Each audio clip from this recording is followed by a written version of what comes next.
Introducing PubCoin. PubCoin is the rewards program for pub sports contributors. Regular chat contributors share their play of the day, POD, in the YouTube chat, including the phrase POD in their message. At the end of the week, the amount of units earned are converted into PubCoins. PubCoin can be used as reward points for prizes, shop discounts, and contests.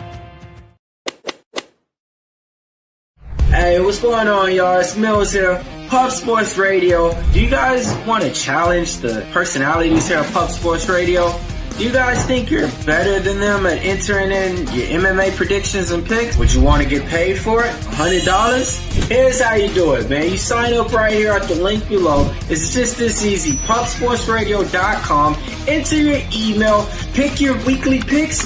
That's it. Oh, and you get bonus points if you can predict how they're going to win in what round. Every single week, a new winner's getting crowned. So every Saturday on Pub Sports Radio. So come on and check us out. You can win $100 just for signing up. Only thing you need to do is see if you can beat us here at Pub Sports Radio by entering your UFC predictions and picks weekly.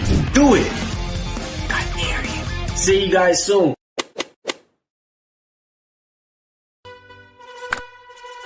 Your membership to Gold, you will be automatically entered in every horse race, every Wednesday and Friday. It is time to race horses.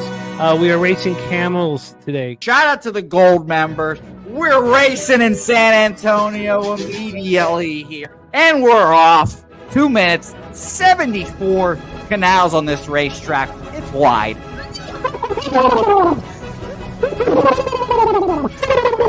We're racing in San Antonio. Matt Wally moving forwardly. Jeff Slaughter in the mix as well. And as is Randall Sheffield, who's put that beautiful nose out front. But it's actually real grass here, Jimmy. Maybe Kentucky bluegrass. Oldie, no! There he goes. Oldie in the lead now. K. Wolf falls back. The horses love it. Sometimes they stop and eat it on the way to the finish line. That's why your horses start so far in the back. Oh, look at Nussflush Allen bursting out here. J-Dub in the mix. Rude Boy up here as well. Jimmy, take it away. There's Oldie. Oldie is moving to the front. We are past the halfway mark in our 2 mile. And there's Ricky Levy. Oh my goodness, he's in the mix here. Jimmy, take it home. This is our first dog race ever. 19 seconds left in the horse race here. It's Fernando Mendoza trying to find the wire. 14 seconds left. Can Fernando Mendoza take this home? Here comes Kenny Can. Kenny Can wants a piece of the pie. Put his schnoz up front. Ricky Bobby, 9 seconds left. Can Donut Silks make a run? Can Res Mall make a run to be $50?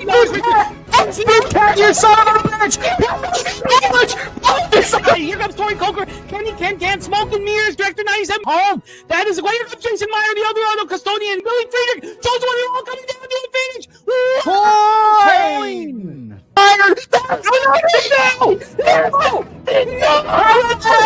Nowhere! Oh no! Fanatical Jim!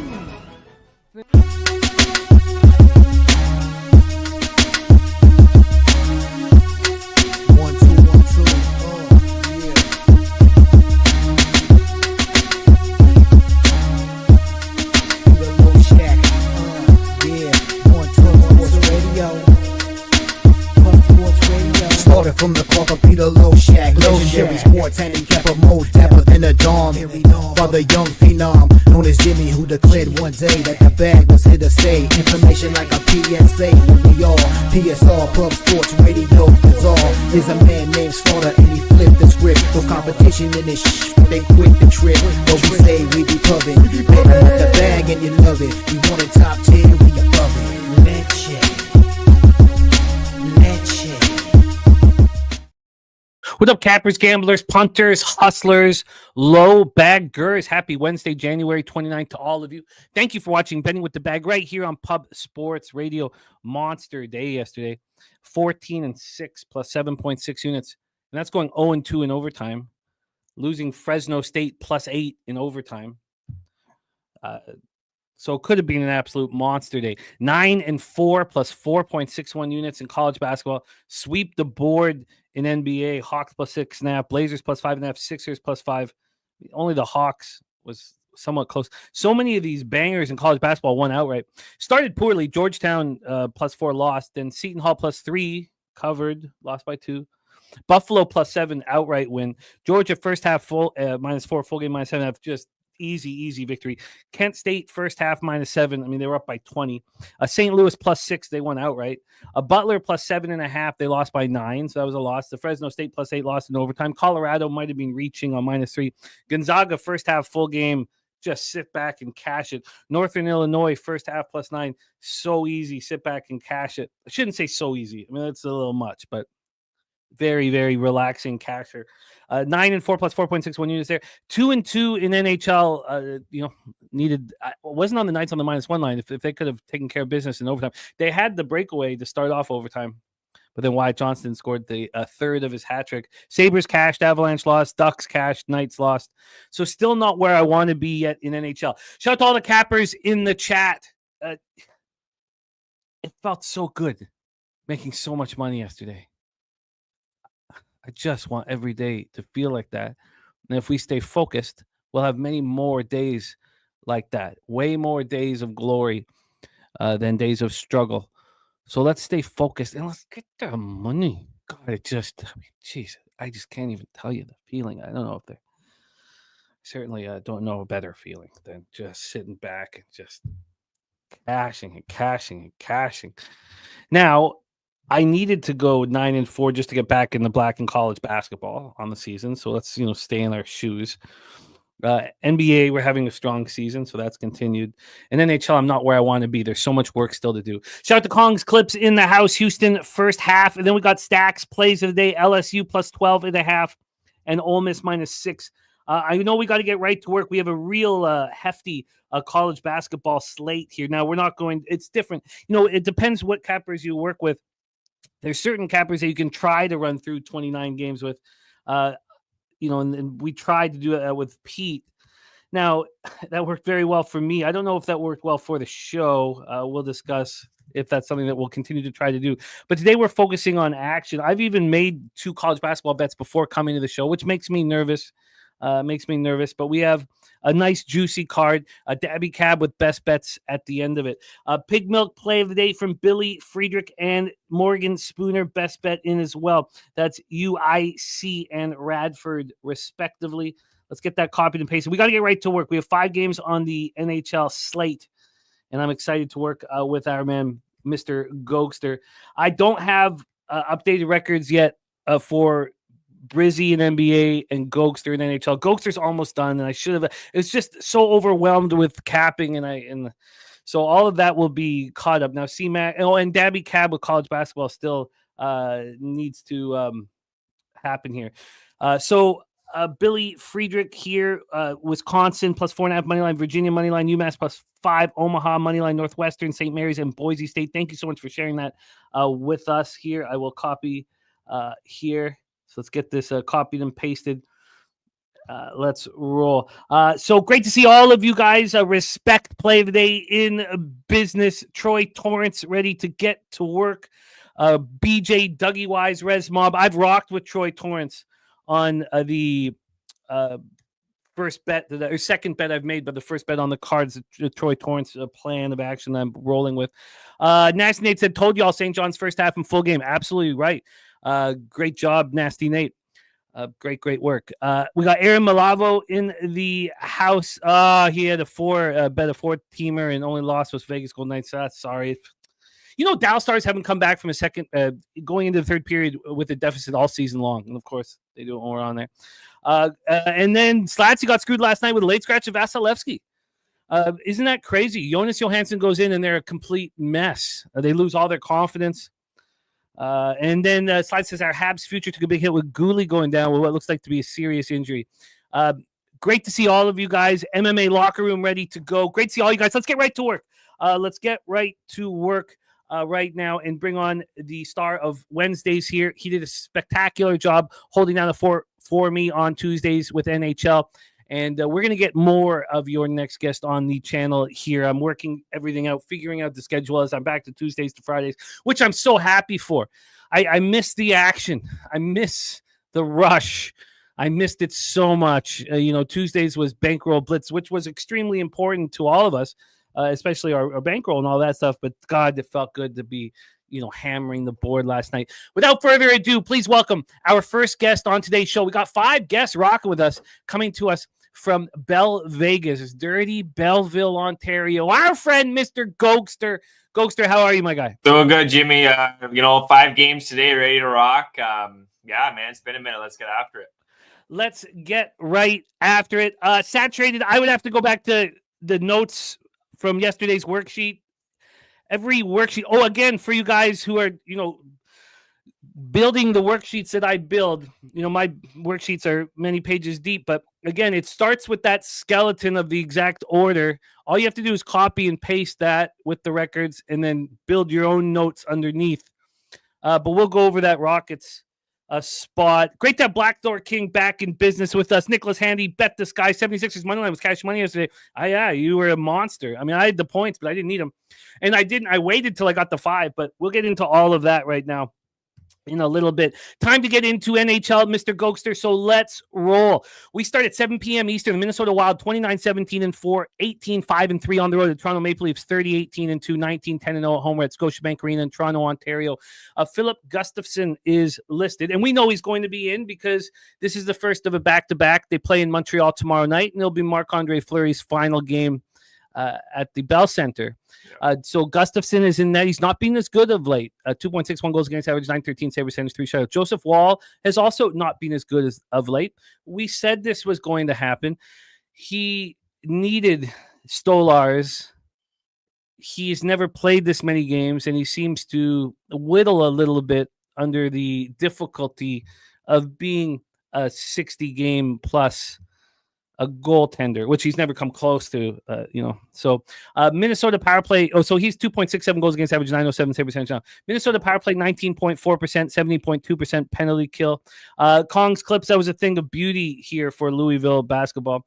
Slatsy talking about Kaprizov being out for at least 4 weeks. The dude can't stay healthy. This is the best thing for Wild fans. He could have played through the injury. You need him to be absolutely perfect. So you're should be fine. You've played well enough without him, so it's good to get the surgery done. Toronto power play 21.6%, penalty killing 80.5%. Line history wise, Minnesota right now is up to plus 152. How high will it get? Because I'm sitting back waiting. I don't hunt. I don't know what you guys would call this, but I'm sitting back fucking waiting to pounce on the Minnesota Wild here. I want people to take, too much emphasis on Kaprizov being out. The Wild snapped their 2-game losing streak with a 4-2 win at the Blackhawks on Sunday.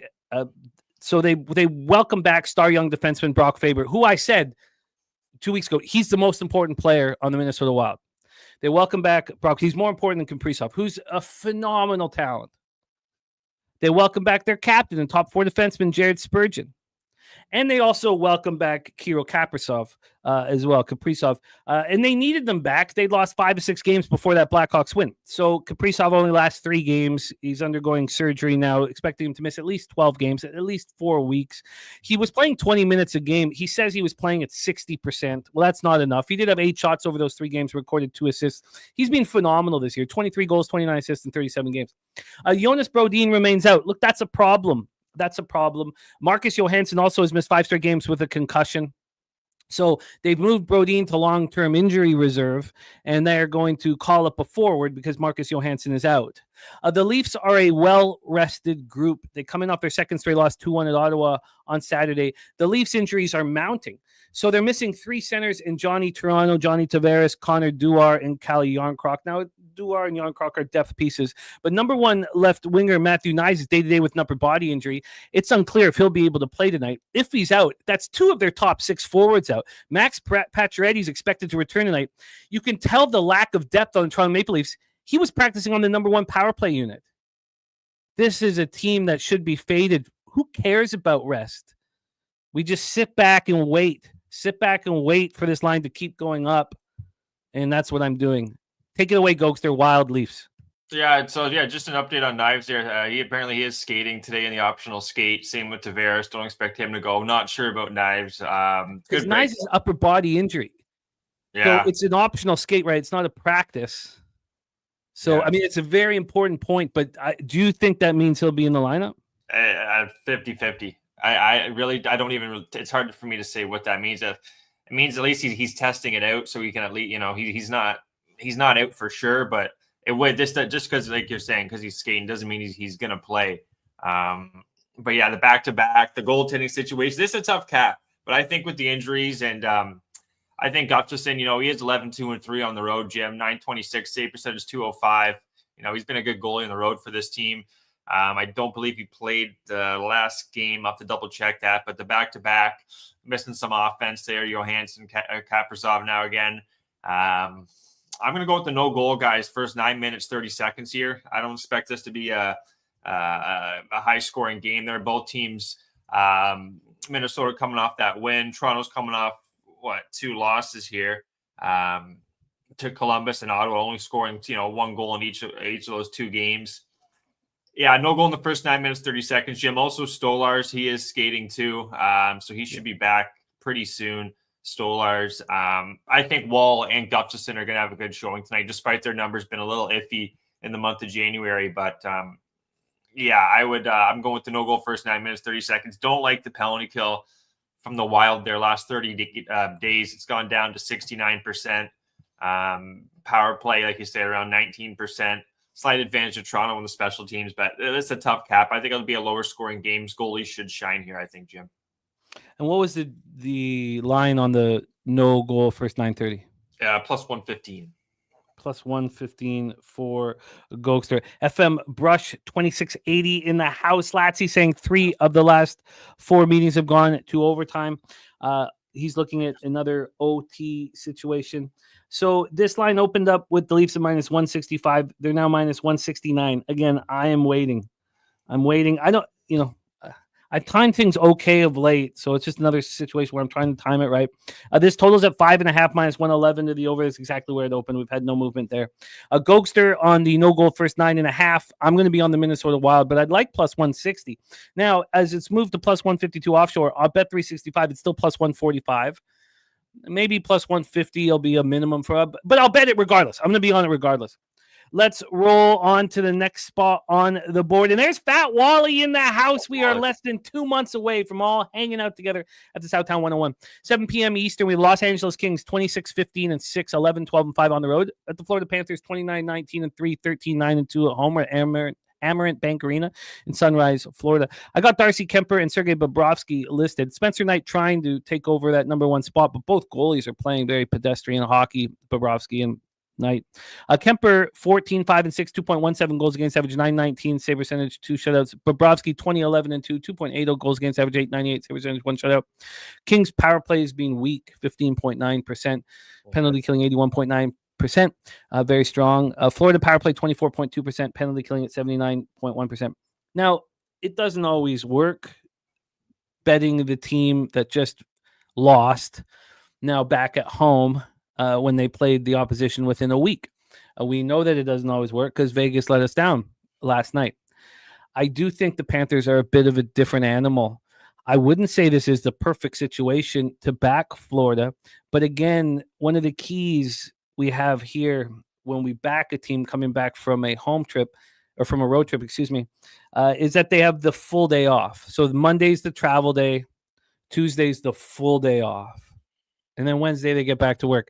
When they come back and they only have the travel day and then they have the game, that first home game, I would not be on the Florida Panthers, but I am on the Florida Panthers on the -1 line. Let's get into the line history here for this one. This totals at 5.5 minus 122 to the under. Open up minus 118 to the under. And on the money line here, we have Florida now minus 146. So there's been a big move since I bet it. There's been a 10-cent move towards the Los Angeles Kings here. Makes me uncomfortable. But, I don't see this Kings team as they've won 11 of 28 games in regulation on the road. Last year, they went on that massive road winning streak in the first half of the year. This is a team I don't look. They opened up their road trip with losses Saturday at Columbus, 3-2 in overtime, and 5-2 at Detroit on Monday. And this is the first of a back-to-back as they face Tampa tomorrow night. I'm going to be on Tampa, making sure that Vasilevsky is good to go for that matchup. But if the Panthers beat the Kings 5-1, I won't. The Kings are a healthy group. They're just waiting for Drew Doughty to make his season debut. His return from injury is imminent. The Panthers finished off a mediocre 4-game road trip that saw them go 2-2 with a disappointing 4-1 loss at Vegas on Sunday.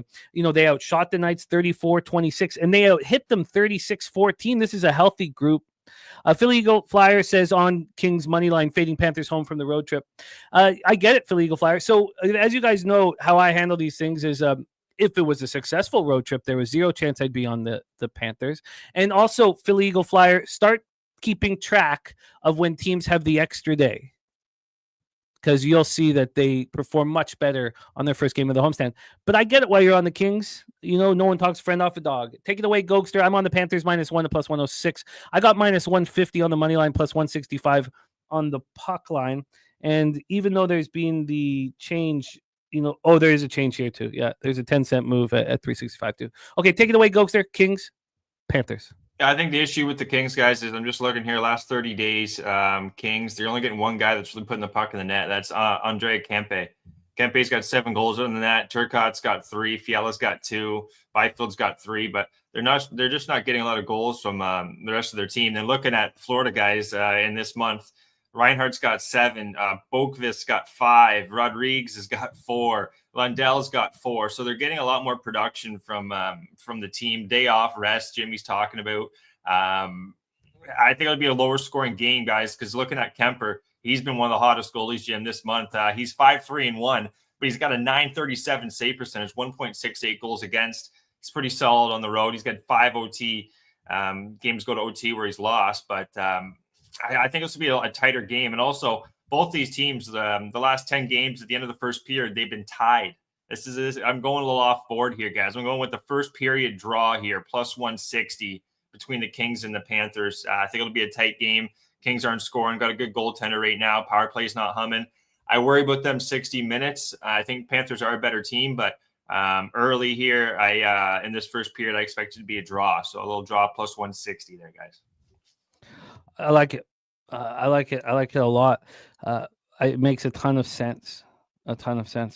Let's roll on. I'm on the Panthers on the -1 line, +106. Gogster on first period draw, +160. We roll on to the Philadelphia Flyers, who they feel like my Philadelphia Flyers. I've really studied this team. I enjoy watching this team play hockey. I know for certain that they're undervalued in the marketplace, and I made a lot of money off of them. Now, there's some teams I failed miserably with, like the Capitals, whom I'm fading tomorrow night in Ottawa, but not these Flyers. At the New Jersey Devils, 28-18-6, 14-8-4 at home at the Prudential Center in Newark, New Jersey. This is a tricky situation just because it's the third time these teams have played each other in 11 days. And I'm telling you, with Markstrom hurt and with Nico Hischier not in the lineup, the Flyers are just a better hockey team than the Devils. They would beat them in a 7-game series if that was the situation. But the Flyers have won both these first 2 meetings. They won at New Jersey 3-1 on January 18th. Then they won 4-2 at home over the Devils on Monday. They were 2 completely different games. I mean, I couldn't tell you how different these games were. That first game was a matinee on the 18th. It was 12:30 start time. And the Flyers outshot the Devils 18-13 in that first game. And then on Monday, it was a 4-2 win at home over the Devils. The Devils showed more heart. They outshot the Flyers 33-26, but it didn't matter to the final score. The loss did snap the Devils' 2-game winning streak. The Devils are dealing with a ton of injuries. It's Markstrom and Hischier are for sure the most important. Now, Hischier only missed that one game, on Saturday. It's unclear if he'll play today. If he doesn't, Dawson Mercer plays that second line center spot. Hischier is finally doing everything that we thought he'd be more than a point a game player at some point in his career, 43 points, 51 games, but he's blocked 46 shots. He's more accountable defensively, and he has taken 141 shots. So he's getting pucks to the net. Devils are also missing right winger Nathan Bastian, left winger Eric Howla, and defenseman Santeri Hataka. The Flyers are hoping to have Sean Couturier back for this. He missed Monday's game with an illness. It didn't slow down anything. Billy Friedrich saying that Hischier not on the ice in the morning skate.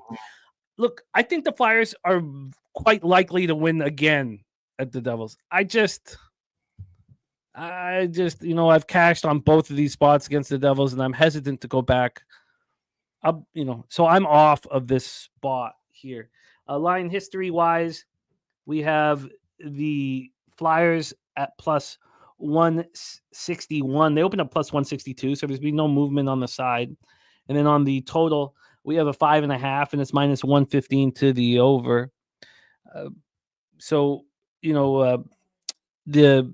Playing each other, breeds contempt. Familiarity breeds contempt, which would lead me to an under. But I don't even want to do that with Jake Allen in net. Take it away for us here, Gogster. Flyers, Devils. Yeah, that's kind of where I'm going to go. It took a while to figure this one out, but no Hischier. Bastian looks like he is going to go. Hall is still out, but this Devils team, guys, a little stat here. Last 10 games at home, Jim, they're 2-8 to the over, so 8-2 to the under. This team's just not doing a lot of scoring early. Allen going hasn't had a lot of starts this month. He's 2-3, but he's got a 9.12 save percentage, 2.21 goals against, and then on the other side, Urson. He's the only guy they got, really, I think. He's actually playing quite well, though, right now. 6-2, 9.13 save percentage, 2.24. Like you said, third time playing in the last little bit. Only, those shots on goal, too, in that matinee game. Unbelievable. 13 shots, but they just weren't playing good hockey there. The Devils are playing a little bit better. Beat Montreal and Boston. Lost, recently to Philly. Not going to be on the side here. I'm going with another no goal in the first 9 minutes, 30 seconds, plus 110 here. The way the Devils are playing, and then to third time playing a team, for the most part, you don't, like you say, it's a lot more contentment, kind of, where they're going to be on the ice. Only issue would be the goaltending, but I'll trust them here for the first 10 minutes. I think they'll be fine. Power plays also dropped off for the Devils this month, penalty kill as well. I wouldn't talk anyone off the Flyers again. One of the best young teams right now in the league. Goaltending is just their big issue, I think. But no goal first 9 minutes, 30 seconds, Jim, plus 110 here. You got it. And I would be on the Flyers, but I'm passing on it. Yeah. Although I think they're a better hockey team than the Devils, especially in this current situation with injuries. Let's roll on to 9 p.m. Eastern. I say my Philadelphia Flyers, but these are my Vancouver Canucks. We all, anyone who rolls with me knows that. And as soon as everybody gives up on this squad, I come rolling in to take care of my boys and to make money off them as soon as the market is valuing this hockey team incorrectly. Now, I despise what Rutherford said in the media yesterday and the day before. Despise it. Playing up this whole Pedersen, JT Miller situation. I guess he's creating an excuse for if the trade goes poorly, depending on who he's going to trade. For an old hockey head to be playing into this drama is unconscionable. It's absolutely a disgrace.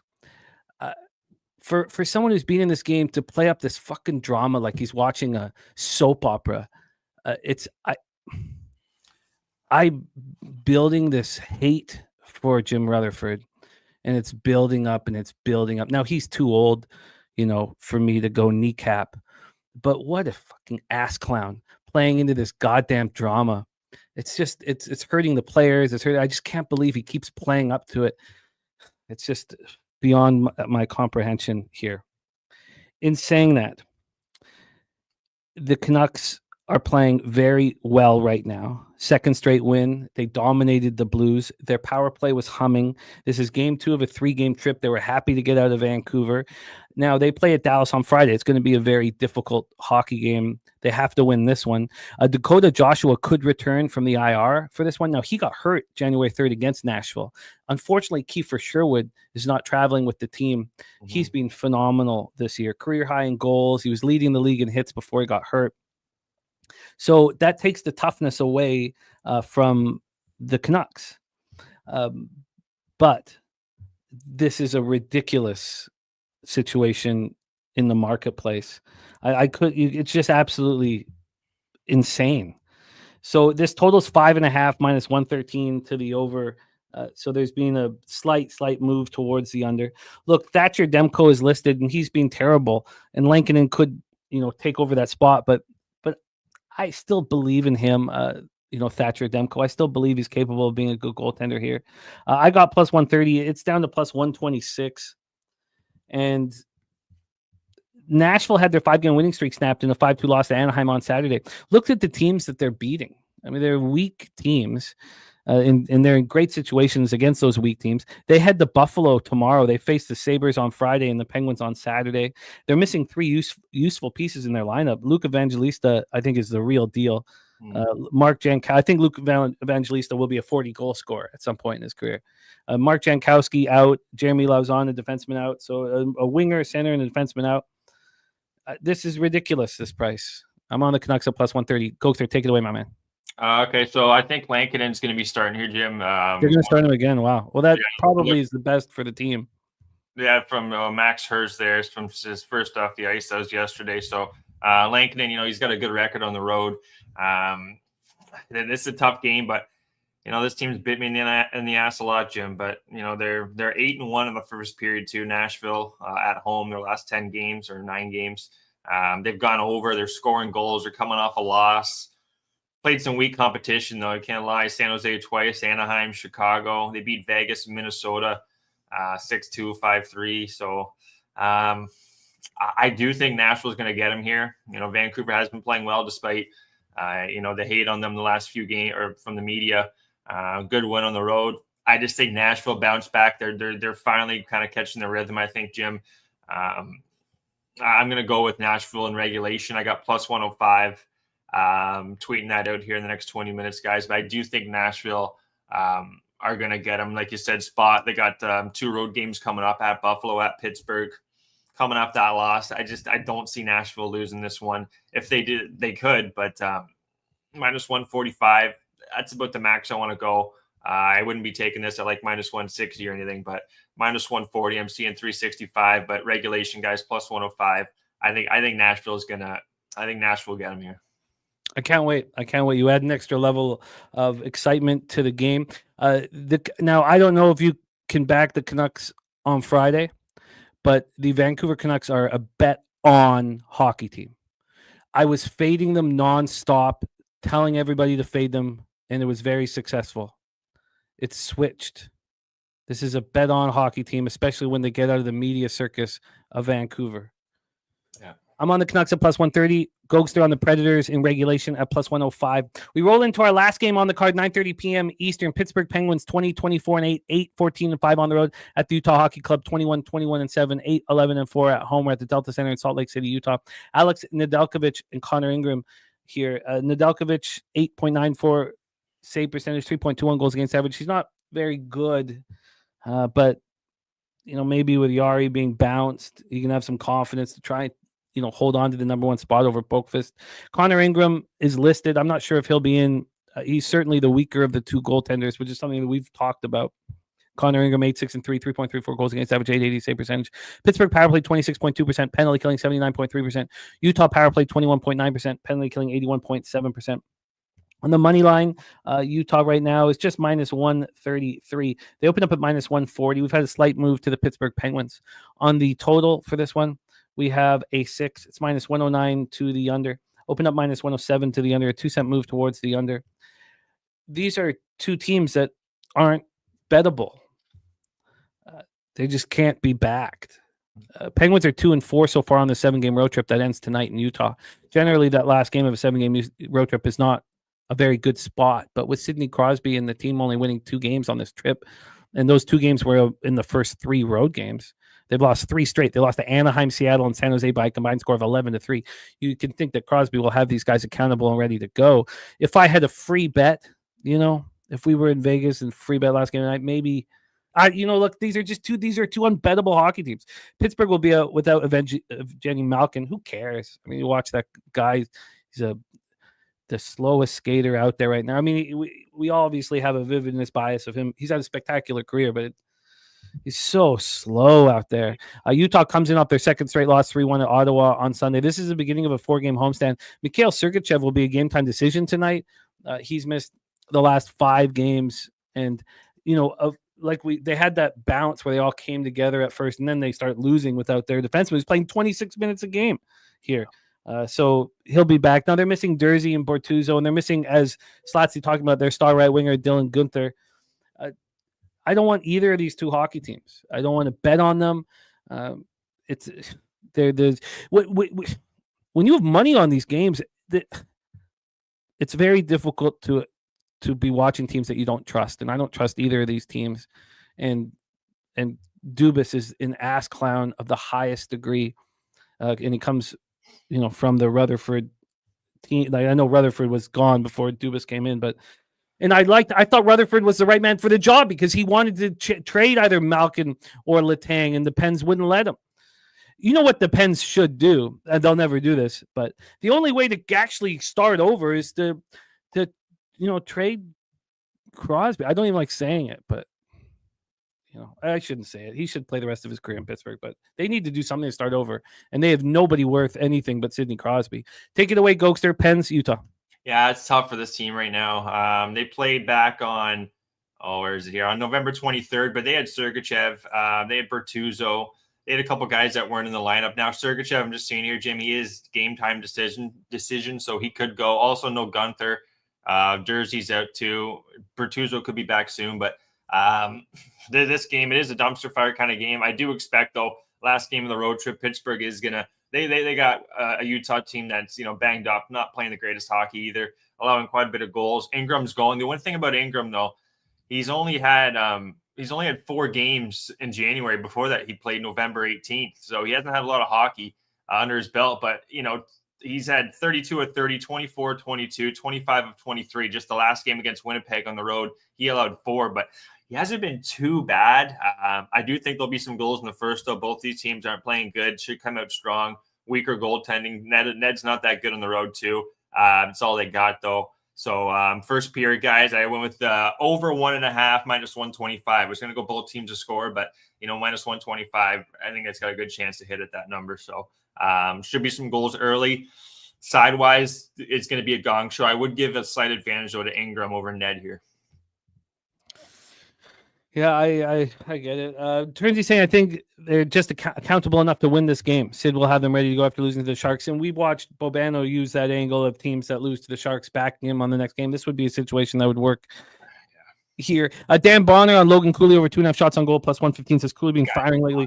6 on goal last game and on 8 attempts. He's hit the over in 4 of his last 5, 3 of his last 4. Pittsburgh ranks 29th in shots on goal against, like he likes his odds. That's great stuff. Yes, Thomas Maggio, I'm going to be on Minnesota, but not yet. I'm seeing if I can get a better line. Philly Eagle Flyer on Utah, the money line. That is the NHL breakdown for Wednesday, January 29th. Gogster on the first period over 1.5 in Pittsburgh, Utah. We're going to go, why don't we go from the beginning of the night instead? Gogster on no goal, first 9.5 at plus 115 in Minnesota, Toronto. I'm going to be on Minnesota. I just want a little bit more juice when everyone realizes Kaprizov is out. Then Gogster on the first period draw in Kings, Panthers. I'm on Panthers -1. That line's moved 10 cents against me. We'll see. Then Gogster's on the no goal, first 9.5 in the Flyers Devils. Dan Bonner on Flyers team total over 2.5. I'm off the spot, unfortunately. I'm on the Canucks money line plus 130. Gogster on Predators in regulation at plus 105. Mm-hmm. And then we have Gogster first period over 1.5 in Pittsburgh, Utah. if Vancouver wins against Nashville with the Stars coming off of the big overtime victory in Vegas, I may just be riding the Canucks here with every single person abandoning them. I may be riding with them. My dad abandoned them too, and I begged him not to take the Capitals. He sent 300, and I was like, okay, well, I'm not sending it in. And he's like, well, you can do what you want with it. So this is extremely enjoyable getting the cap with you, Gogster. I've missed it very, very, very much. Gogster, and all your records will be intact next time you rock with us. Gogster, my man, thank you for rocking with us. What's going on with you for golf as we move forward? Golf here. I'm going to be starting the golf in February here. I'm focusing a lot on hockey. Did a bit of TGL, also 3-1 the TGL, starting back up on Tuesday. So I'll be tweeting out TGL action, Jim. AHL as well. Hartford Belleville tonight. Hartford had a good goalie fight. I think it was against Rochester last week. Belleville coming off a tough loss to Hershey. I think we should be live here, but Grand Rapids over Rockford kind of stuck out there for you guys in the AHL. But yeah, check me out, guys. Gogster99 on X. That's where you can find all my plays. And I'll catch you soon, Jimmy. I love it. There he is, Mr. Gogster here in NHL. We roll right into college basketball. That is up next here. And we've got a very exciting card here.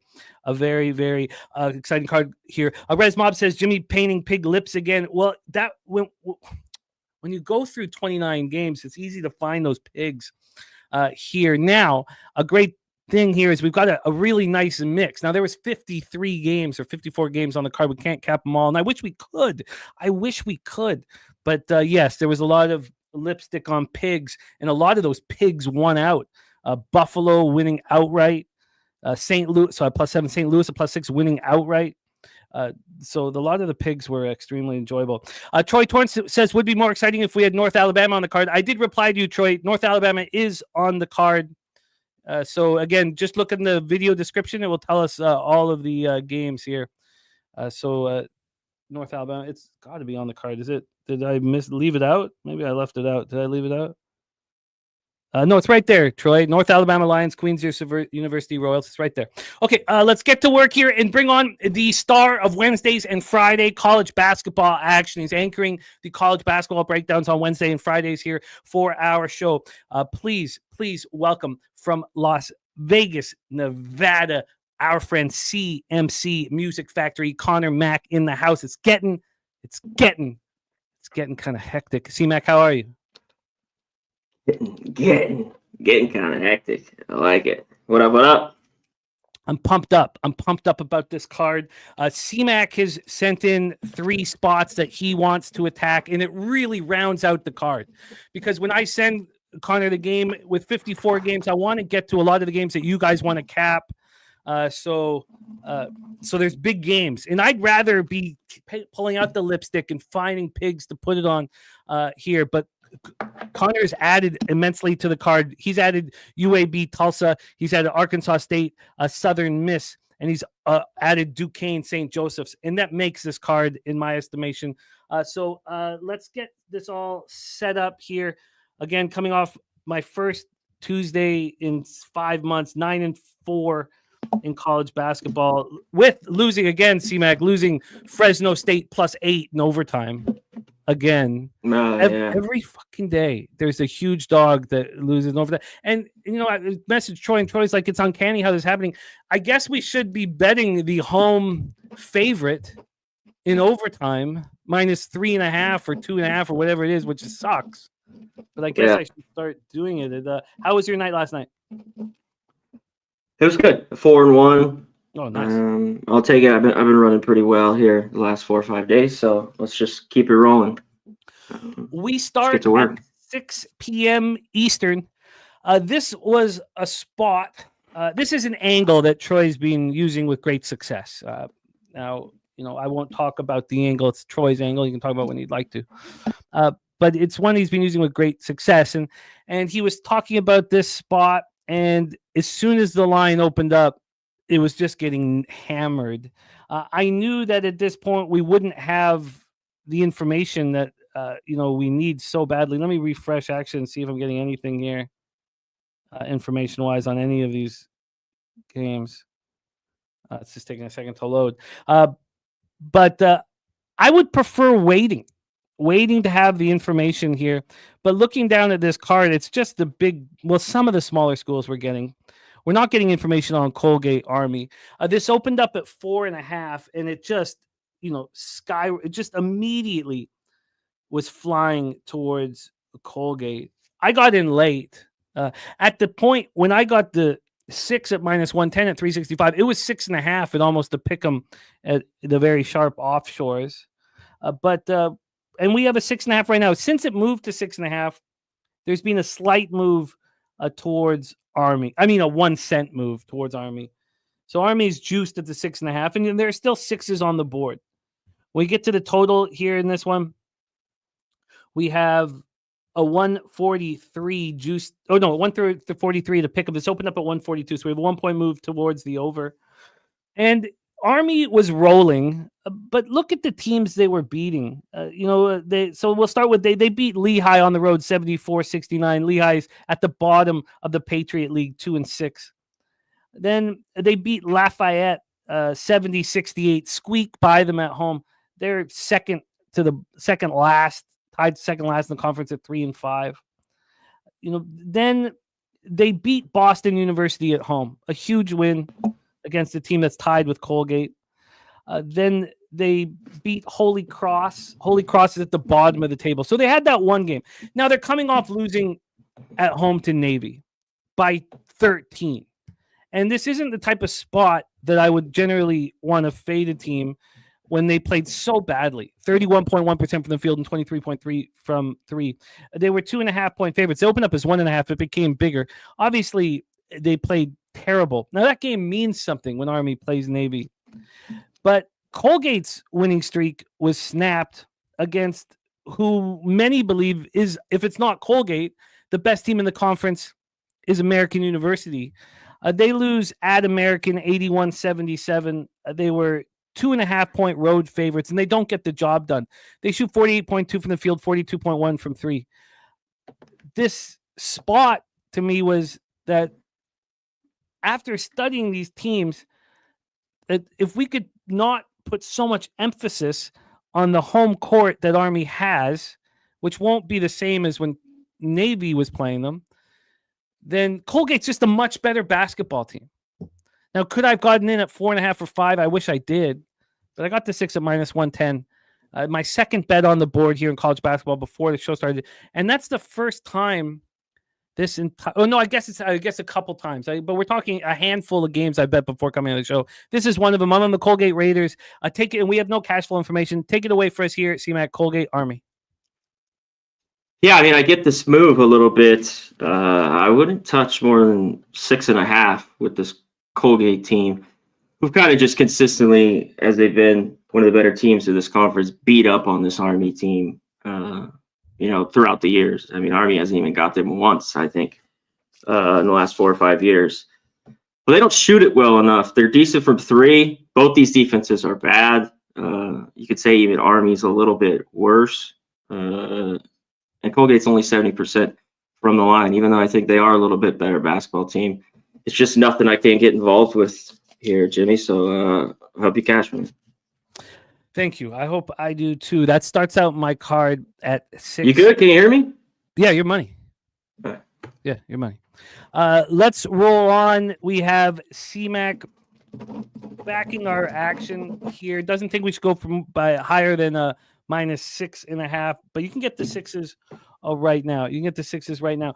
We have a lot of action coming in from cappers in the chat. I've got all the college basketball here in front of me, so I hope I don't miss anything. Morgan adding to his Radford action with Loyola, Maryland. So let's copy and paste all of this.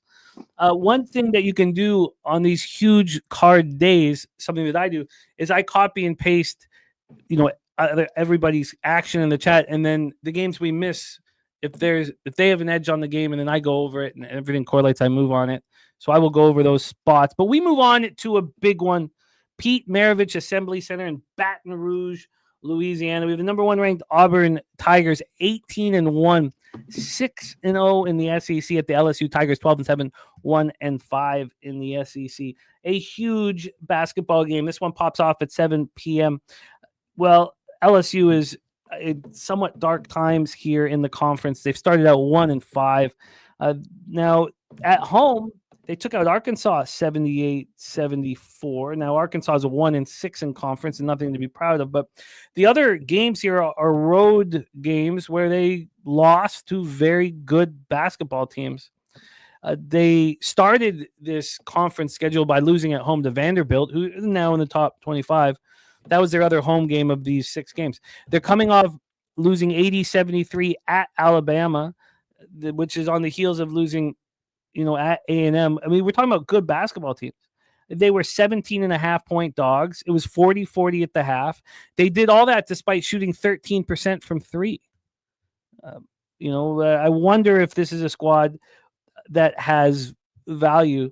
On the other hand, we have Auburn just rolling, beating very good teams. They're coming off a 53-51 win at home versus Tennessee on Saturday. They hadn't played in a week. It was a week prior that they won at Georgia 70-68. So 2 very close games here, but a winning streak that goes back to December 8th. Their last loss was December 4th at Duke.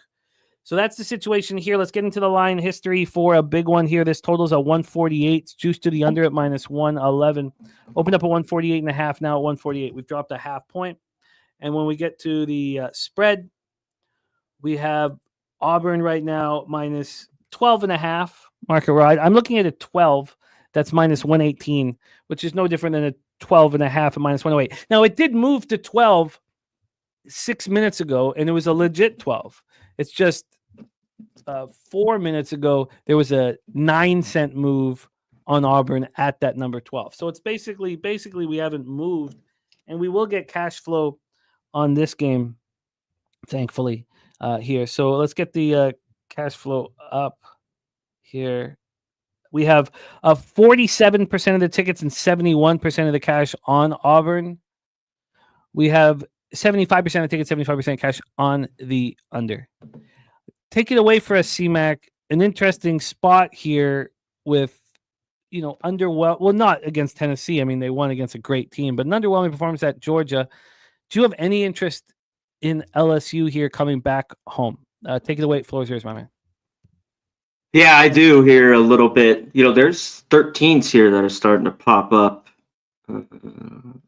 as well. Right here at Circa, some other places locally. I think it might go a little bit more. I mean, everyone's going to be on Auburn here. These start to be a little bit of an issue, I think. You're going to start laying double digits on the road when you're the number 1 team in the country. There's a fat bullseye, I think, on your back. At least these teams want to get up. An LSU team, I don't think is very good. They turn the ball over after back-to-back losses. And one thing with Auburn, as much as they're winning, Jimmy's team ain't covering. His team's covered 6 of 7. They lost. The only cover was the home win against Mississippi State. So a lot of wins for Auburn, and that's really all they need here. But yeah, I'm interested in LSU. I just really haven't backed them at all year long. I haven't really had a good read on this team, but I think if you're ever going to grab them, this could be a spot. A little bit an issue. That's why I like Wake on Saturday. At least they play really, really good defense. That's why getting 12 there. LSU doesn't. So that's a little bit of an issue. They have some all right numbers, but I mean, this is Auburn here. So yeah, I'm leaning here at LSU. I was staring at this last night. We were going through the games. Is a move I might make. I might make it too. Let's answer this question here. Shout out to our guy, Ick Schnizzle in the house. Respect. He says, like I said yesterday, it's Kyle Kuzma day to his under in the points here. Under in the points. I like it too, but this is an interesting thing from Morgan Spooner. He says, everybody on LSU after the recency bias in the Bama game. Again, let's go over that cash flow once more. That is, what do we have here? So we had 53% of tickets, 29% cash, which would be more than one would expect. And he says, and Billy Friedrich told us that Auburn's 0-4 against the spread on the road. Zoe Faye saying Auburn doesn't appear to be the same team on the road. They're against the spread bullies at home. So he says, this is back from Morgan. He says the narrative is Auburn can't cover on the road. So I think this is an Auburn spot. What do you think of that? What do you think of that? I'd love to hear it. Yeah, they're bound to have one of these games, and a team like LSU is the perfect to maybe have a 20-point win here on the road and cover, because, they just haven't been very good at all. But one spot LSU has at least been good is at home. They're 10-1. I'd rather back them here than on the road. Like they just got that cover, but they were catching 17 points. We're starting to get really big numbers with these teams. Now they're in conference play, some of the lower ones like LSU. So, should be good. I mean, to me, it's LSU or nothing. Yeah, I have interest. In LSU. Let's move on to our next spot on the board. 7 p.m. action. I think it's actually 8 p.m. I think I maybe wrote that in. No, it is 7 p.m. It's 7 p.m. So this one makes me nervous. Because I feel like I just fell into the there were so many spots yesterday that we talked about, like the Georgia line. When I moved on, doubled up on Georgia first half of the game, Georgia shouldn't have been that big of a favorite in that situation. I feel we know the books are actively trying to beat us, and I think I may have fallen into a trap here, and I'm not going to have any cash flow information to make it more comfortable here. But I was studying games that I was thinking of adding to our list. And within studying this next spot, I moved on Loyola Chicago. And Matty Ice has LSU plus 12.5 on his card. And the Taint play today is in. So we will talk about that here. Let me get that up here and set up. Taint play today is in. He also has LSU on his card and the money line here for this one. And Stacks play of the day. That was Stacks play of the day number 1. Can we go back a second here, Jose, to our last game? Stacks play of the day number 1 is LSU plus 12.5. So very, very exciting spot. And shout out to our guy, Justin McKelvey. Stacks.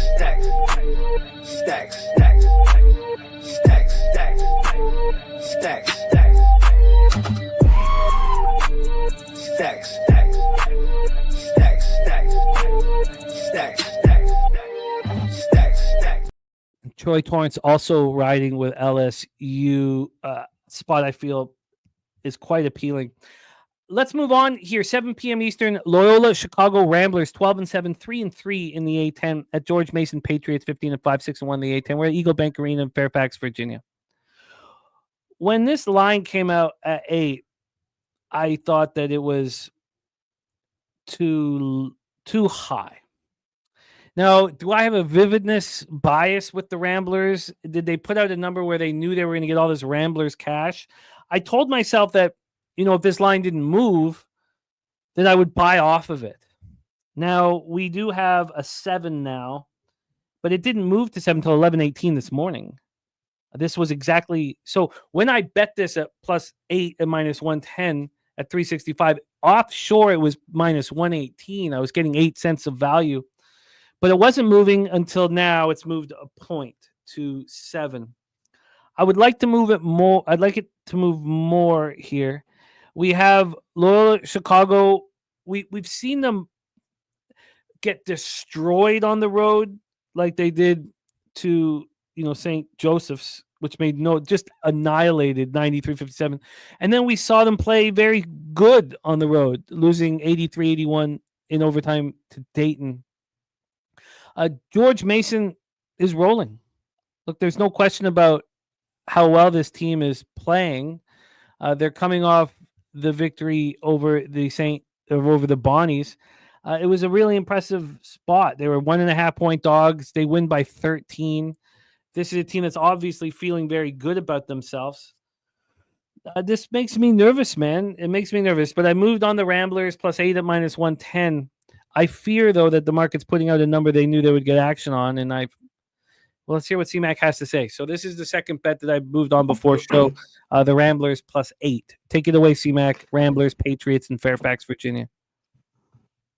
I mean, I get the move that you made here with Loyola. It's just tough. George Mason has been playing really, really good. This team's good. They're good on the boards. They're pretty good on both sides, offense and defense. And I think they rank right inside the top 20 in rebounding. Loyal Chicago's had a few guys out, of course.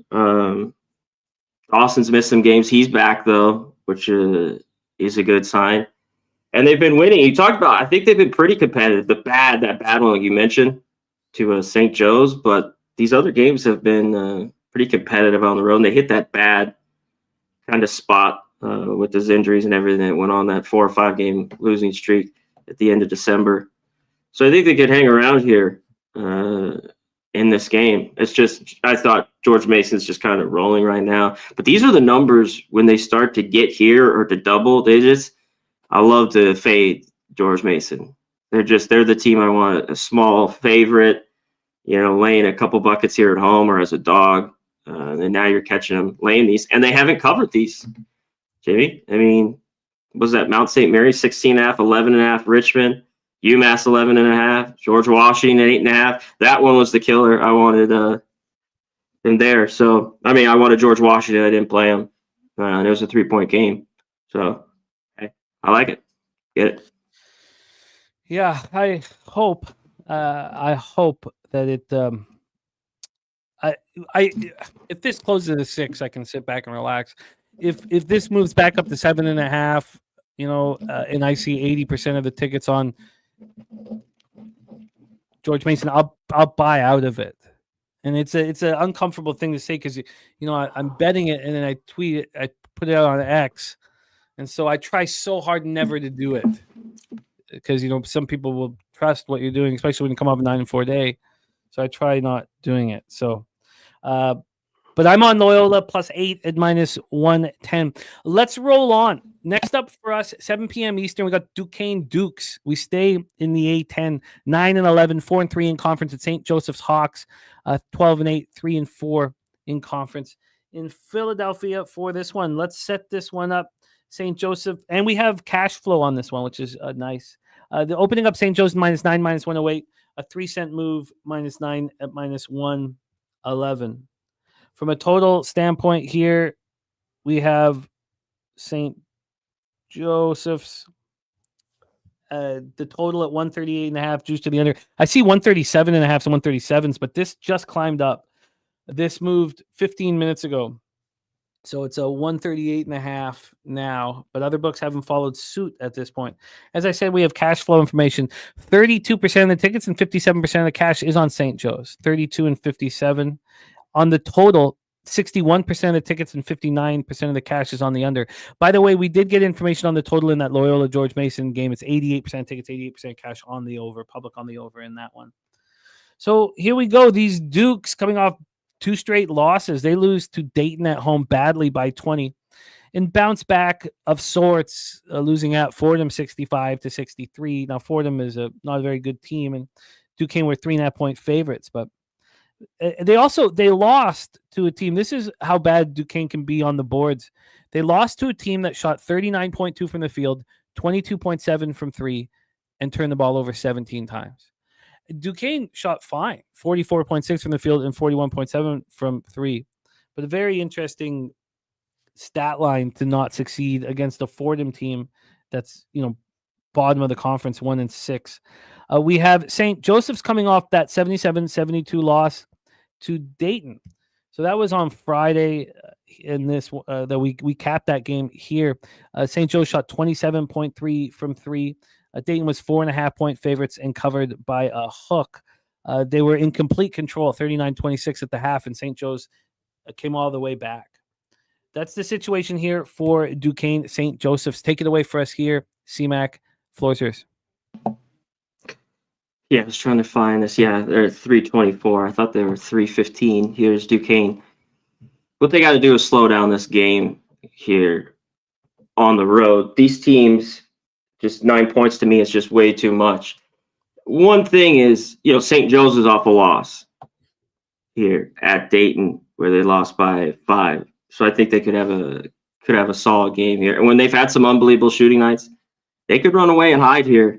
But I don't expect them to at all. We got 2 teams that I think are very, very similar. not too far off on records here. St. Joe's only 7-4 at home. I think Duquesne is scrappy. I think they're going to be in this basketball game start to finish. I hate that they're not very, good in certain areas with the ball. Like I talked about, they are slower. They're not great from the free throw line, but they're decent from three, and I think they stay in this basketball game. I thought this was 3 points too many, so give me the 9. The Dukes for CMac. Justin McKelvey has the Dukes in his pocket as well. Thomas Maggio asking if we should move on the Dukes, and Troy Torrance says we should be betting Duquesne here. So let's line shop here for CMac. Get them the best line on the Dukies here. What do we got? We have nines across the board. A 9.5 at a very sharp offshore at -115. A 9 at -105. Let me see if I can beat that 9.5. See if I can beat that 9.5 at -115 here, and we'll move on to our next spot on the board. Let me get. Take a second. Come on. Here we go. Okay, so can we beat the 9.5 at -115? We can get you the 9.5. No, that's same deal. -115. Do you want the +9 at -105 or the 9.5 -115, CMac? Give me the 9.5. 115. +9.5 -115 for CMac on the board with the Dukies. I like it. Interested in it. We'll spend more time with it after the show. CMac moving on the Dukies. All right, we roll on. Next spot for us, we have the TCU Horned Frogs, 10-9, 3-5 in the Big 12 at the number 22 ranked Texas Tech Red Raiders, 15-4, 6-2 in the Big 12 United Supermarkets Arena in Lubbock, Texas. Let's get this one set up. We have TCU. Oh, that's the wrong book. Sorry. We have TCU as 13-point dogs. There are a lot of 12.5s out here. They opened up as 15-point dogs. So they're 15-point dogs. This came out at 9:18 p.m. yesterday. 20 minutes later, we have 14-point dogs. Then it goes to 13.5 at 9:30 this morning. And then a few minutes after that, it goes to flat 13. And it is juiced to TCU, so it looks like a 12.5 is incoming. Let's take a look at the total here for this spot. We have this total sitting at 135.5. It's 136 or 136.5, but this offshore just dropped it to 135.5. Now it's juiced to the over, so it's not quite as big of a drop as you would think, and we'll see if the other books follow suit. We should have cash flow information here. I will get it. Yes, 54% of the tickets and 70% of the cash on TCU. 54 and 70. This total is a pick 'em. 51% of the tickets and 49% of cash on the over. So an absolute pick 'em spot. TCU coming off back-to-back losses. They lost by 27 at UCF on Saturday. Texas Tech won their fourth straight game at home over Oklahoma State, 64-54 on Sunday. Now Oklahoma State just 2-6 in conference. But UCF gave us a little show of what they are capable of yesterday. So Texas Tech has won 4 straight. TCU has lost 3 of their last 4 and coming off an ugly loss at UCF. Take it away for us here, CMac, the next spot on the board. Horned Frogs, Red Raiders, in Lubbock. I think this number is too big here. I don't want to be on a ton of road dogs, but I think, we just saw them laying 18.5 against Oklahoma State. This Texas Tech team's very good at home. They're a good shooting team. They've won 4 straight. TCU does not look good.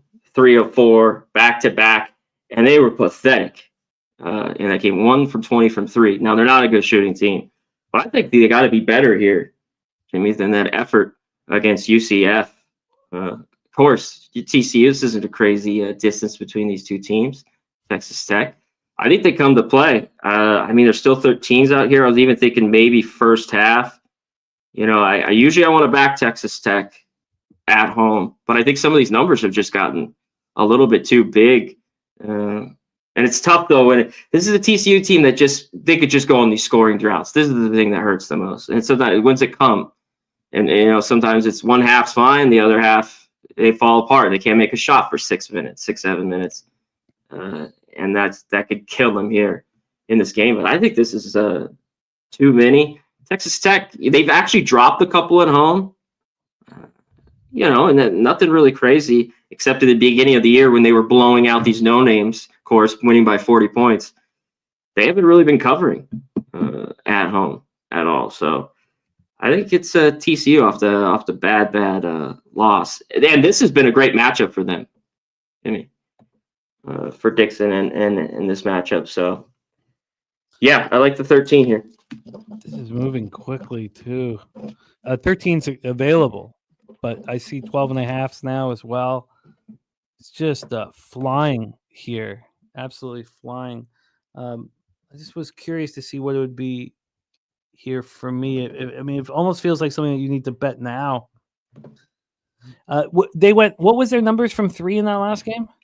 1 for 20. 1 for 20. Got to be better. 5%. So it's dropped to 12.5 at 365.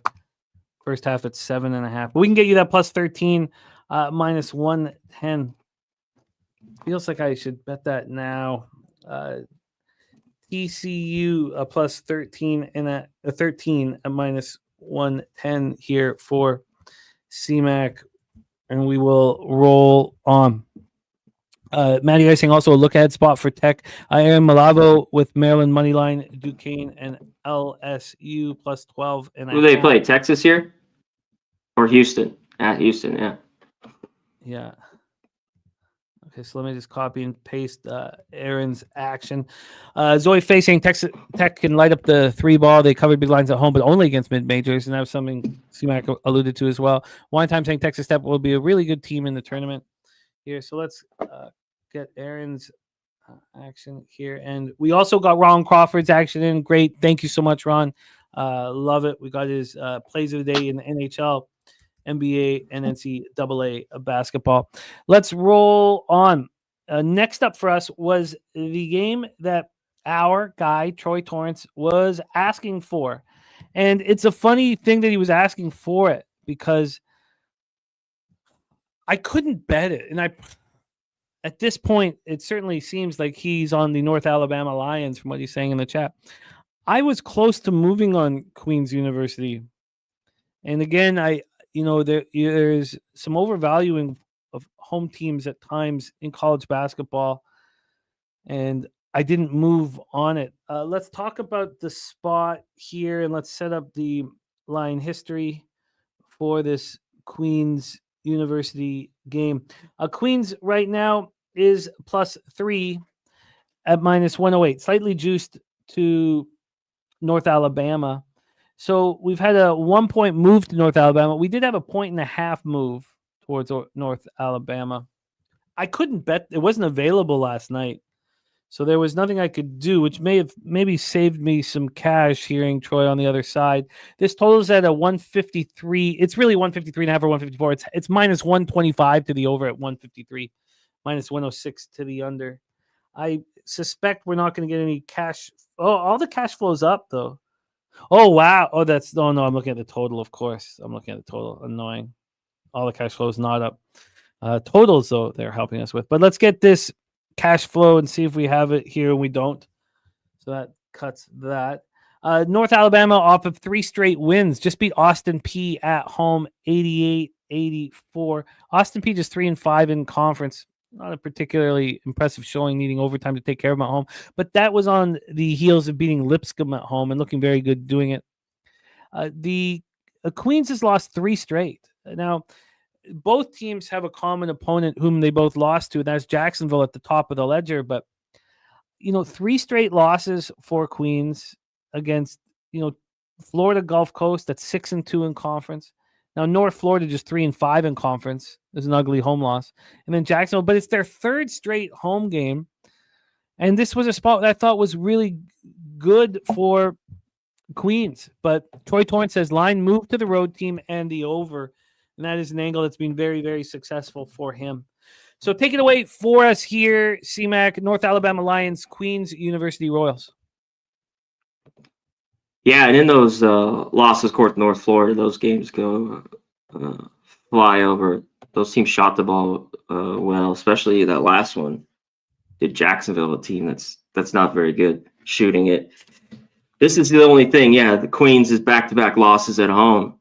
You got to think they could step up. One thing, North Alabama, why they've been so good, this team is one of the best teams in not turning the ball over. I mean, they're like right below Houston. They only average like 8.5, below 9 turnovers a game.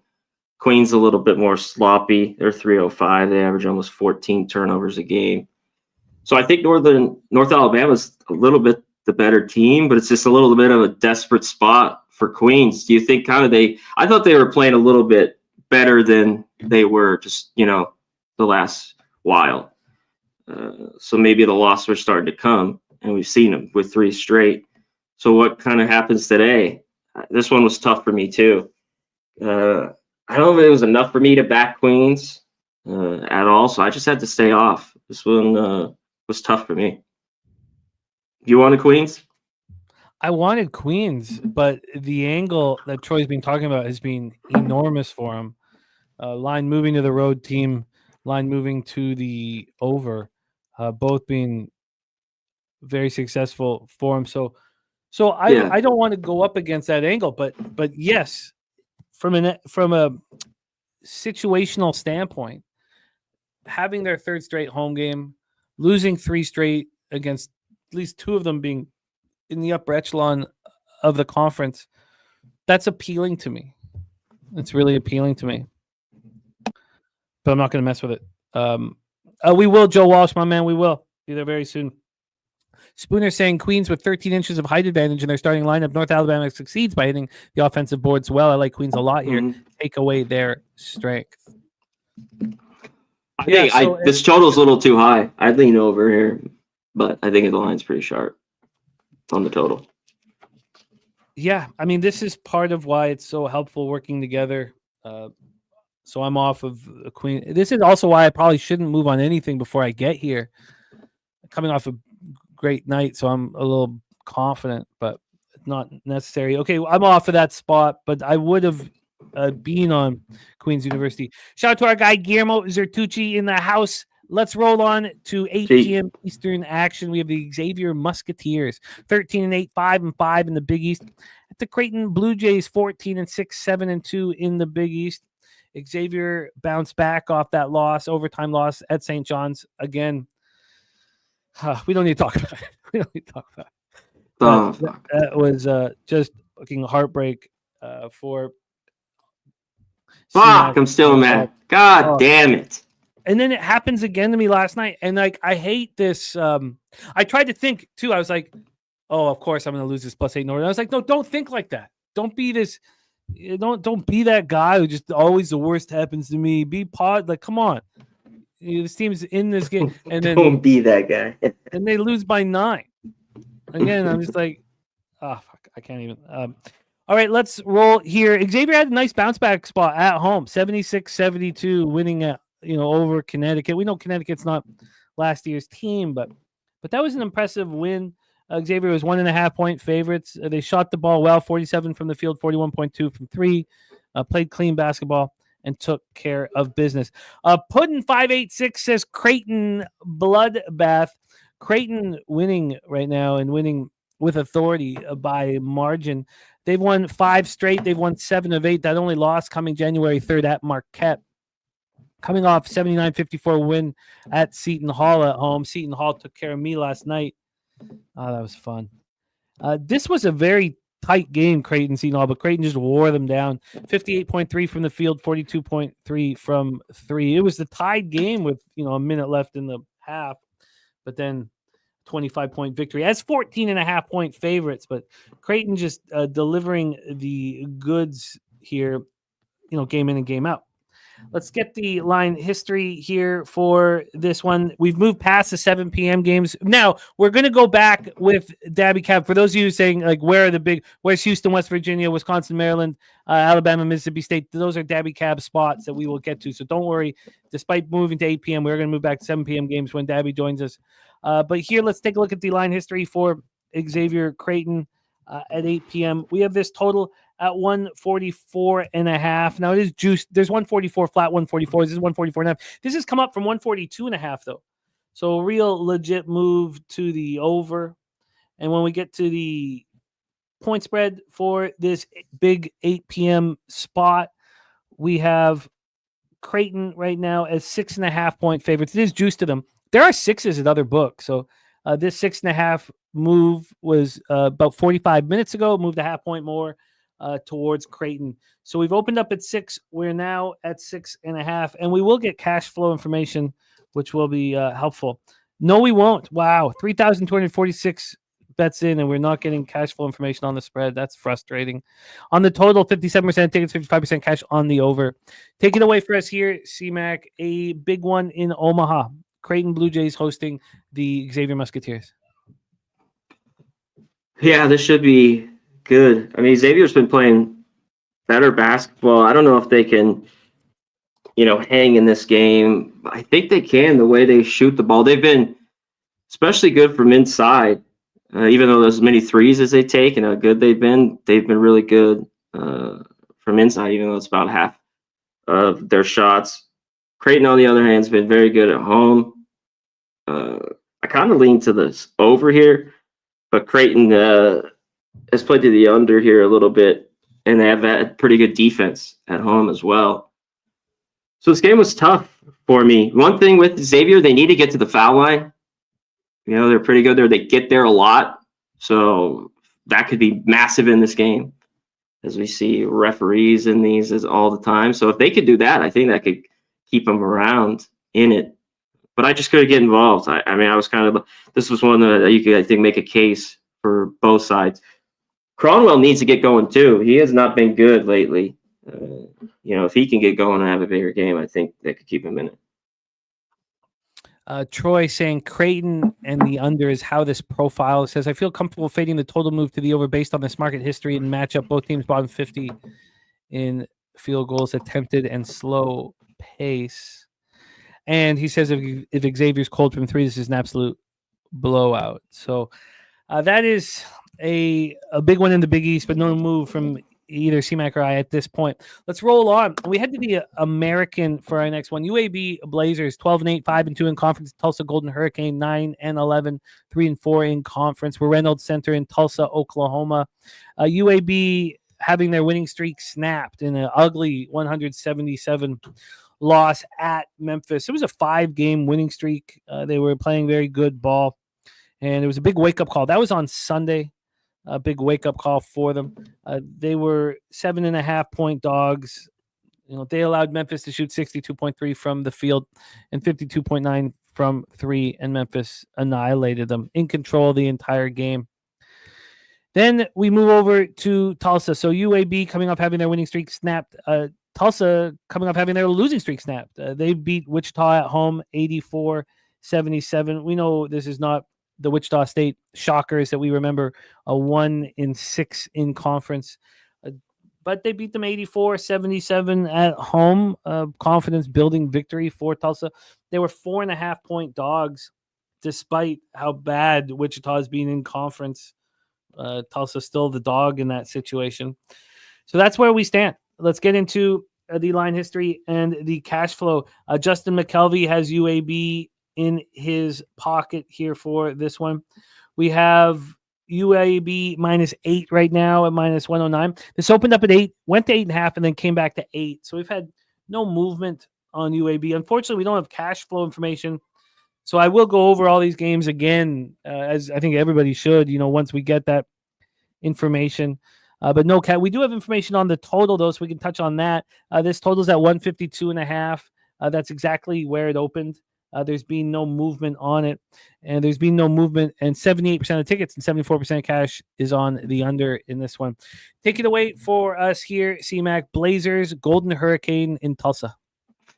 Yeah, this game's close for me. I'd actually like to see this baby get a 9 or a 9.5, just because as good as UAB is, I dare this team to make stops. And I don't know if they can. You know, they've been able to outscore people. I lost to them. I had South Florida at home a few weeks ago. They were able to win that game, and they just had a bad shooting tonight. You know, I looked at Tulsa on Sunday. They were able to get it done. I think they've been playing a little bit better basketball. We have some revenge of them getting their ass drilled here, QAB, on the road. And I think they can hang around. There's not a lot to support this. You know, UAB has been a little bit better, assist-to-turnover ratio. Tulsa hasn't. You know, there's when you look up Ken Palm or Bart Torvik, they have UAB a lot higher, and obviously they're almost double digits. But I think this won't be an easy spot for him. So this just let me see. I'd like to get a 9 or 9.5, and I'll move on. Okay, CMac looking for a 9.5 on Tulsa. I get why you I kind of like the over too, but I don't think I'll mess with the total. I get why you are looking at this here. I wish UAB wasn't coming off of the ass kicking. I know. You know, I would be right a hundo with it. But Troy Torrance looking at the over too and thinking Tulsa in the spot as well. So more time will be spent on that one. Let's move on here because we head to the Sun Belt, the Fun Belt. We got some really fun games coming up here. We have Arkansas State Red Wolves 16-5, 7-2 in conference. They've been very good. At the Southern Miss Golden Eagles 9-12, 4-5 in conference. We're at Reed Green Coliseum in Hattiesburg, Mississippi for this one. We have set up the X's and O's here quickly and get into the line history. The Red Wolves are rolling and winning by margin. You have to go back to that win at Troy to find a single-digit basketball game for them. They just had 4 straight home games, though. So now they're going on the road. That's a bit of a switch up. They haven't played on the road since the 11th of January. They beat Louisiana at home 83-63 to start this homestand. Beat up on Georgia State. So these are the worst teams in the conference at this point, 85-59. Then they beat App State at home. App State's been 6-3 in conference, look pretty good. And then on Saturday, they beat Texas State. Texas State 5-4 in conference, 80-65. So they're just playing very good basketball. But now they head out onto the road and face a Southern Miss team that's done the exact opposite. They've been on the 4 straight road games, and their last road game was Monday at Troy. Now I know it's not a tough trip, but coming off a 9-point loss in that road game, their last time they were at home, they needed overtime to take out Texas State. But they're coming off that 70-61 loss at Troy. They were 11.5-point dogs, so they covered. They were getting beaten up badly in the first half, and they kept it together and stayed on it. Shout out to the Skunt Blaster, blessing our action, telling others to do the same. A PSR Gold member for 12 months. Thank you, Skunt Blaster, my friend. So that's the situation. Let's get into the line history for this one, popping off at 8 p.m. This total is a 151, slightly juiced to the over right now, but it's come up from 149.5, and there's been no buyback. But it did go down to 148.5. The first move was towards the under, and then it started climbing very quickly. So we have a 151. When we get to the point spread here, we have it sitting at 8.5, very slightly juiced to Southern Miss. This opened up at 8.5, and it's at 8.5. So we've had 4 cents of movement. At one point, this was a 9, but it's come back. So we've had a 4 cents of movement. I imagine we are not going to get any information on the side here, cash flow wise, but we do have information on the total. We have 31% of tickets, 34% of cash, and this has just been flying now towards the over the last little while. And unfortunately, no information money-wise on the spread at this point from the Action Network. Take it away for us here, CMac, Red Wolves, Golden Eagles, and Hattiesburg. Yeah, this was a little bit. I like it I'd love to get a 152 here because I disagree with this move going up on this total. These two teams have been sneaky great teams to the under. My screen's completely out, but I think they're both right around 7-13 to the under. Both these schools. Southern Miss has been great. They haven't. Both these teams have been bad shooting. Let me get there. They've been awful I mean, they're awful from three, barely at 30%. Southern Miss, too, one of the slowest teams in the country, 351. Arkansas State a little bit quicker, but they've dropped this a little bit. Their lines have just been way, way too high in these games, and I disagree with this move going up. So let me wait here and grab the best number on this because I want the under here between these two teams. See how high it goes. Okay, so we'll revisit that here because we have 4 games left here for our breakdowns. Let's roll on to the next spot on the board. And I came very close to betting this here, and I'm still very interested in betting this. Next spot on the board for us, we head to the Missouri Valley Conference here. Belmont Bruins. 15 and 6, 7 and 3 in conference at the Illinois State Redbirds, 12 and 9, 4 and 6.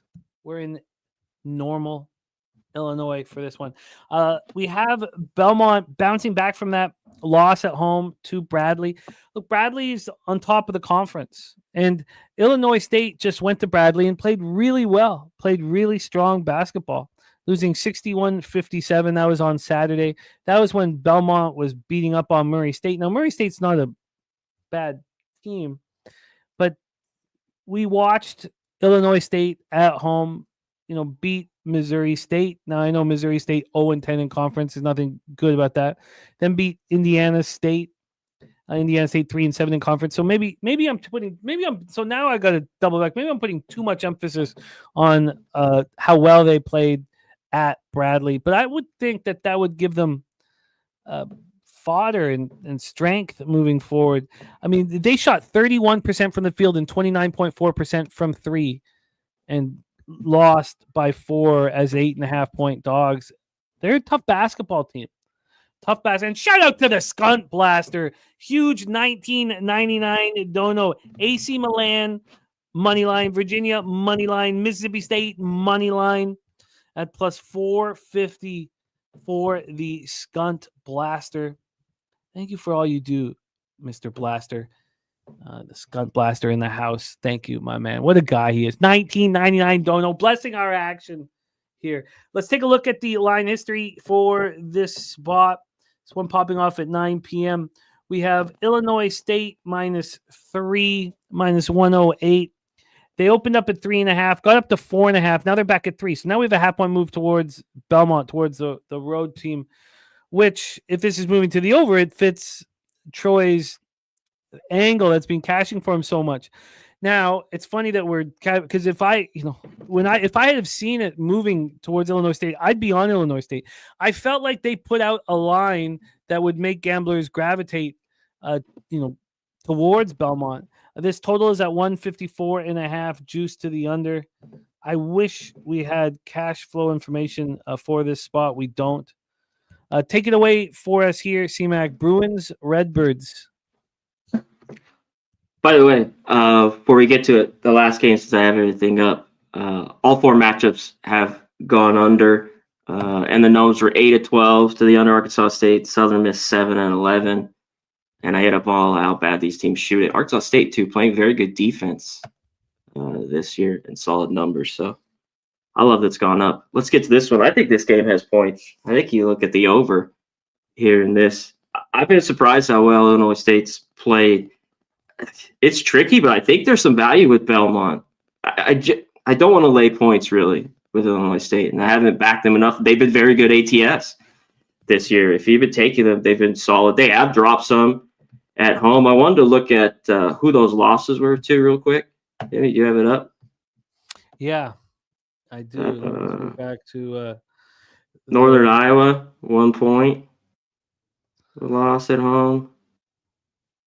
Yeah. What else was there? They lose by 1 at home. Then they. I mean, am I overvaluing that? Because Missouri State and Indiana State are weaklings in the conference. So am I overvaluing that? I mean, they destroyed Southern Illinois. They destroyed the Salukis 85-54 at home. Lost to UIC. We know UIC stepping up. Yeah.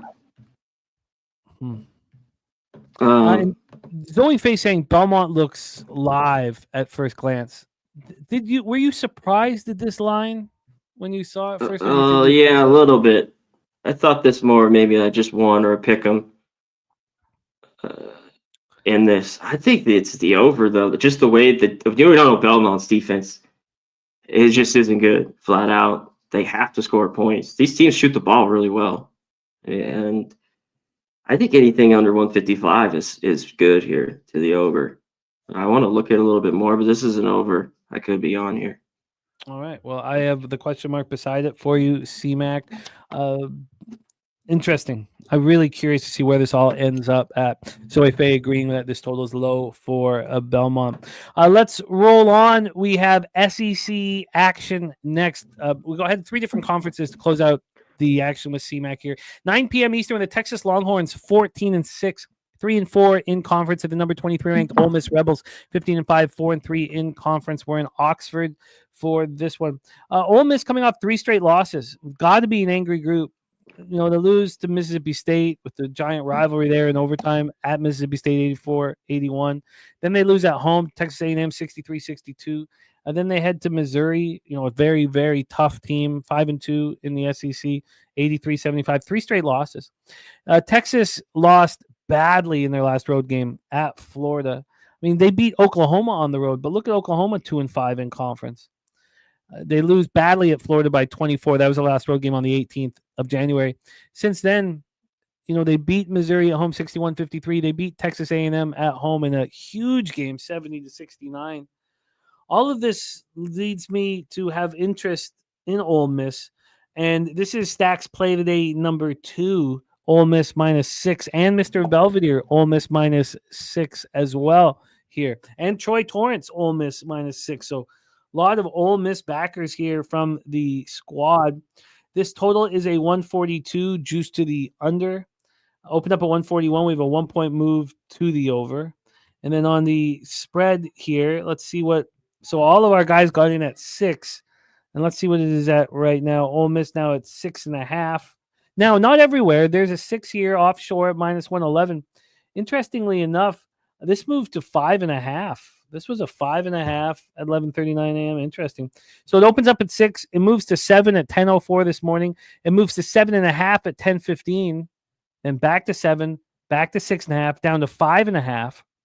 And then 2 minutes later, we got the buy back to 6. So at this point, there's been a 3-cent move to Ole Miss, just a 3-cent move.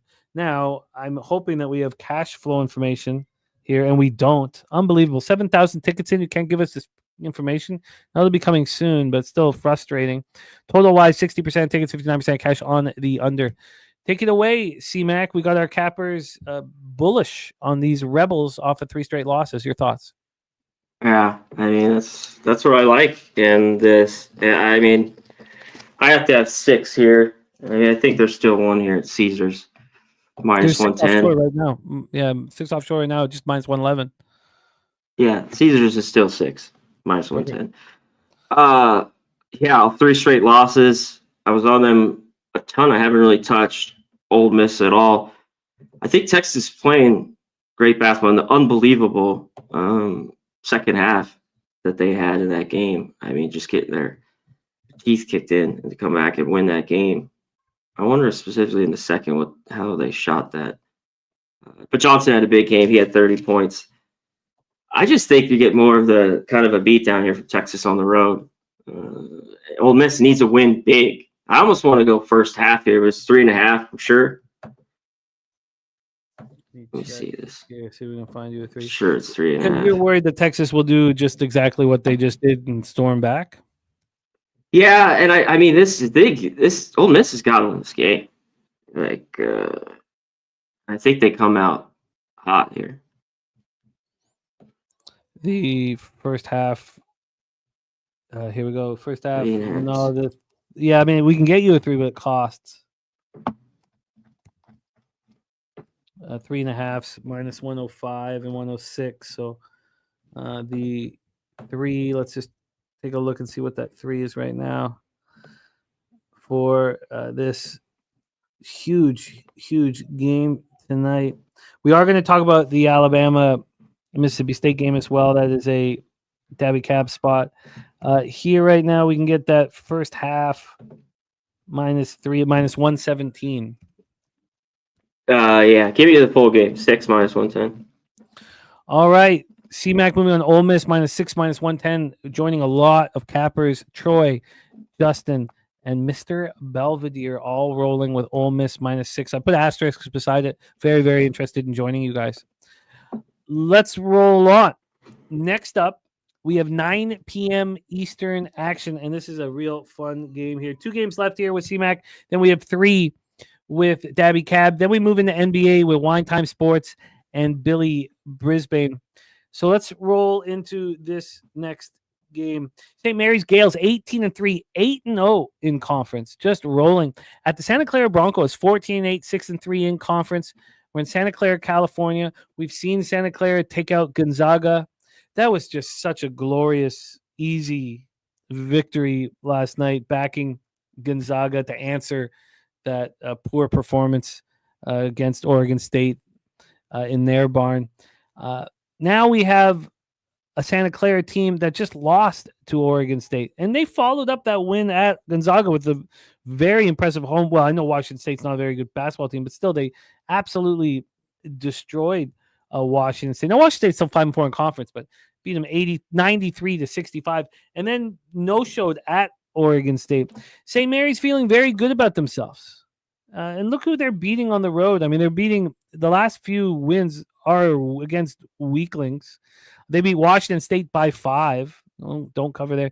They beat Pepperdine badly. They beat Pepperdine by 24. They beat San Diego by 47.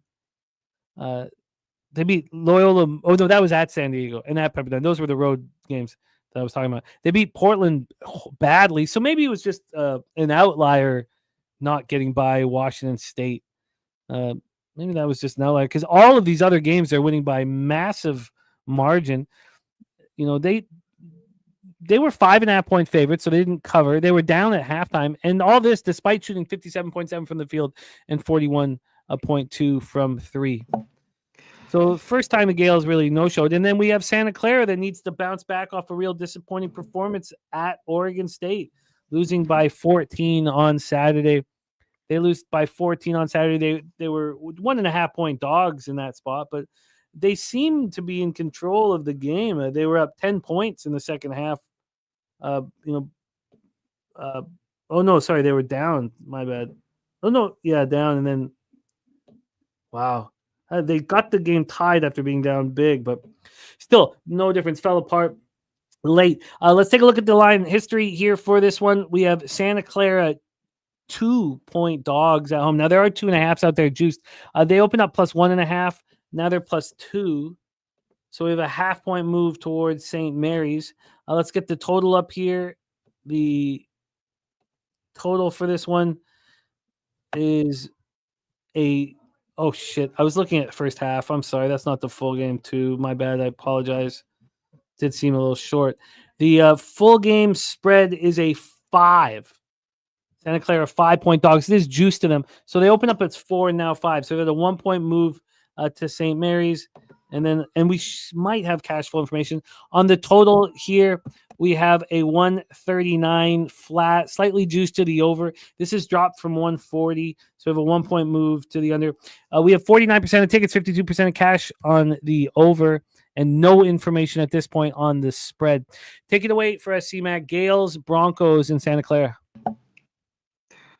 Man, this is Santa Clara, I think, here. St. Mary's has Gonzaga on deck, so this seems like a tough spot. But this is just, they consistently kind of own this team. It's just been difficult for Santa Clara to beat them throughout the years. I remember these spots year in and year out.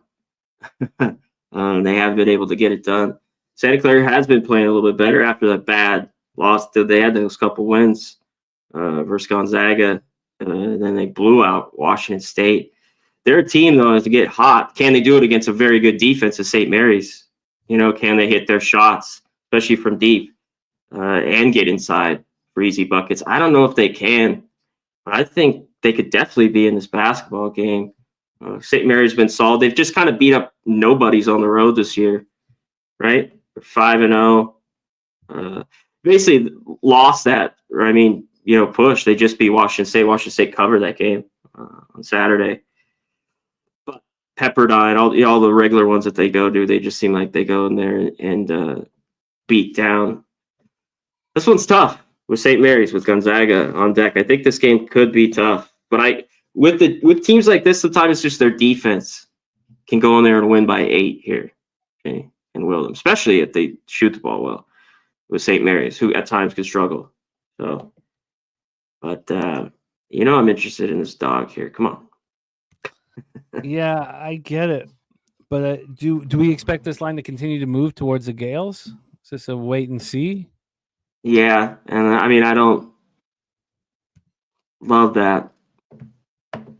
Santa Clara in those games, they're just red hot scoring. Like I don't know if they do anything like that, they definitely are in this game or could win it. But they've been way, way too inconsistent this year.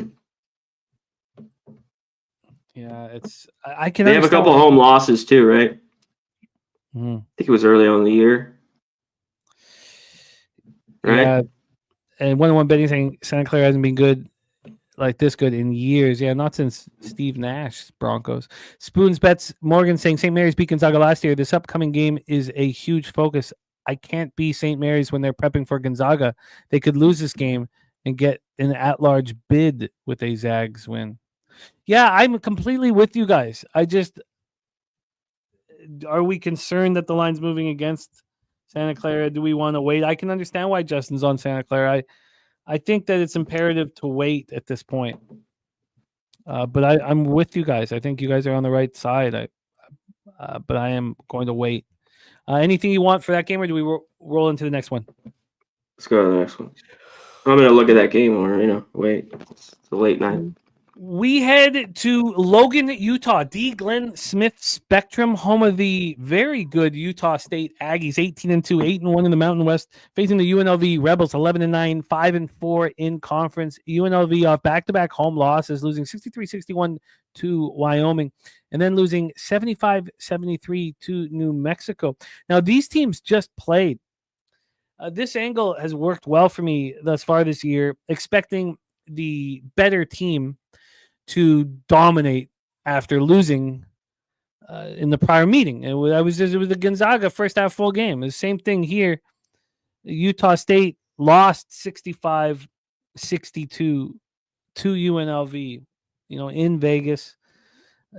Utah State shot the ball fine. I don't know exactly what went wrong because UNLV only shot 24% from 3. Now UNLV only turned the ball over 7 times, but they crumbled. Utah State had a lead with a minute left, 6 points. They just turnover. Yeah, look at that. UNLV a big 3. 7-point lead with 5:25 left. Yeah, there was a big lead there late. I was watching this game. Wow. 5.5-point favorites, and they let it go. It to me feels like Utah State will smash and grab now, but I don't want to get too excited about it just because I cashed on this angle yesterday on a couple different spots. Utah State bounced back off that win by destroying Nevada at home 90-69, then beating Air Force 87-58. I was so close to being on Air Force yesterday. That's the one that kind of got away from me. But UNLV off 2 straight losses at home, and they got to be, champing for a victory here. Let's take a look at the line history. We don't have cash flow information. Line history wise, though, this total opened up at 145. It's now 146.5. So we have a 1.5-point move towards the over. And on the point spread, we have, get down to the bottom. On the point spread, we have Utah State minus. Now there are 10s and 10.5s. This opened up at 10.5. We have a half-point move towards UNLV, 10.5 to 10. And we don't have the cash flow information, but this is a spot where I don't want to see it move too far towards the Rebels, but this is a smash spot for I wish the Rebels were coming off better performances, but 2 losses in tight games. Take it away for a CMac. Rebels, Aggies in Logan, Utah. Yeah, and Utah State off 2 huge wins. Beatdowns. Nevada and Air Force on the road.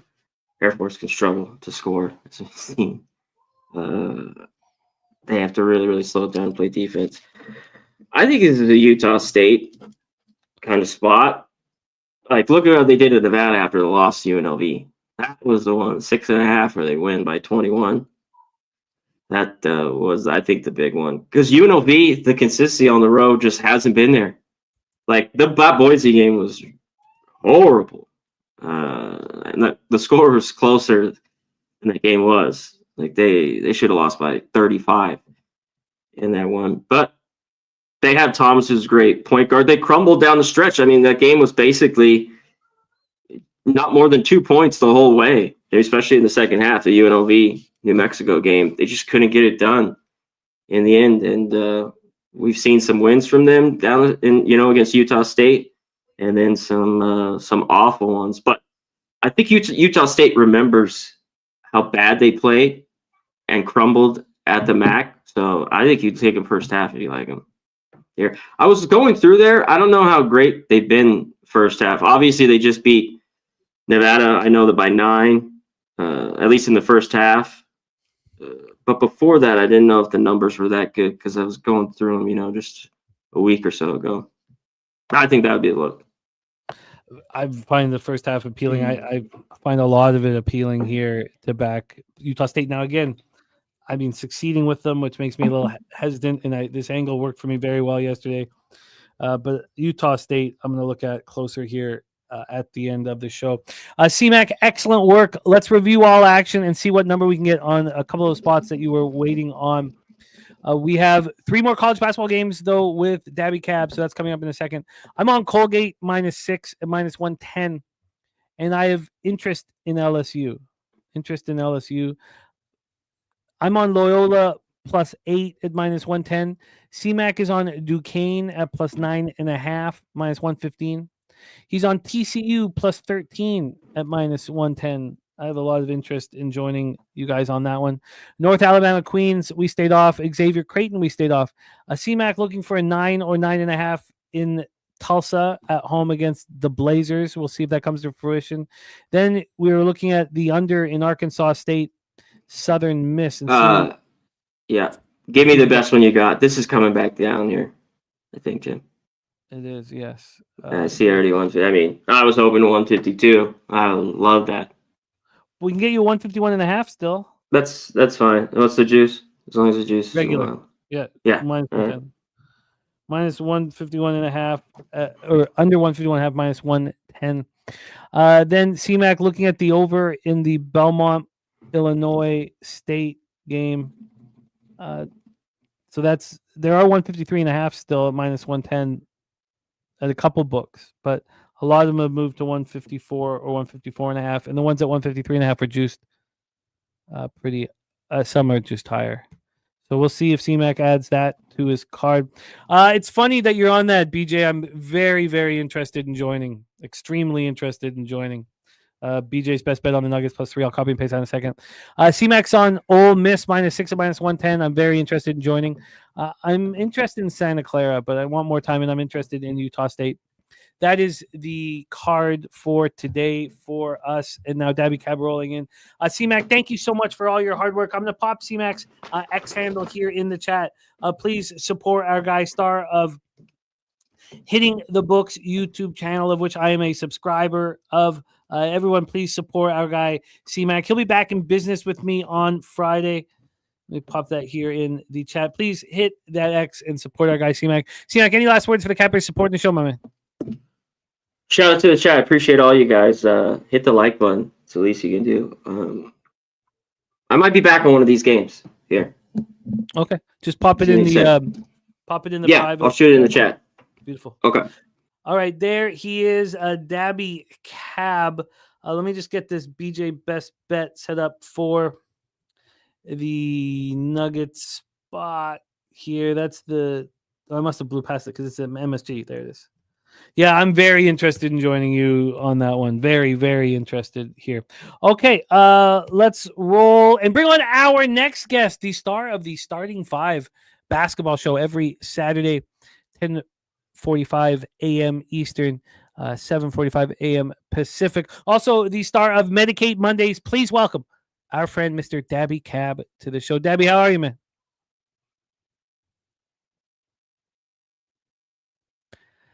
No, we still can't hear you, Debbie.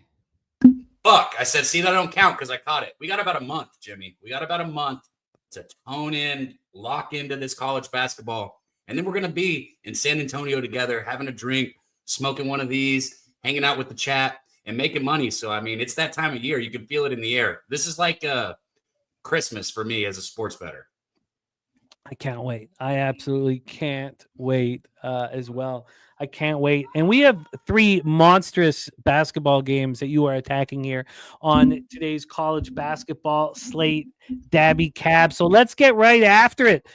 These are the 3 of the biggest ones on the board. We start 7 p.m. Eastern. The number 6 ranked Houston Cougars, 16-3, 8-0 in the Big 12, heading to Morgantown, West Virginia, to face the Mountaineers, who are 13-6, 4-4 in the Big 12. West Virginia off a couple of losses, losing at home to Arizona State, 65-57. Following that up with a 13-point loss at Kansas State. Kansas State 2-6 in conference. So it was a pretty ugly performance by West Virginia. Losers of 3 of 4. Now they went to Houston. They traveled to Houston on the 15th of January, and they lost 70-54.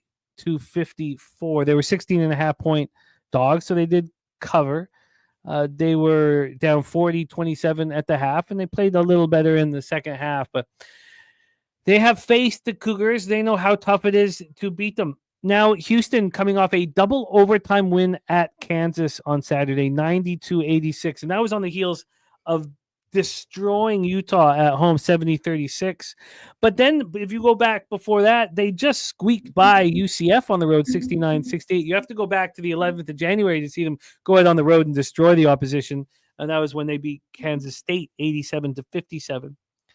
So an interesting spot here. West Virginia losers of 3 of 4, not playing very well, and Houston absolutely rolling. Let's get into the line history. We are going to get some cash flow information. There's my guy Top Set in the house. Justin McKelvey says he's got West Virginia +8 in his pocket. Clark Edge, don't worry. We can take great care of you. Don't worry about a thing. You have the right group of friends for that issue, my friend.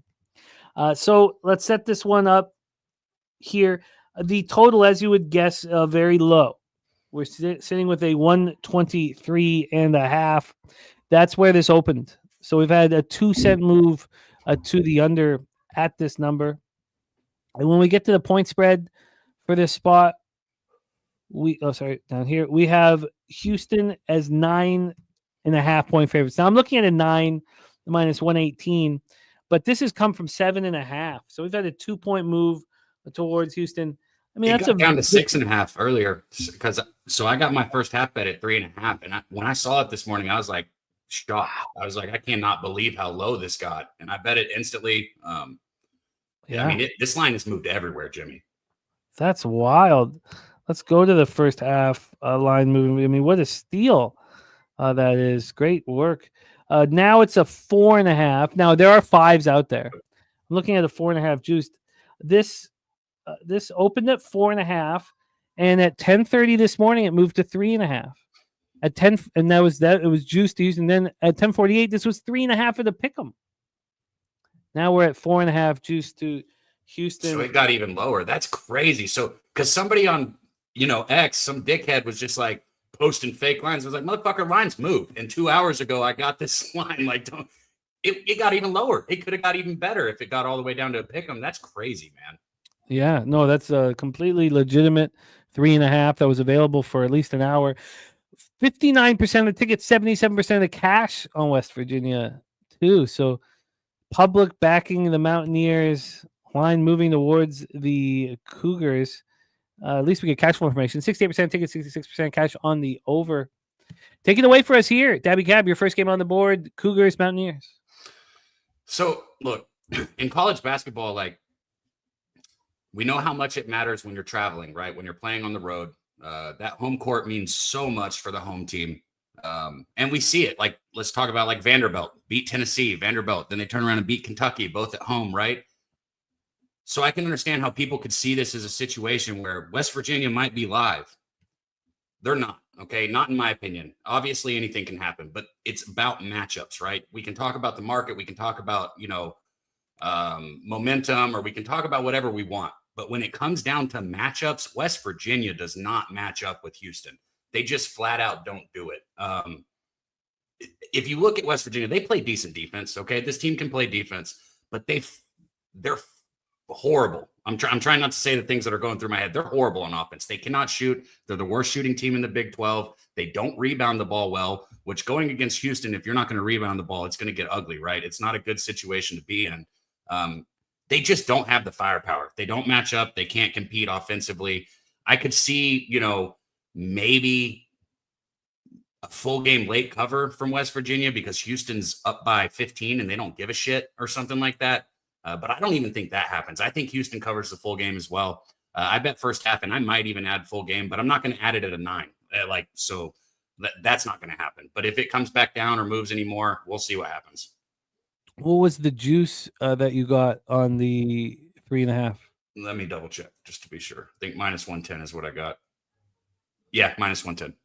Excellent work. Yeah, no, that was complete legit. Definitely available. Great job finding it. Daby Cab on. Well, and I don't post my shit until my bet's actually in too. So anytime somebody says that, I mean, they can fuck right off. Yeah, you can just show them. Yeah, no, Yeah, exactly. It's all good. No, that's totally legitimate. Houston first half -3.5 for Daby Cab.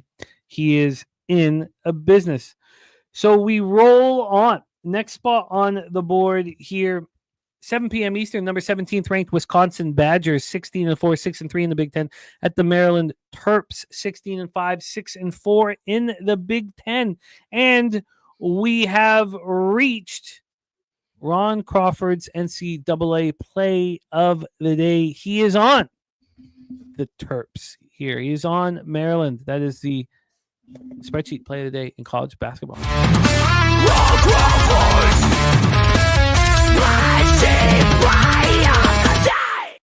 locked and loaded. Let's get this one all set up here for Daby Cab. Wisconsin bounced back from that 85-83 loss at UCLA by beating up on Nebraska at home 83-55 on Sunday. Maryland also won on Sunday at Indiana 79-78. Came on the heels of winning at Illinois. They also played Nebraska before then and did not play well, winning 69-66. Didn't cover that one, but Maryland rolling right now. Those are two very impressive road victories, especially at They didn't Illinois. cover against Indiana, I don't think, Jimmy. No, you're right. But still, It's 3.5. They're -3.5, I think. I'm not sure. Yeah, it opened with Maryland -3.5 and closed -2.5. But still, heading to Indiana and winning a game is still impressive. So the Terps being backed here by Ron Crawford. Let's get into the cash flow and line history here for this one. A line history. Oh, we did that. Wisconsin opening up, or Maryland opening up -4.5. They're now -5, and it's juiced to them. So there are 5.5s in the market. It's legitimately a 5.5. And then on the total here for this one, we have a 152 juice to the over at -114, drop from 153. And then when we get to the cash flow, we will get cash flow information. On this one, we have 76% of tickets and 77% cash on the over. And then on the spread, we have 72% of tickets, 57% of cash on Wisconsin. So Wisconsin public here. Maryland is not, and the line's moving towards them. Take it away for us, Daby Cab. Second game on your card, Badgers, Terps. I don't like that where the line's at, but I don't see how it would be. I mean, I guess the only difference is the line wouldn't be moving towards Maryland. I knew the public would be on Wisconsin, and I'd be with them here. I've got 2 bets on this one. I know we only do like 1 unit here, so one of them I'm just going to let people know what I bet. The other one you can make official. This is another thing where it comes down, both of these teams have been playing great basketball. Wisconsin, I'm 3-0 when I bet them this year. And Jimmy, you know how I bet. I roll with, teams, players, things that have made me money. I stick with them. Wisconsin's been good to me. 3-0 when I bet them this year so far. And they're just a fun basketball team to watch. They've got these 2 bigs down low, both 7 foot tall. And it's like, Wisconsin in years past hasn't been able to shoot, but you've got Steven Crawl down low, the 7-footer, and then another one, Winter down low, another 7-footer. And they've got people they can kick the ball to finally. They've got outside shooters that I trust with the ball, whether you're talking about Blackwell, the guard for them, or, he's a legitimate 3-point threat this year. This is a really good Wisconsin team that I was kind of asleep on at the beginning of the season.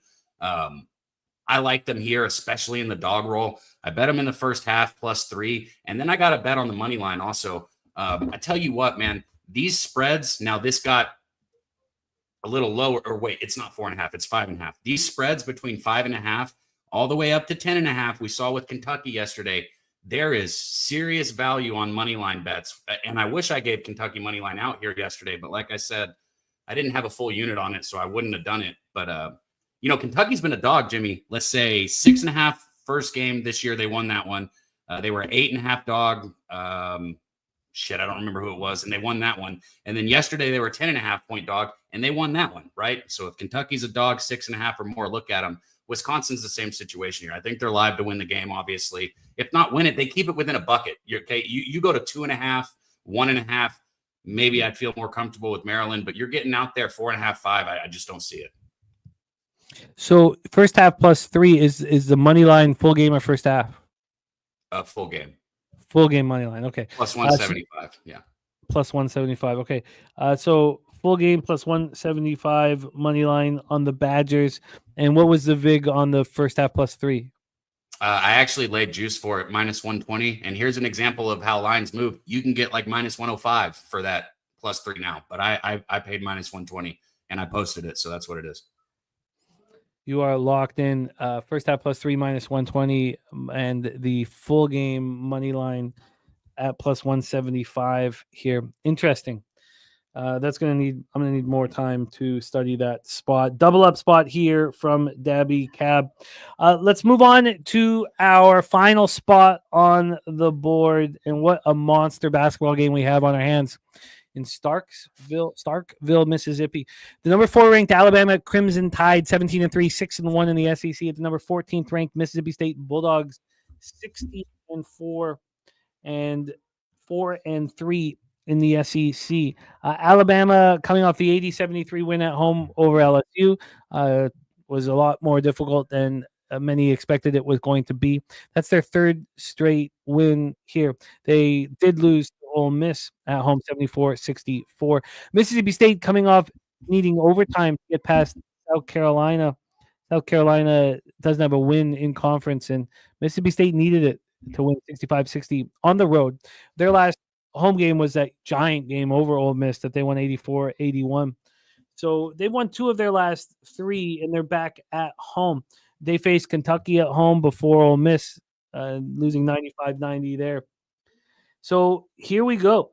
Let's take a look at the line history and get into the cash flow and hear Daby Cab's plan for this giant 9 p.m. start. We have, where the hell? Here we go. This total is at 165 at a pick'em. Opened up at 166, got up to 167 before it dropped to 165. So we have a 1-point move on the under. On the point spread here, we have a 1.5. Now -1 right now. But this opened, and it's opened at -1, -108. Now it's -1 at -116. So 8 cents of movement towards the Bulldogs. 8 cents of movement towards the Bulldogs. And then when we get to the cash flow, they got to give us this. It's such a big game. Yes, we'll look at spread and money line. Hopefully they give us all of it.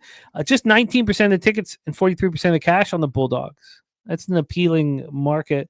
We're not getting any help on the money line. And on the total, we have 69% of tickets, 64% cash on the under. I was about to say the money line's not there. On the board, Crimson Tide, Bulldogs. The money line's not there, Jimmy, because that's what I would think most people would be betting. Yeah, they're not giving us any cash flow on cash flow on the money line. Hopefully we'll get it soon. Man, another spot where I could see Mississippi State lining up here. I mean, if you've paid attention to Mississippi State in years past, they've just been a defensive juggernaut, just outstanding on the defensive end. And they've got great defensive numbers this year. But I'm going to say it again, numbers. I watched tons and tons of college basketball because that's my thing is I need to be able to see matchups in my head before the game's played. I need to know what kind of offense and what kind of defense the coaches are going to switch to. That's my main cap when I cap college basketball. And this Mississippi State team is not as elite on defense as they've been. Don't get me wrong. They are still a solid defensive team. They're just not the same. I think it's because their offense is a little better and they're pushing the pace a little bit more, which makes it harder to play defense. But I'm just going to leave it there. They're not quite the defensive juggernaut they've been. And Alabama's that same offensive team. And you didn't touch on a very interesting storyline that is developing with Alabama right now. Did you see what happened with Mark Sears last game? No. Okay, so do you know Sears for the guard for Alabama? He's been there for a long time. You've seen his mom, with their nails done, and she shoots the free throws with him. He's been there, right? He's their guy.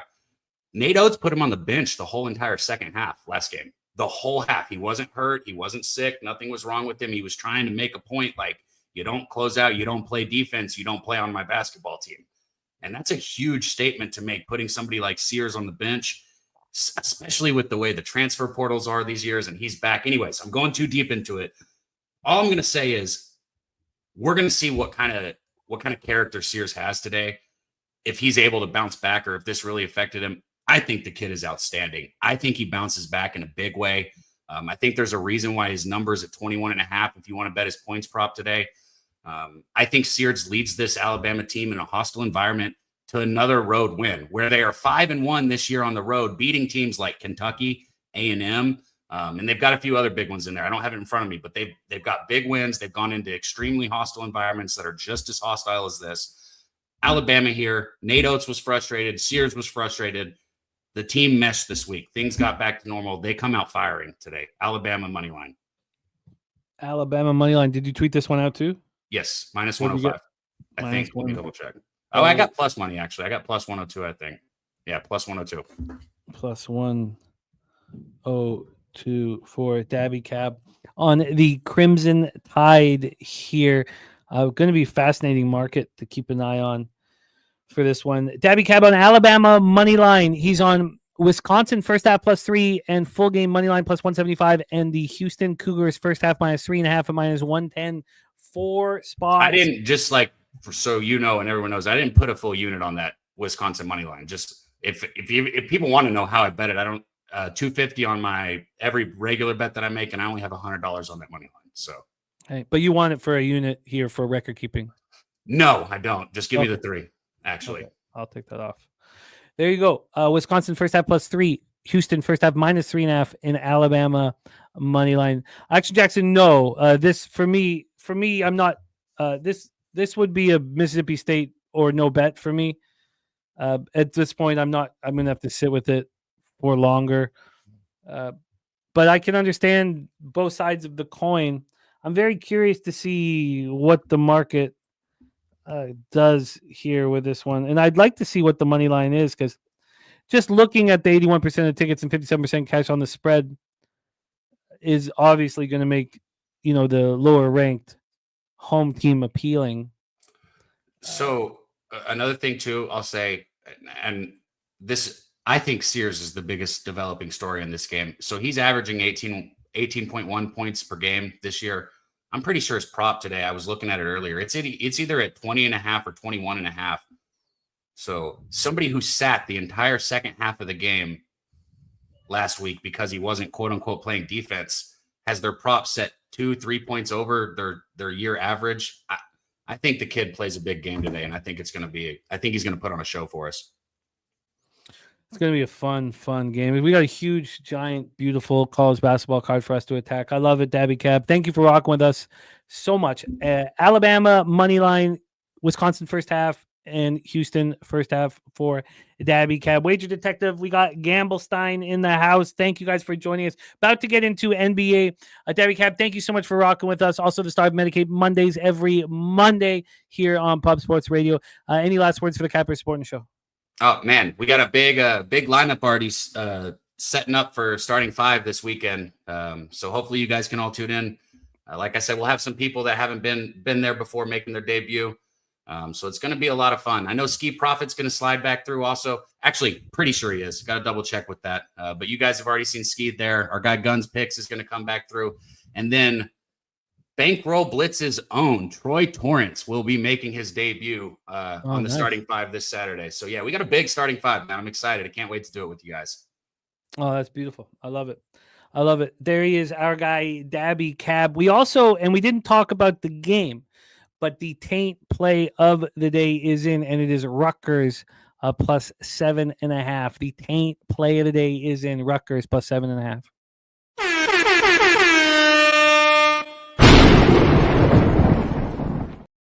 All right, let's roll into NBA here. And Florida State minus 11. Yes, I did copy and paste that. Yes, Clark Edge, sure. I'm going Wednesday to Monday. A lot of us are. I think Nash Nate's going Wednesday to Tuesday. But here it is. This is our Pubapalooza for March 20th to 23rd. That's Thursday, Friday, Saturday, Sunday, as well as events on all those days. But I'll be there from the 19th to the 24th. And I think that's the best way to handle it. So it's the March 20th to the 23rd, Clark Edge. And also, don't forget, we have our big Alamo card show. Vince Young's going to be there. And they're going to have a Beckett, someone from Beckett there, legitimizing all of the, authenticating all of the signatures as well. So Vince Young at the Alamo card show. I think there's 2 tables left. If you're looking to get a table here, it's almost all completely sold out. But if you're looking for a table, just hit us at pubsportsradio@gmail.com. And please support our big Alamo card show. All right, it's time to get into NBA. I wish it was always as easy as it was yesterday. Hawks plus 6.5. No, that was a tiny bit of a sweat. Blazers plus 5.5. Win outright. Sixers plus 5. Win outright. And we're back inching up to that 10% ROI. Feeling good about everything here.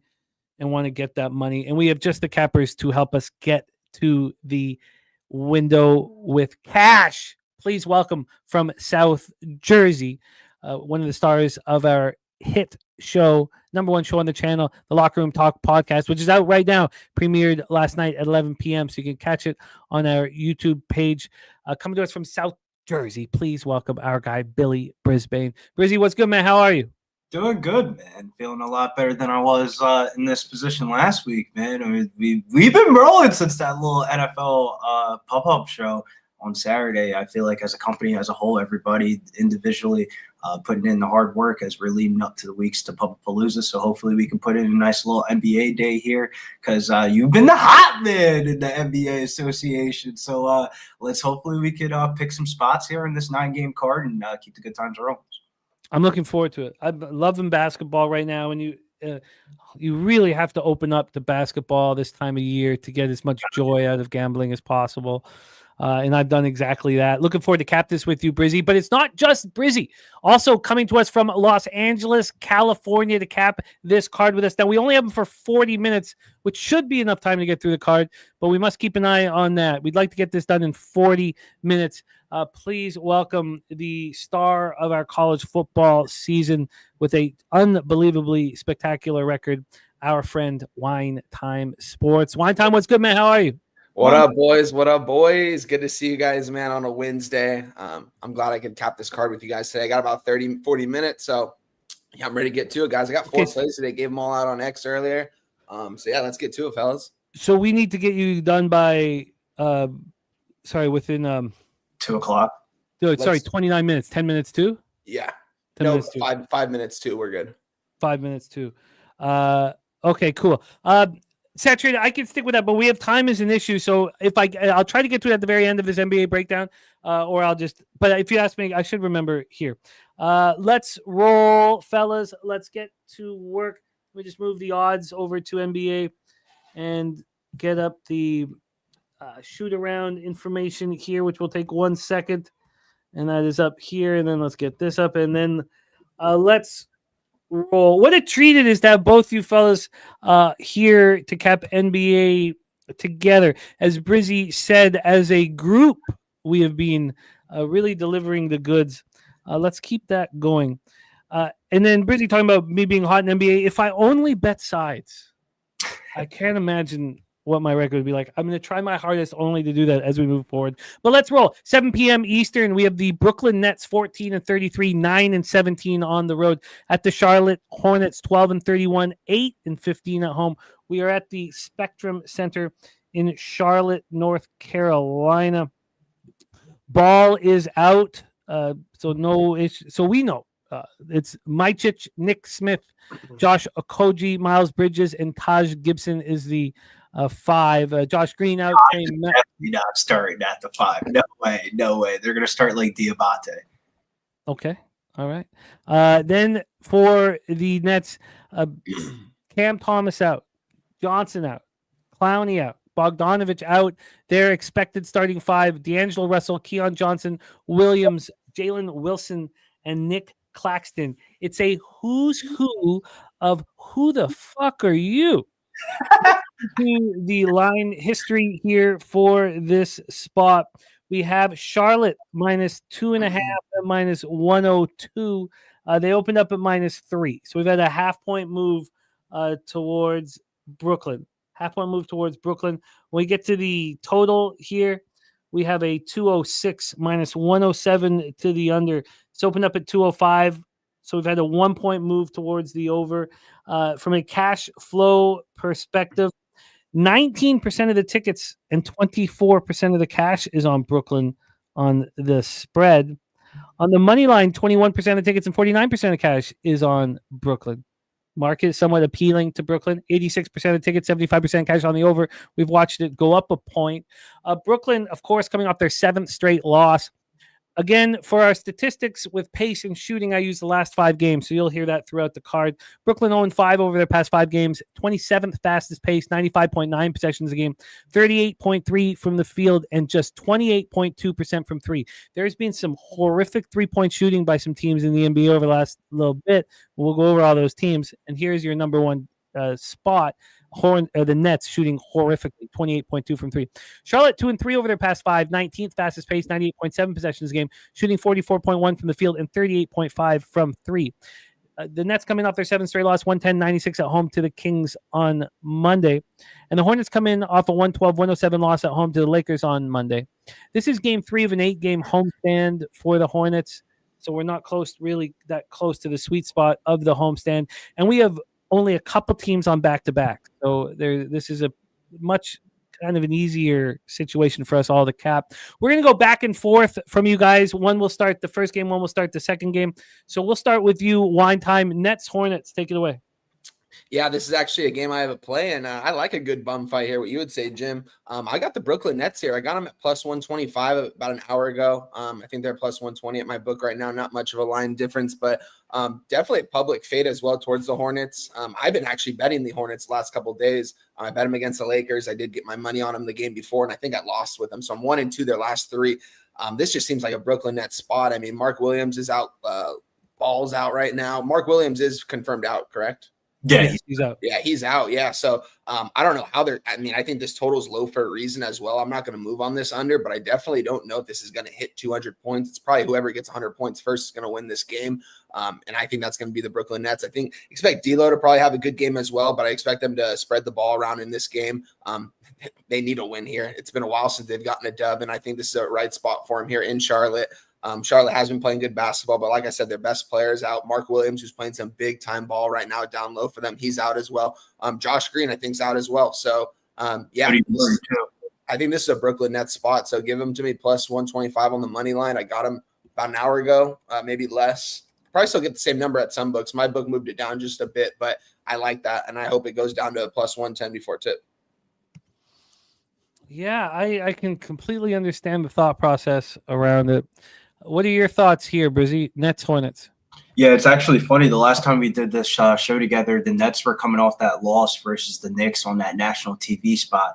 And Jim, man, since then, they've been getting blown the fuck out in the last week, dude. 108, 84, 106, 97, 96, 110. I mean, the total of this game looks like it's what are we in the 1990s? But it kind of makes sense when you look at the Hornets injury news report. This is basically like their B team. The under has hit in eight straight home games for the Hornets and 6 out of the last 7 games. I think the move would be the under 205.5 for this one. But one player prop that kind of stands out for me in this one, if you're going to play player props, obviously Miles Bridges is going to be the most popular one, but Vasilije Micic over 5.5 assists at -136. LaMelo went down in the second quarter of the last game, and the former EuroLeague MVP, Serbian national team point guard Micic stepped in and played 33 minutes. This is his first time playing in the NBA, but you take out Ball, Brandon Miller, Terrence Mann, Cody Williams, the other Williams, Cody Martin, Josh Green are all out. I mean, damn, what are we betting Josh Okogie props tonight? Because I mean, he's going to have to play like 30-something minutes. Brooklyn's one of those teams that it kind of reminds you of college basketball. You see like college basketball and AAU teams do this. They blitz the pick and roll screens, so they're first in the NBA versus pick and roll ball handlers. Micic scores 40% of his points being the pick and roll ball handler. So basically like setting – like he can't score unless they're setting screens for him, basically. And if they're going to blitz him off the pick and rolls, then he's just going to pass the ball. I think his over 5.5 assists is a little low, but that was the only two value spots I saw in this game was the under and the over 5.5 assists for Micic. Probably like a prize picks play. Would you say that Miles Bridges is the best player on the floor, or would you say D'Angelo Russell is the best player on the floor, Brizzy? I actually think it doesn't matter because neither of them are going to like really hit their caps in their minutes of like, if you look at the Hornets roster, they're only going to have 8 active guys. Granted, Miles Bridges is going to get most of the usage, but like some of these guys like Tejan Saloon from France, he was a top 10 pick in the NBA draft. He's going to get minutes off the bench tonight. He might lead the team in shot attempts. Like the last time they had all these players out, he was shooting a shitload of threes and stuff like that. He had a couple pop games. Moussa Diabate, he's been looking really good. That's kind of the reason why they traded away Nick Richards is because he's been playing a really good backup minutes behind Mark Williams. I think they're going to give him a shot. The last time that he got extended minutes was against the Pelicans the other night, and he had 9 points and 13 rebounds, 3 assists, 1 block, 1 steal. But I feel like we're talking about this game too much. I don't think you should bet this game. I have made a lot of money off bum fights in the last 24 hours, but I can understand if you don't want to talk about it. It's all good.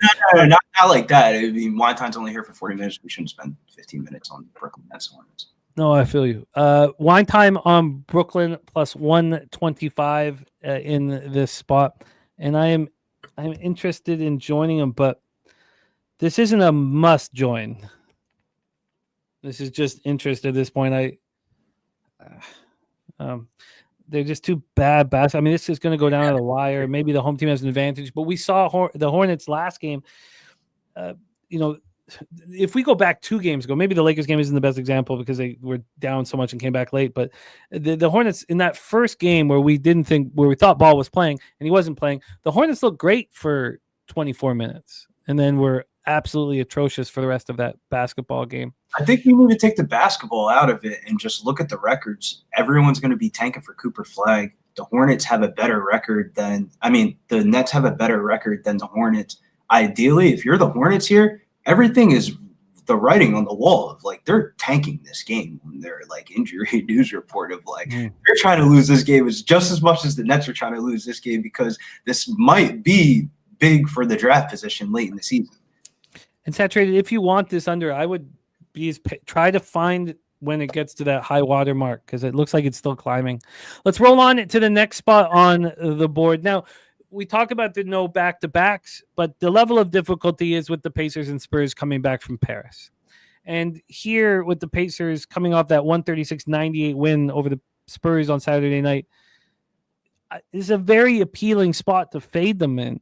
Pistons coming off their second straight loss, 110-91, the Cavaliers on Monday, and this concludes a 3-game road trip. Pistons 23-23, 13-12 on the road. Pacers 25-20, 12-7 at home at Gainbridge Fieldhouse in Indianapolis, Indiana. For the in and out situation, of course, Ivy out, and Nembhard is a game time decision, but the Pacers getting healthier, and Nembhard's been good to go. It's just still the back issue that's bothering him, but he's been questionable at times. He hasn't missed a game since December 27th.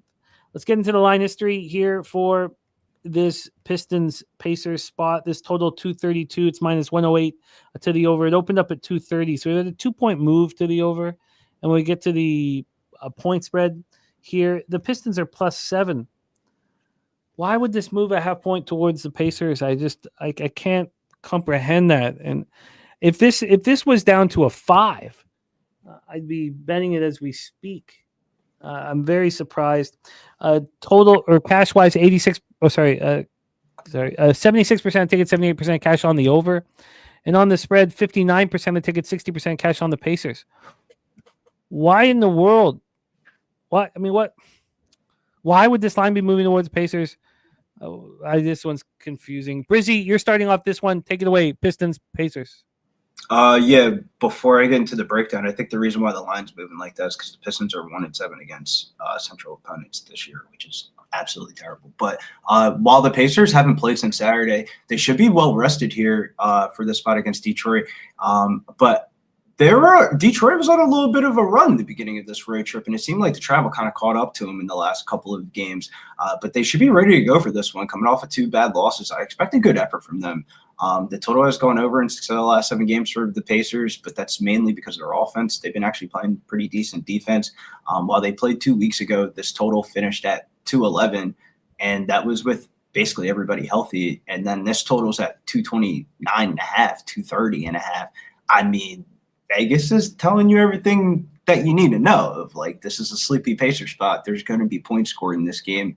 I think this game's going to be competitive. I would bet Detroit on the spread or take Detroit team total over 111.5. Slight lean towards the over 229.5, but I kind of want to fade the teams, both teams coming back in pairs. But the other one a little bit more than this one. One player prop to look at for this one would be Azar Thompson over 15.5 points, rebounds, and assists, -135. Both of the Thompson twins have looked really good to start off this year. Amon's been crushing for the Rockets. He looks like one of the best wing defenders coming up. And then his twin brother here, Azar, has a little bit more fluid of a jump shot dating back to the OTE days.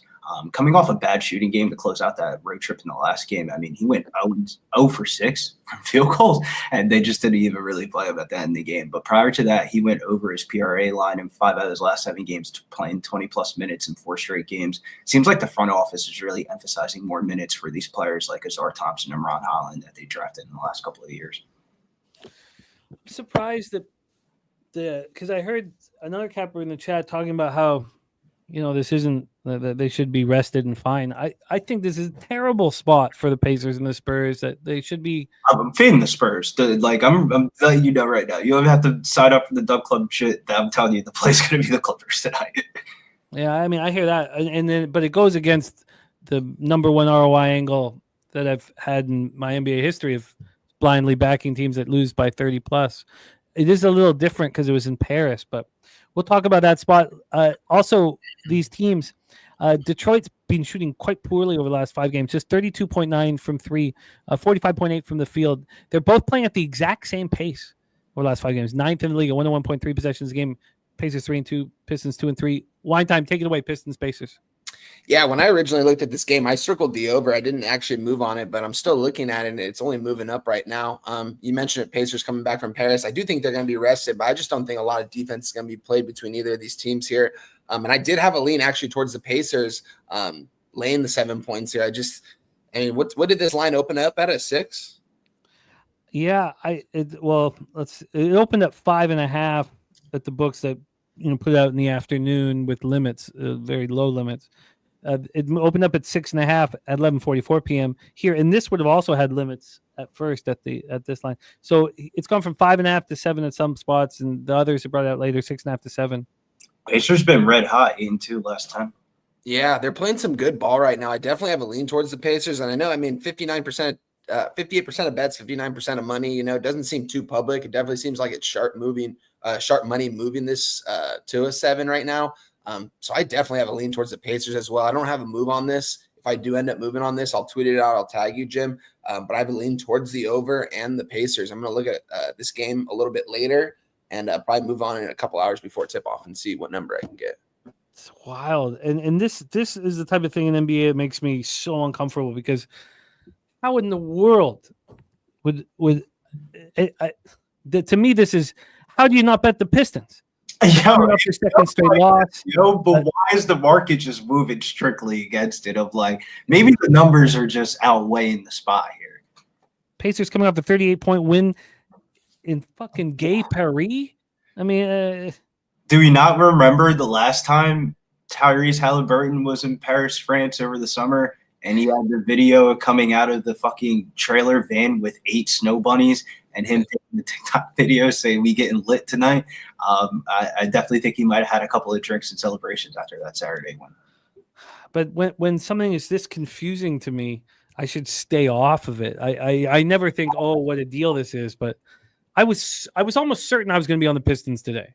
Maybe I know you don't fuck with the totals, but I'm with Wine Time of like Vegas is telling you that like there's going to be some points scored in this game. If you like the Pistons, I would take the team total over and take the spread out of it because they could just get blown the fuck out. Like, wow. All right. I'm going to need more time on this one. So nothing official from any of us. But again, if whatever you guys tweet out to, because we'll have talked about these games, we'll add. Let's roll on 7 p.m. Eastern with the Toronto Raptors, 14-32, 3-19 on the road. The Washington Wizards, 6-39, 5-17 at home. I mean, the teams are so bad in the NBA that you win 6 of 7 games, even though you've only won 14 games, you've skyrocketed out of the lottery. This is the longest winning streak of Darko's career as coach of the Raptors. Wild situation in Toronto with them winning when we would be hoping that they would not be. And it wouldn't matter in most years. You'd still 14-32. What are you getting, second overall pick? Yeah, but outside of Cooper Flag, who you're really tanking for. So we have Toronto opening up at -7, getting up to 7.5, then to 6.5, and now 6. Honestly, I mean, I would really struggle backing Toronto -6 against the 905s. Seriously, I'd be like, God, dude, you're gonna give the 905s all these points against. I mean, I know they've won 6 or 7, but this total is at 230.5, dropped from 231. The spread here, as we said, is moving towards. Not only is it moving towards Washington, but Toronto at -6. Now, this is the sharpest book offshore. The Toronto -6 is at even money. This is going to be a 5.5 in 15 minutes and 30 minutes. Which is crazy because I don't think Alexander Sarr is going to play in this game. He definitely got hurt. Yeah, he got ruled out. Yeah, I don't think he's going to play. So, like, where the he's out. He's out. Jonas Valanciunas. I mean, they've been very hesitant to play him over 25 minutes, regardless of who's in and who's out. IQ out. I don't think it matters of what Kelly Olynyk does here, but he's questionable still. And then Grady Dick. Grady Dick is. He's been hooping, man. Boy's sick. That's why Kansas having a slow year, man. That's what happened to Grady Dick and Johnny Murphy, man. He's sick. That might be the reason why this line's moving towards the Wizards here. Let's take a look at the cash flow. If Toronto's insanely public, they're not insanely public. Who would? 69% of the tickets on the Raptors, 57% of the cash. Then on the total, we have 57% tickets, 55% cash. I mean, this. I knew all along this was going to be Wizards or no bet. This is a gift to cappers when the Raptors go on a winning streak. Raptors coming up their 4 straight win and 6 and 7 games, 113-104 at home over the Pelicans on Monday. They're playing at the 4th fastest pace in the league, 102.3 possessions a game, 49.2 and 35.2 from 3. Wizards coming up their 14th straight loss, 130-108 at Dallas on Monday. 8th fastest pace in the league, 101.9 possessions a game, 38.8 from the field, and just 29.2 from 3. Wine Time, we start with you. Take it away, Raptors, Wizards. Yeah, talk about two teams that have done complete opposite for me. Raptors been putting money in my pocket the last couple of weeks, man. Playing some good time ball. I've been texting Jim about it, I believe, during these games. Playing good. Wizards, on the other hand, not playing good ball at all, which is kind of crazy. Just hearing that breakdown from Jim, it already made me move on this right now. I'm going to move on the Wizards here, guys, but I'm going to do something a little different. I'm going to move them on the money line here. I don't need the 5.5. If it goes down to a 5.5, I don't need the 5.5. I want the money line here. I think they're going to get them outright. These are the spots I've been attacking lately when teams are +4 to +6. I've been taking them on the money line. My ROI has been better doing that way. It's been higher. So I'm going to continue to do that here with the Wizards +190. Don't get me wrong. I mean, this is another bum fight. The Raptors are playing a lot better basketball. And recency bias tells me, I'm like, I don't want to fade this Raptors team. They've been making me money, but at the same time, this is a great spot, I think, to fade them and to take the Wizards in this spot. You mentioned Alex Sarr is not going to be in this one. Big Val will be down low. I'm guessing Kuzma and Jordan Poole are going to have big games here today, and they're going to get this done here. So I'm going to take the Wizards +190 on the money line. Cool knowledge been looking really good. Remember that game you went to Wine Time against the Lakers, man? He was nice. Felt like he was the only person that was trying to help us out on the spread. I know. I mean, it was crazy though how many shots they missed at the rim there. I was 15 feet away just watching these huge ass guys just miss these buckets. It was one of the worst performances I've ever seen from a team, which is wild that I'm going to take them here. But I'm not going to let that take away from the cap and from looking at the market right now and just the spot here for the Wizards. So Wizards money line. I get it. I mean, money lines, your giant balls, clanking around. but I get why you're fading the public here. Let's hear what Brizzy has to say. Raptors, Wizards. Yeah, I mean, Toronto's been healthy here at the end of the month. They've been kind of rolling here, 4 straight wins, 6-1. The last 7 games, won the season 21, 19, and 1 ATS on the road. It's just I'm not ready to lay 7 with Toronto on the road here. The Wizards are coming back from their West Coast trip, which is never the best spot situationally, especially on a front end of a back-to-back playing versus the LA Lakers home tomorrow. The spot's just really ugly on both sides. You would think you would want to play the over here as Washington's 13-9 towards the over at home and over in 4 straight home games. The only thing that's been kind of holding me back here is while this little short win streak has really just been the Raptors playing defense, while the rest of the NBA doesn't really play defense from night to night. They've been able to really limit some of these inferior opponents that rank bottom 10 in pace of play. Honestly, I'll probably pass on betting this game, but it would be Wizards team total under 112.5. I think this total is a little bit janted too high. I think the best bet in this game, though, is either Jakob Puddle over 24.5 points and rebounds or his double-double prop. The Wizards allow the most points and rebounds to the center position. 9 out of the last 10 centers that have played against the Wizards have gone over their PRA line versus the Wizards. They're 29th versus the pick and roll man, 17th versus putback, 29th versus free throw, and 29th versus transition scoring for big men. Puddle's had 10 plus points in 14 out of his last 18 games this season with no IQ, Scotty and RJ on the court. So Jakob Puddle's in store for a big night tonight. Yeah, I mean, because they don't play Big Val very much. I mean, I'm always watching the Wizards going, why is he not playing 30? He plays fine. Like when he's out there, he looks fine. Yeah. Interesting. Wine time on the Wizards money line. I expect to bet them on the spread here as soon as possible. Let's roll on. 7:30 p.m. Eastern with the Chicago Bulls 20-27, 11-11 on the road at the Boston Celtics 32-15, 15-9 at home. We're at TD Garden in Boston, Massachusetts. Let's get into the line history here for this one. We have Chicago plus 14.5. It's juiced to them. This opened up at 14.5, juiced to the Celtics. So we've had 8 cents of movement towards the Bulls at this number. From a total scenario here, we have a 229.5 at a pick'em. This opened up at 232.5. 232.5, and it got up to 233. It was 233 at 11:30 this morning, and now we're 229.5. I mean, it's just a wild move. We'll go to the action here and see if anyone, Tatum game. Oh, Levine's out, but that was already known, I think. Yeah. Torrey Craig out, and Kobe White is the game time decision. He was at shoot around, so expected to play. Tatum is a game time decision here for the Celtics, listed as questionable. Still dealing with that right knee issue. He hasn't missed a game since December 23rd. Horford also questionable. He missed the loss on Monday, so it could be 2 straight games on the bench for Horford. Bulls 2-3 over the past 5, 11th fastest pace, 100.7 possessions a game. Shooting the ball poorly from the field, 43.4 and 36.4 from 3. Boston 3-2 over the past 5, slowest pace in the NBA over the last 5 games, 95.61 possessions a game, 45.6 from the field, and 38.3 from 3.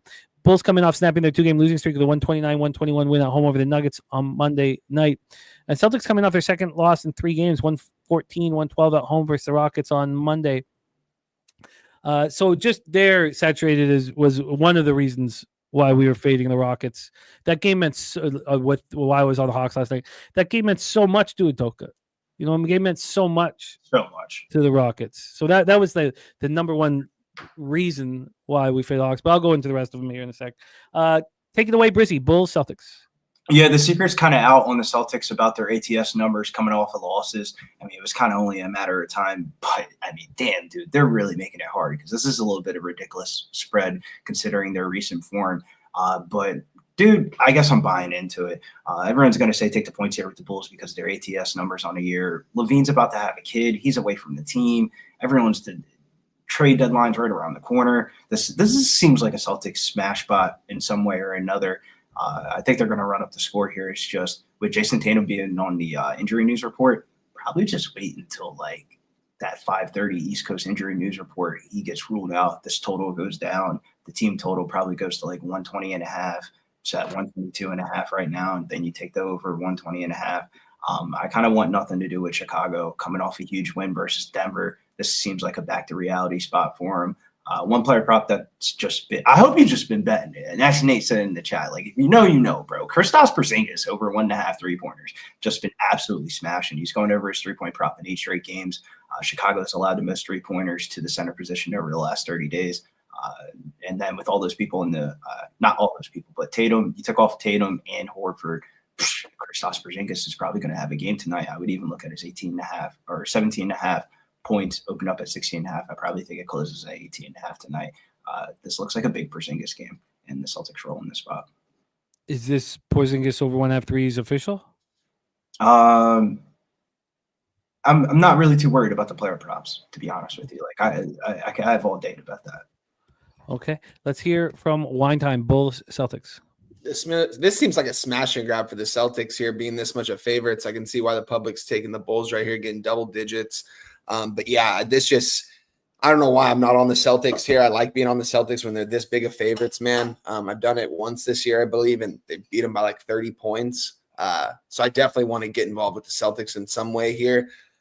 Might tweet it out later. I don't officially have a play on it yet. If this gets like 15.5, I might still move on it.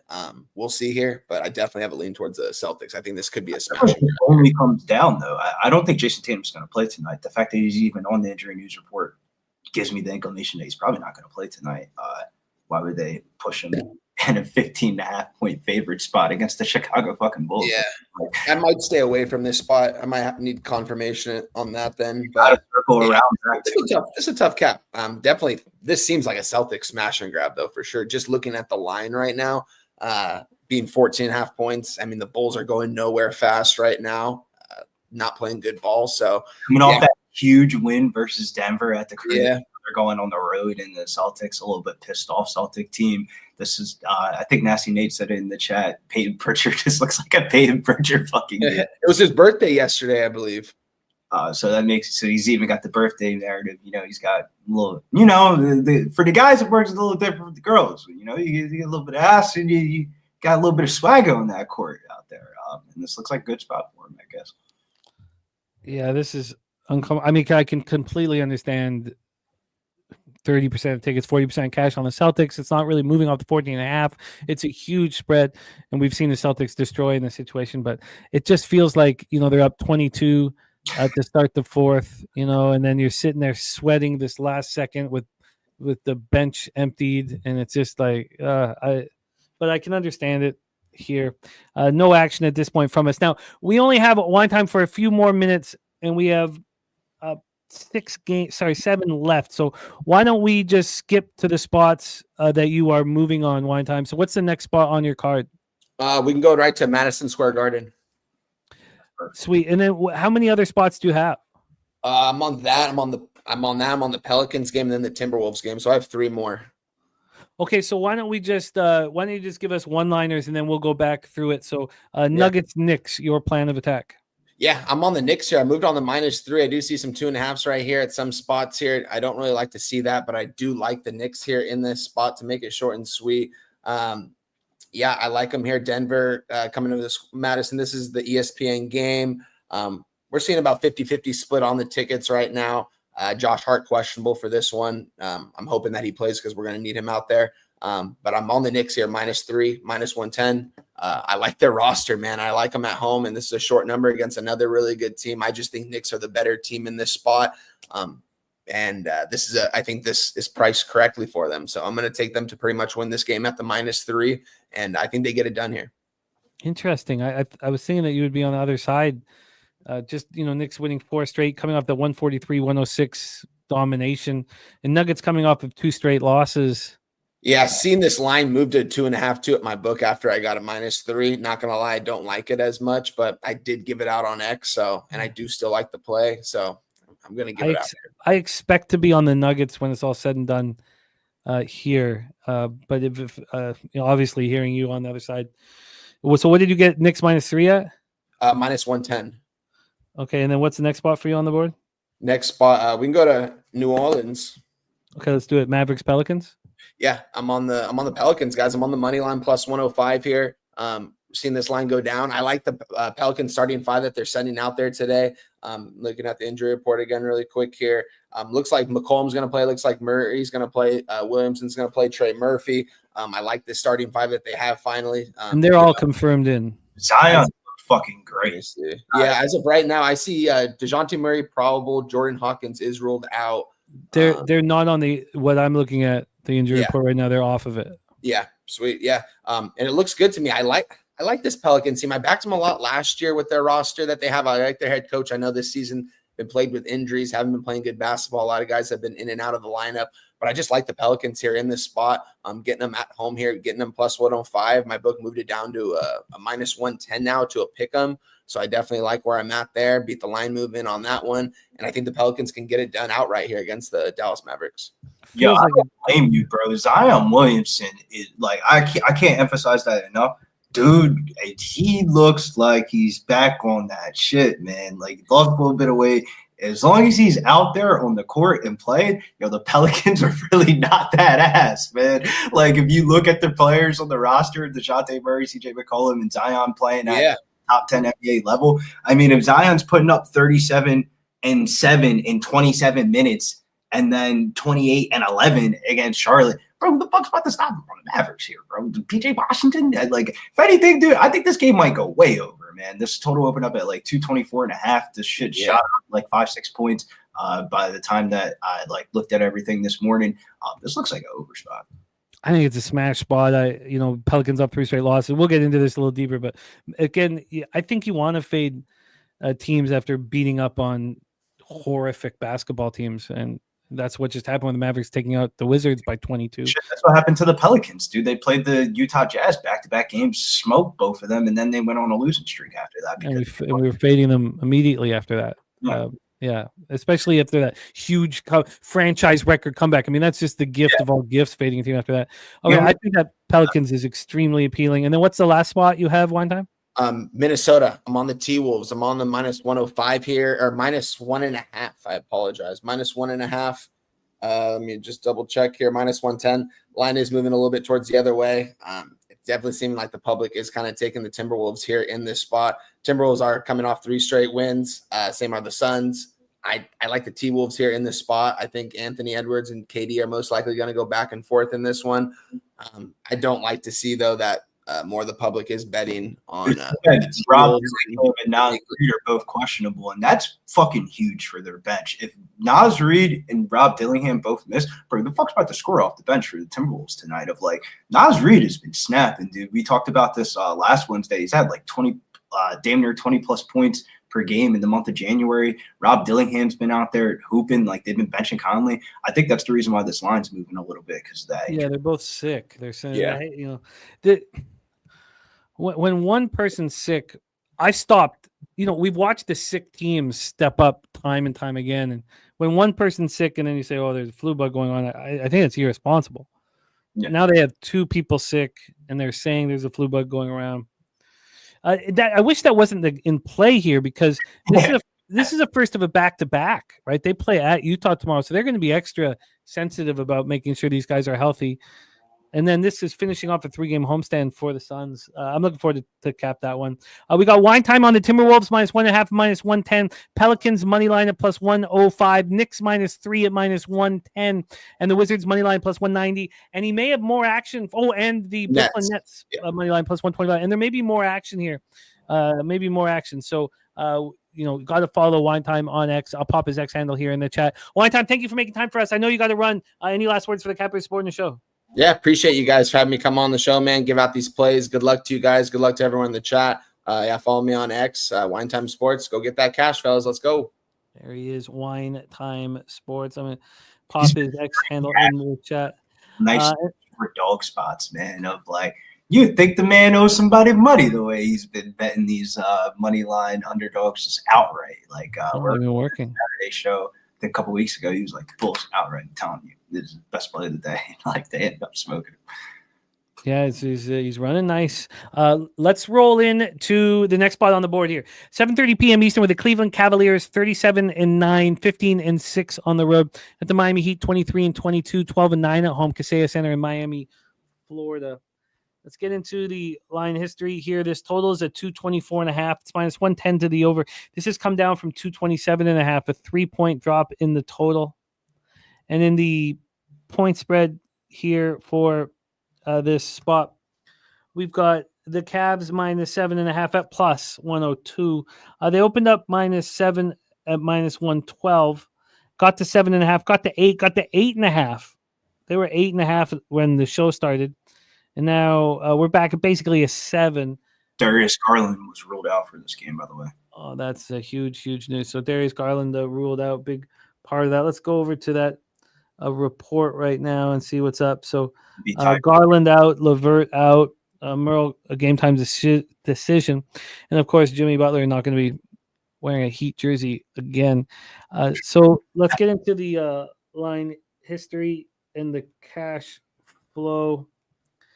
We just talked about that line history, so let's get that cash flow. For the cash, we have 63% of tickets, 72% of cash on the Cavaliers, 63 and 72 on the Cavs.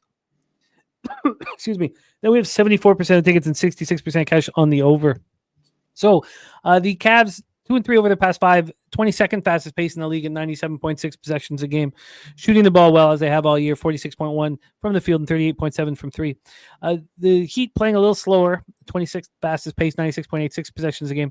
Miami 3-2 over the past 5 games, 46.1 from the field and 36.9 from three. Cavaliers snapped their 3-game losing streak with the 110-91 victory at home versus the Pistons on Monday. And the Heat come in off their second straight win, 125-119 in double overtime at home over Orlando on Monday. Take it away for us here, and we got the NBA play of the day as well from Ron Crawford, is the Cleveland Cavaliers. Take it away, Brizzy. Cavs, Heat in Miami. Yeah, we've seen some inspired performances for the Heat without Jimmy Butler and that whole entire stuff surfacing around the team. It really has brought everyone closer on the court as Kellen Ware has been in the starting lineup, and he looks great alongside Bam Adebayo. Absolutely crazy that he wasn't voted for the rookie sophomore game. I get it that he was just kind of thrown into the starting lineup in the last couple of weeks, but the dude's the leading odds for rookie of the year, and he's not in the rookie sophomore game? Like, what? That makes no sense. He might go off tonight. Again, Cleveland was able to win and cover that large number in a major bounce back spot coming off 3 losses against Detroit in their last one. I don't think the Cavs are going to let this game slip by them easily, as they're one of the best ATS teams in the NBA. But typically, you know how the NBA goes. You think you like a spot, that the star player gets rolled out, then you start questioning. I think the Cavs just roll in this spot as Ty Jerome has been really fucking good. He's been averaging 16.3 points per game in his last 16 games when he's played 20-plus minutes. He is shooting a career best 43.8% from the three-point range. And if you – where's it at? Heat vulnerable against the three-point shooting. They allow 37.7% of points via three-pointers, which is the second highest mark in the league. So Darius Garland being out actually isn't that big of a concern as I once thought it was when I first saw the news, because I think Ty Jerome's going to have a pretty good game in his replacement, kind of like when those like star players out, bench guy steps up theory. One guy to look at on the Miami Heat side, though, can't ignore Tyler Hero's recent performances. He's gone over his points and assist line 6 out of his last 8 games, averaging 13 potential assists per game. The Cavs have allowed the second most points to opposing point guards. Hero's gone over his assist prop game and his assist prop in 4 straight games. So he's been balling, like either shooting the 3, running the offense. He's really felt this Jimmy Butler news and just taking his game up another notch. But all in all, I would say Heat player props are in play, like Tyler Hero points and assists, Kellen Ware over his 13.5 points. But dude, I think Cleveland's going to roll in this spot. Their defense has been pretty shitty, so I would probably lean towards the over. The over here was 225.5. It's moved up to 227.5. Miami, I don't think the books have adjusted towards their pace of play without Jimmy Butler on the court. They've just been a lot faster transition of an offense. And then with Kellen Ware out there and Bam Adebayo, they're getting a lot more rebounds and stuff like that. But that might be neutralized in this matchup with Evan Mobley and Jared Allen both down low. So I kind of lean towards Cleveland rolling here. Yeah, Ron Crawford on it, Thomas Maggio on it. My favorite spot of the day, though, of I may end up on the Heat. I've got to understand if I've got the conviction to do it. I just, when I think of this spot with the Heat at home, finally putting the Butler saga behind him, knowing he's not coming back, you have a situation where, you know, I know that Mitchell and Spider's such a monster, but when Cleveland dominates, it's because Mobley and Jared Allen dominate. And this is one of the very, very few teams.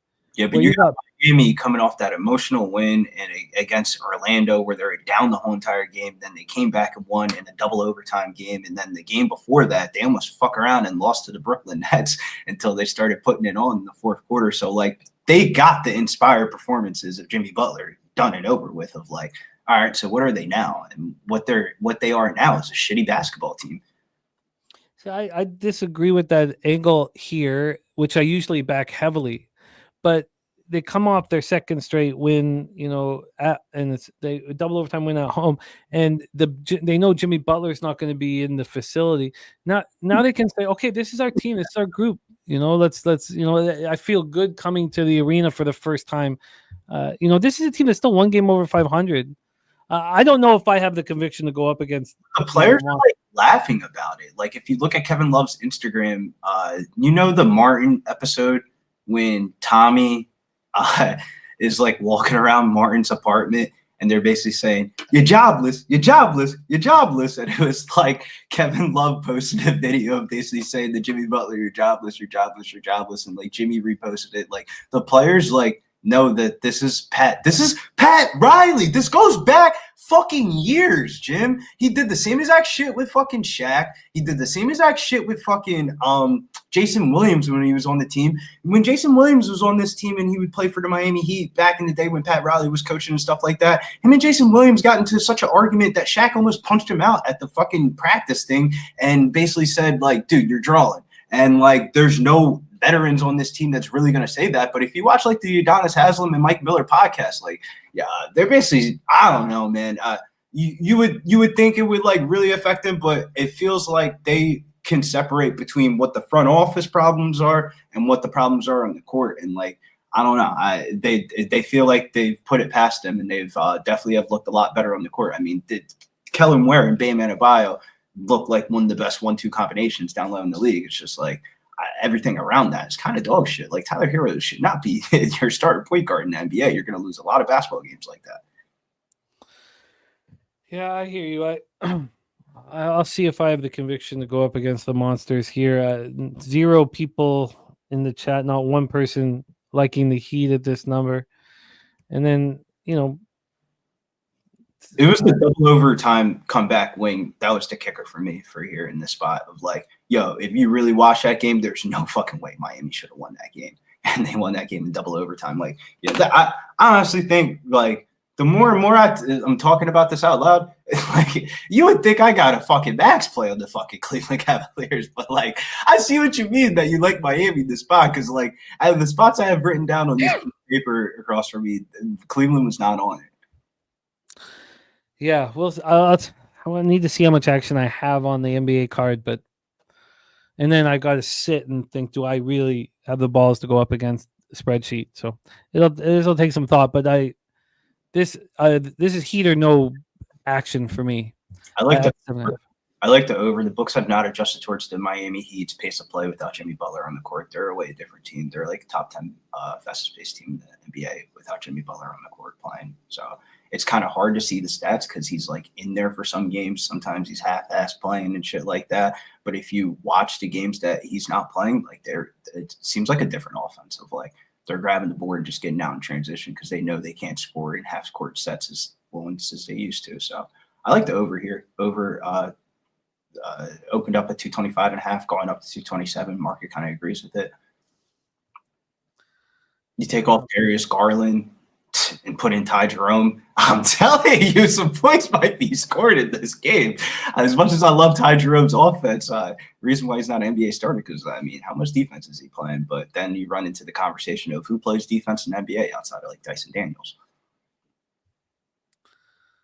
All right. Well, it's going to take more time here for me because he hasn't played in the last 3 games. I only have the stats for the last 5 games, but I would like just to see if I switch this to 3 games that he hasn't played, because I've got their pace as the 26th fastest in the league. By the way, Johnson out for the season for the Hawks. Yeah, RIP to the Atlanta Hawks hopefuls, because it's about to be a cold season. When you see Mohamed Gaye in the lineup last night, oh yeah, it's about to be a long little spring upcoming for the Hawks here. Okay, let's just see, because I know there's a lot of talk about this total here. So this is come on, let's go. Here we go. This is last 3 games. Butler's not being in the lineup. Pace of play for the Heat is still the exact same, 26th, 96.16 possession again. You also have to account for they played the Orlando Magic and the Brooklyn Nets in back-to-back games, which are like probably like the 2 worst offensive teams in the NBA.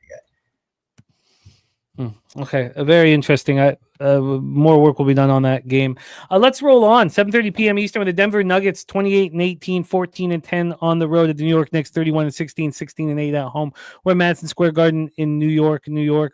Let's set this one up here, line history-wise. I was surprised Wine Time was on the Knicks. Yo, it's crazy because I kind of feel him on that. Like, when I first looked at this, I thought it was going to be on Nuggets, but you know what, bro? No. I'm going to be on the Nuggets. I'm going to get a bad line, unfortunately. This opened up at +3. Now we have a +2.5. It shouldn't be too expensive to get the 3. On the total here, we have a 242.5 juice to the under.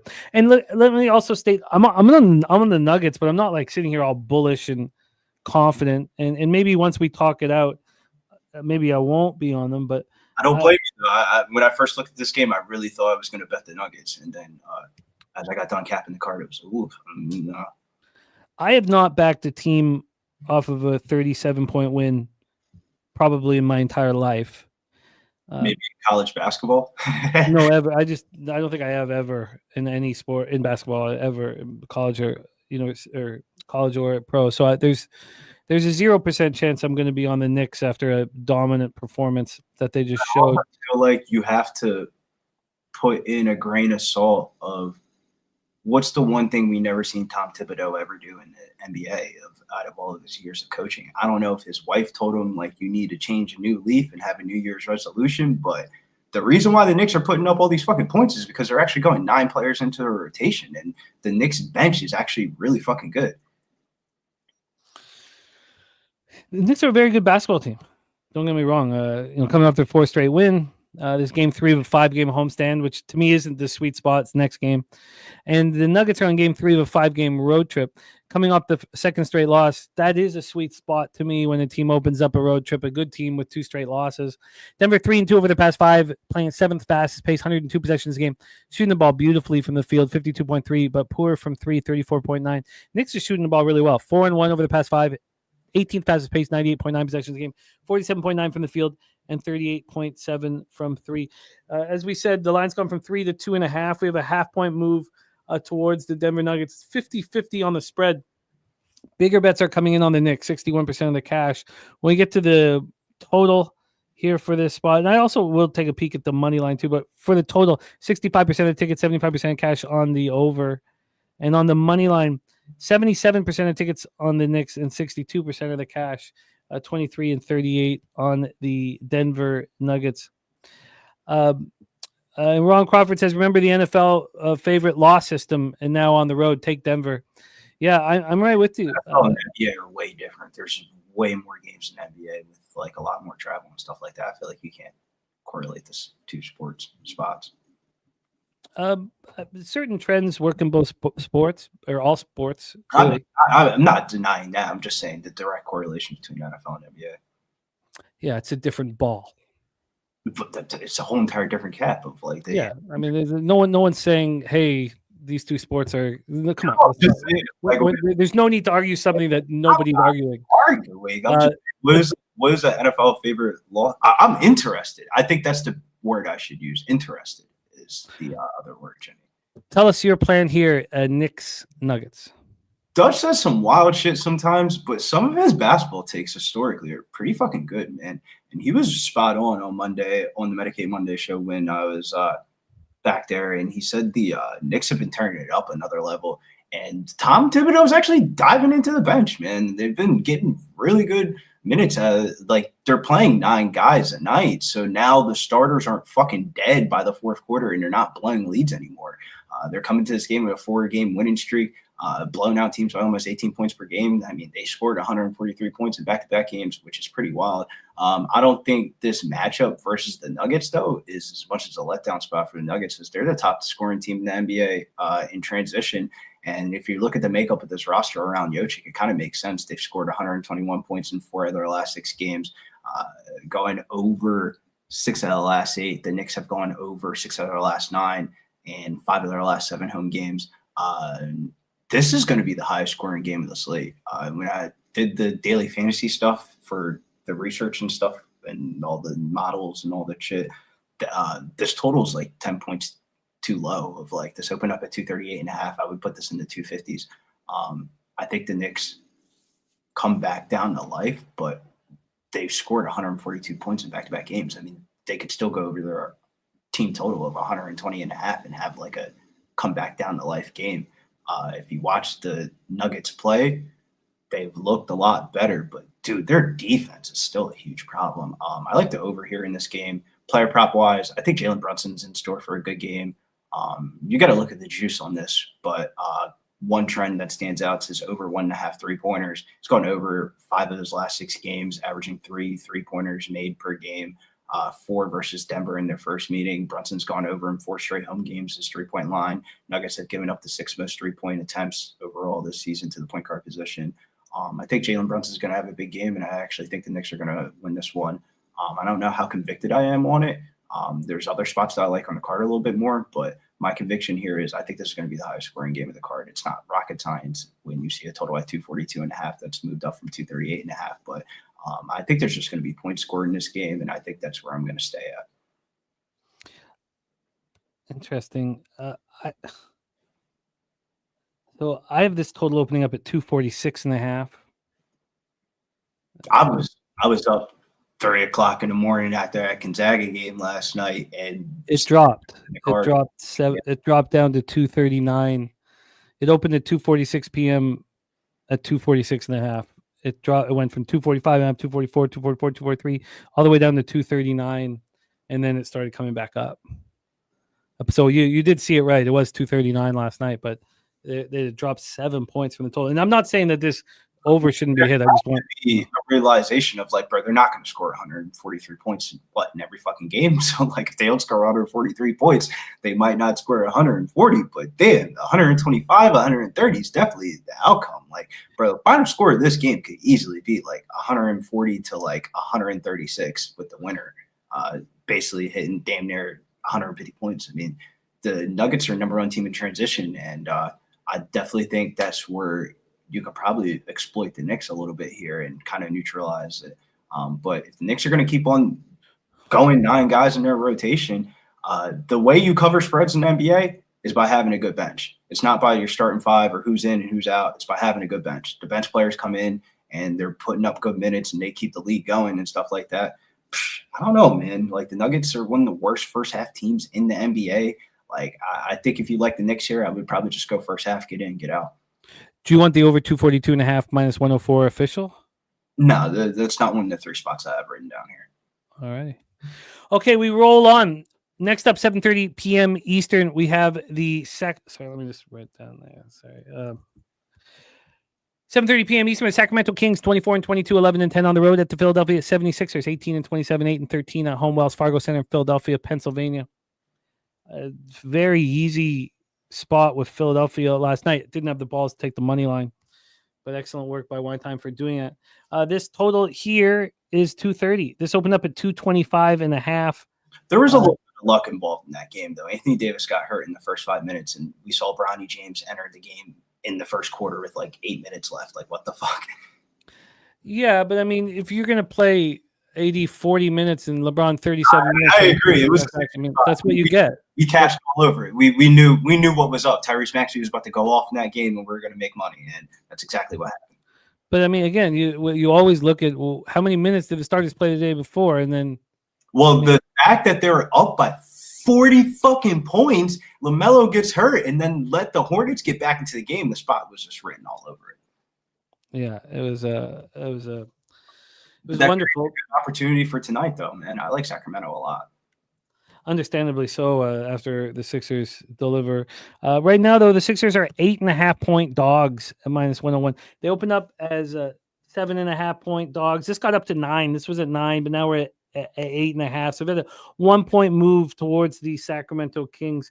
When we get to the cash flow for this spot, oh, that's the money line. Sorry, on the spread we have just 38% of the tickets and 29% of cash on the Kings. God, that makes no sense. 79% tickets, 83% cash on the over. These Kings 11-10 on the road, Sixers 8-13 at home. Kings 3-2 over the past 5. Second fastest pace in the league. 103.2 possessions a game, 48.9 from the field and 35.1 from 3. Sixers are 3-2 over their past 5, 99 possessions a game, 16th in the league, 46.9 from the field and 37.8 from 3. Kings snapped their 2-game losing streak with the 110-96 victory at Brooklyn on Monday. This is game 4 of a 6-game trip. Sixers are on the second half of back-to-back after recording their third straight win, 118-104 at home over the Lakers last night. This is their third game in 4 nights. This is injuries Kings, up to it. Talk about the De'Aaron Fox cloud that may be hanging over as well. Take it away, Brizzy. Kings, Sixers. Yeah, that the last road trip for the Sixers was kind of like a wake-up call, and I should say a wake-up call for Maxey and company because they kind of needed it, and Nick Nurse just seems like he's just like through with the studs on the team, and he's just wants guys out there that are just going to play, and it's been translating for wins for us finally. Entering this game on a 3-game winning streak, momentum's high, but this feels like the most letdown spot of letdown spots. Last game versus Sacramento. This is crazy. This is one of the wildest games I've ever seen in my life, Jim. New Year's Eve day, went down there to Atlantic City and stuff like that. Had Maxey prop and Sixers team total over. The team total over cash with 5 minutes left on the clock. And the Sixers proceeded not to score for the rest of the game, blowing a lead and losing the game outright. And one of the wildest results you would ever see in basketball. And off of that alone, I got to think this game is going to go over. Sacramento, since their coaching switch this month, they've been rolling 122.1 points per game. They're in the midst of an East Coast road trip. 6 out of the last 7 games this month have gone over the total. They've been the second highest scoring team in the NBA this month, and they ranked 23rd in the NBA in points allowed, 116.8 points per game. Yabusele got hurt last night in that game, and that was kind of like I think the Sixers are about to get rolled out in this one, and you're going to have fucking Bona, the starting center from UCLA last year, going up against Domantas Sabonis. This just seems like a long night here for the Philadelphia 76ers. They have allowed 6 of the last 7 teams to score 115 or more points. But as again, in the NBA, you got to see what the injury news report is for the Sixers on the second night of a back-to-back. We have one of the most random injury reports you'll ever see in the NBA. You have no idea who's going to be in or out. I wouldn't be shocked if Maxey just gets ruled out randomly. You never know with the Sixers. Yabusele's not on the injury report as of now. You don't have to submit an injury report on a second night of a back-to-back until 4:00 in the afternoon. So, I watched the game last night and watched him walk into the locker room, try to walk back, and he said, "Nah, I'm walking back here." But he came back and played. Yeah, I just don't think why would we push it? If he does play, God bless him. Regardless, I like Sacramento here in this spot. One spot to look at here is Domantas Sabonis triple-double. He's been stat stuffing during the month of January. 3 triple-doubles this month. Sixers have just been toasted inside. If you look at Jokic and Sengun's player props versus Philadelphia in the last couple of weeks, that should tell you everything you need to know. You should be flirting with a triple-double tonight. It's at plus 290. I like Sacramento to roll here in this spot. So do I. I think it's smash and grab first half full game. Yeah, I want to see where, because some of the, like when you're rolling off a couple good days, you're like, we've been rolling since Saturday. The number one thing a gambler would want to do is dive back into the research and start betting more games. That's exactly what the sports books want you to do. As a capper, you sit back, chill, relax, let that win vibe go past, cap the game like you're capping the game, wake up the next day, and then fire away. That's been working a lot for me. And this line was at 6.5 last night. I wish I would have bet that shit, man. I wish I would have bet that shit because, damn, man, that shit went up to 8. But, yo, I really think Sacramento is about to roll us up like a backwood and smoke us in this spot. I think this game goes over. It opened up at 225.5. Totals at 229.5.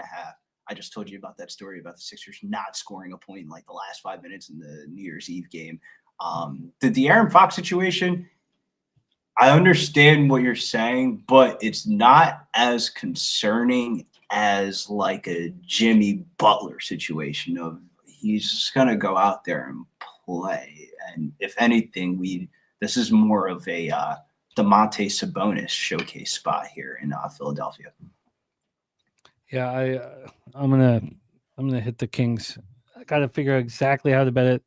I'd prefer an 8 and a 4. The 4 is certainly going to be too expensive on the first half. I could go 4.5 and 8, which is what I think I may do here. All right, Kings first half full game. I plan on betting. Let's roll on. Next up for 8. I literally just moved to 8.5 on FanDuel as we just spoke about it. Like, no bullshit. Like, if somebody from FanDuel was watching this stream and said, y'all like the Kings, well, now you're going to have to get 8.5. Like, all right, dude, fuck you guys. That makes me want to bet it even more. Yeah, I like the spot a lot. Let's roll on. 8 p.m. Eastern. We've already heard Wine Time on the Pelicans money line. Dallas Mavericks 25 and 22, 11 and 12 on the road. New Orleans Pelicans 12 and 35, 8 and 16 at home. Red Smoothie King Center in New Orleans, Louisiana. Let's get into the line history here for this one. We heard the money line spot for Wine Time. So why don't we just focus on the money line movement? This is minus 104 right now for the Pelicanos. It opened up at plus 125. So we've had a 29-cent move on the money line towards the Pelicanos. That's a big move towards them, and understandably so with the situation. Now, we know everybody's going to be out, except for Marshall and Exum are game time decisions, but we know the situation. Jones and BI out for the Pelicans. Let's get into the cash flow for this spot. Tell me that I would love to see the public on Dallas. 63% of the tickets and 42% of the cash. I can see why Wine Time found this extremely appealing. On the total, 70% of the tickets, 75% cash on the over. We have the Mavericks coming off their second win in 3 games, 130-108 at home over the Wizards on Monday. Now they travel to the Pelicans, who are coming off their third straight loss, 113-104 at the Raptors on Monday. Generally, I wouldn't like them without getting the extra day off coming back home from a trip, but this is a situation where I do like them. The Mavericks shooting 48.6 from the field and 35.2 from 3. Pelicans, 6th fastest pace in the league, 102.07 possessions a game, shooting 45.5 from the field and 35.3 from 3. This Pelicans, I'm bet as soon as I possibly can. Take it away for us, Brizzy. Mavs, Pelicanos. I kind of like the over a little bit more than the side. I mean, when you're looking at the numbers over the last month, the Pelicans, they've played a lot better, but they always kind of play to their level of competition, for better or for worse. They've gone over in 12 of their last 18 games. The Mavericks have gone over in 4 of their last 5 games. And this could be an absurd matchup for Daniel Gafford down low. But I also like Zion Williamson's over 6.5 rebounds. He's gone over that number in 5 straight games in under 30 minutes with 13.2 rebound chances over those 5 games. So I don't blame you guys for being on the Pelicans. Like, as long as Zion Williamson's going to play basketball at an elite level, I mean, the Pelicans aren't the worst team in the West, you know?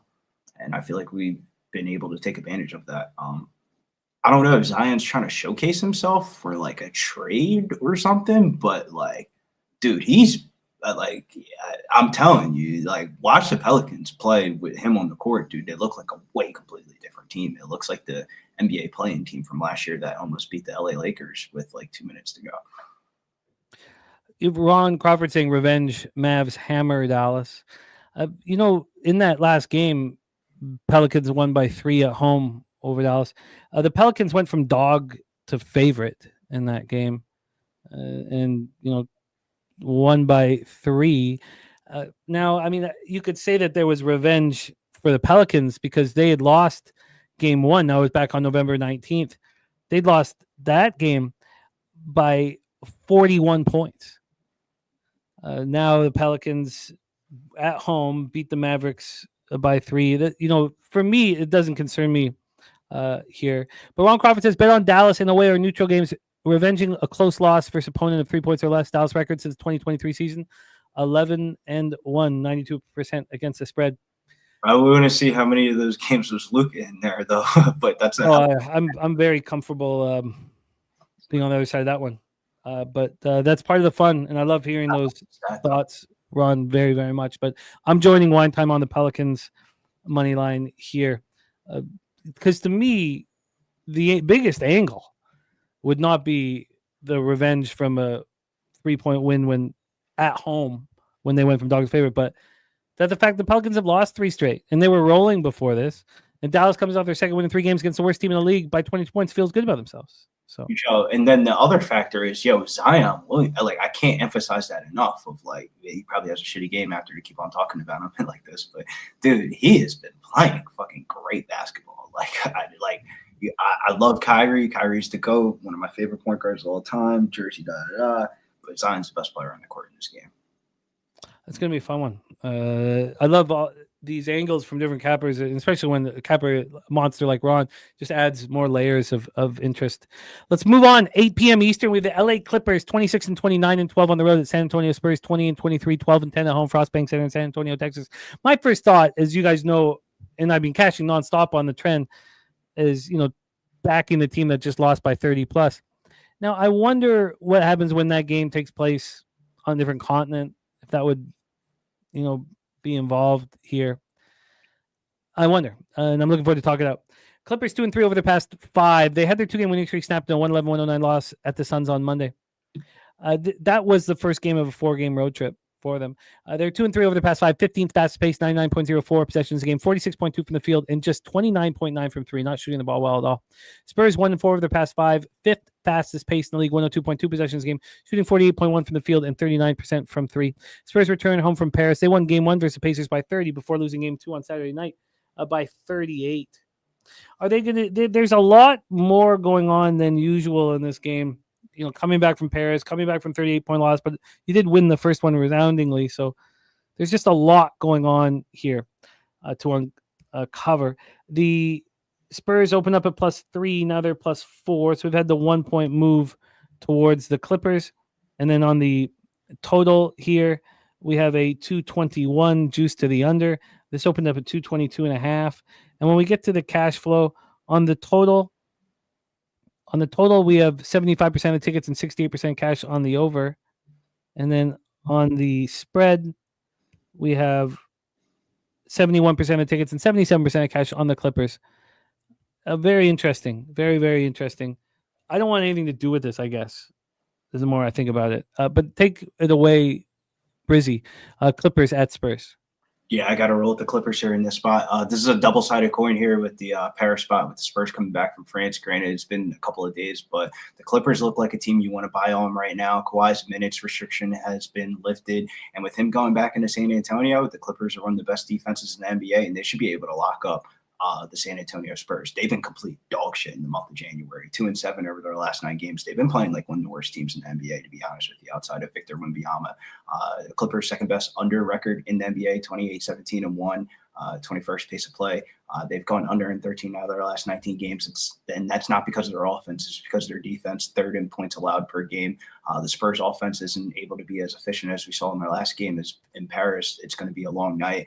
Could just be a little bit of a sleepy spot here, coming home, starting a nice little home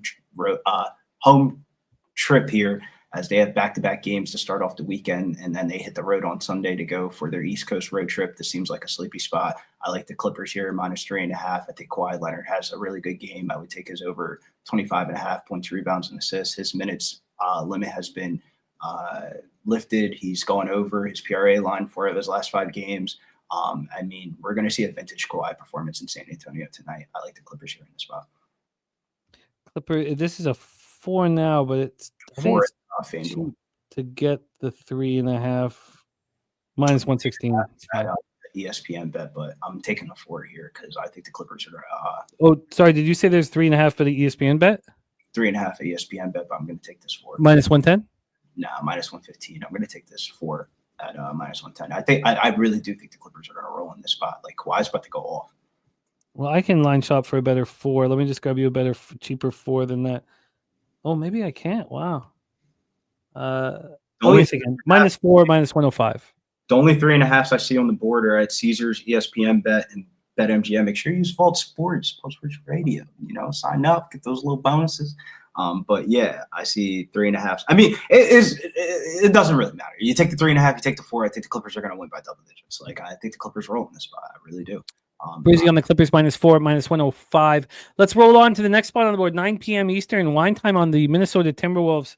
It's a bit of another surprise that he's on this one. Let's cap this one out. Timberwolves 25-21, 13-11 on the road. The Phoenix Suns 24-21, 15-8 at home at Footprint Center in Phoenix, Arizona. Timberwolves coming off their third straight win, 192 at home over the Hawks on Monday. And they're 3-2 over the past 5, 13th fastest pace, 99.8 possessions a game, 45.6 from the field and 36.7 from 3. Phoenix 4-1 over the past 5, 23rd fastest pace, 97.5 possessions a game, 47.2 from the field and 36.9 from 3. This is also the first of a back-to-back for the Minnesota Timberwolves. They play at Utah in Elevation tomorrow night, and they have this sickness that they're talking about here. The Suns coming off their third straight win, 111-109 at home over the Clippers on Monday, and this concludes a 3-game homestand for them. Let's get into the line history here, and I think we'll be best suited using the money line. So let's go back to the money line history here for this one. We have Phoenix right now -107. They opened up at -102, so 5 cents of movement, not much, 5 cents of movement towards them. This has been interesting though. This opened up at -102, and I guess it was before the sickness news came out, because the Timberwolves were -131 at 10:41 this morning. Now they're back to -103. Yeah, this line went through 0. The Minnesota was favored, and now Phoenix is trending towards. This is like you can't really in my personal God's honest opinion. Oh, it's KD. Not bet Minnesota with Naz Reid and Rob Dillingham both questionable. Like, Naz Reid is very important to this team. Outside of Anthony Edwards, dude, he's the second most important player on this team, because with Rudy Gobert out there, they're just going to clog up their offense. It's going to look like shit. Naz Reid kind of gives them that full floor spacing that they need. Eventually, the Suns are going to have to get one of these games versus Minnesota, as they knocked them out of the playoffs last year, beat them in the first meeting in November. Granted, KD and Beal both missed that game. But the under could be the move here, as Timberwolves are just in these slow pace, grinded out battles. The Suns have gone under in each of their last 4 games. If they can lock up on defense, and fuck locking up on defense. It's not just Reid is out. I think this game goes way under. You're taking off like 20 points from a team that doesn't already score enough. KD didn't show up at shoot around. Yeah, and KD's questionable. So this is really like, you gotta really circle this, and like it's at 9 o'clock. I mean, it's only 3 o'clock in the afternoon. We're not getting that information for a very long time. Yeah, KD's got the thumb issue. He didn't show up at shoot around. If you want the Suns, now the market's telling us that he's in, but I would still want that confirmed. So you're not sitting there tonight. That's the last thing you want to do, is be like, at least know the information before you bet into it, of like, yeah, maybe the Suns spot becomes more appealing if KD's out, when the bench players probably step up or something like that. And the Suns probably go to like +4.5, +5 or something like that. But I would want that information before I place a wager on this game, though. Oh, agreed completely. You're betting the under. I think you could bet the under right now and probably get plus EV on that. Let's roll into our final spot on the board, 10 p.m. Eastern. The Oklahoma City Thunder, 37-8, 17-5 on the road at the Golden State Warriors, 22-23, 12-12 at home. Now, Jose, we did not have a race on Friday as you were in. Oh, we did have a race. What am I talking about? Of course we had a race. Now I remember it all well. It's all coming back to me. You were in Vegas and we still did the race. It still worked. What am I talking about? We're good. Okay. Oklahoma City Thunder 37-8, 17-5 on the road at Golden State Warriors 22-23, 12-12 home. Chase Center in San Francisco, California. Shout out to BJ cashing with the Warriors. I mean, man, when you're on big favorites, you got to get in at the right time because a lot of people lost on the Warriors last night. BJ did not. He, that was at 10. It closed at 13 or 12.5. So excellent work there by BJ getting the 10 and cashing. OKC 3-2 over the past 5, 19 fast pace, 98.7 possessions game, 46.9 from the field, and 39 from 3. This team is just shooting the ball beautifully. Chet out, of course. Green and Kuminga out for the Warriors as expected. And then will Steph play? Steph's going to play tonight. Yeah, Steph's going to play tonight. He's out. Okay. All right. Sat in the first game of the back-to-back. So then what did it close at? That line must not have closed at that line dipped, to be honest with you, Jim. That line was at like 15.5, and then it dipped down 5 points after like Curry got rolled out and saw the bench players, and it was kind of like if you bought the dip, you ended up cashing. But if you got that opening number, oh god, man, you must lose your mind, dude. Remember that happened to me in the Thunder a week ago when I missed that team total over by literally a half a point, and that was kind of like a injury news fluctuation where I probably could have gotten a better number if I would have just waited. Oh yeah, it's so tricky here. So tricky. Warriors shooting 37.2 from 3 and 42.4 from the field. Poor shooting from 2. Thunder coming up their third win in 4 games, 118-108 at Portland on Sunday. So they've been off now for a minute. Golden State on the second half of a back-to-back after defeating Utah 114-103 at home last night. Golden State plus 10 minus 102. That's exactly where this line opened. Let's get to the total here in this one.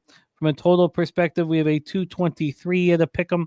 This opened up at 229. We've dropped 6 points. 6 points. And let's get to the cash flow for this final spot on the board. 49% of the ticket, 62% of cash on the board. That's why line's not moving. 82 and 80 on the over. Take it away for us, Brizzy. Final game on the card, Thunder Warriors. Yeah, the Warriors played it smart last night, seeing Curry versus the Jazz. They were able to roll in that spot pretty comfortably. For the year, these two teams have played twice in November, and Golden State historically has always given OKC a good run for their money. They've gone 1-1 this year with a 4-point loss at home, and that was without Curry in the lineup. And then they had an 11-point road win in their first meeting. The days of getting the Thunder at a good price are just gone. With them being such a good team now, it kind of just prohibits you to just playing their team total over versus laying double digits or having to play an SGA prop. Like, when we start doing NBA player props at 32.5, like, come on, man. Like that, they're getting a little bit ridiculous with the shit now. But there's not a lot of options here for the Thunder. Taking the Golden State spread sounds good in theory, but dude, you watch this team play on television, man. Their defense is absolutely horrendous. I lean towards the over in this game. I lean towards I will be betting the OKC team total over. I'm just gonna shop around and get the right number because last week was so frustrating. You gotta stick to the cap, you gotta stick to the grind, you gotta live with the results. But dude, I missed 3 between 2 in NBA and 1 in college basketball just by half a point, and it was just from not shopping the right number and just going with like I didn't have the cards. I had to do it through FanDuel and stuff like that. But now I got the card back. I gotta shop these numbers for these team totals because missing that shit by half a point is really going a long way. I don't care about the juice. I care more about the spot situational scenario.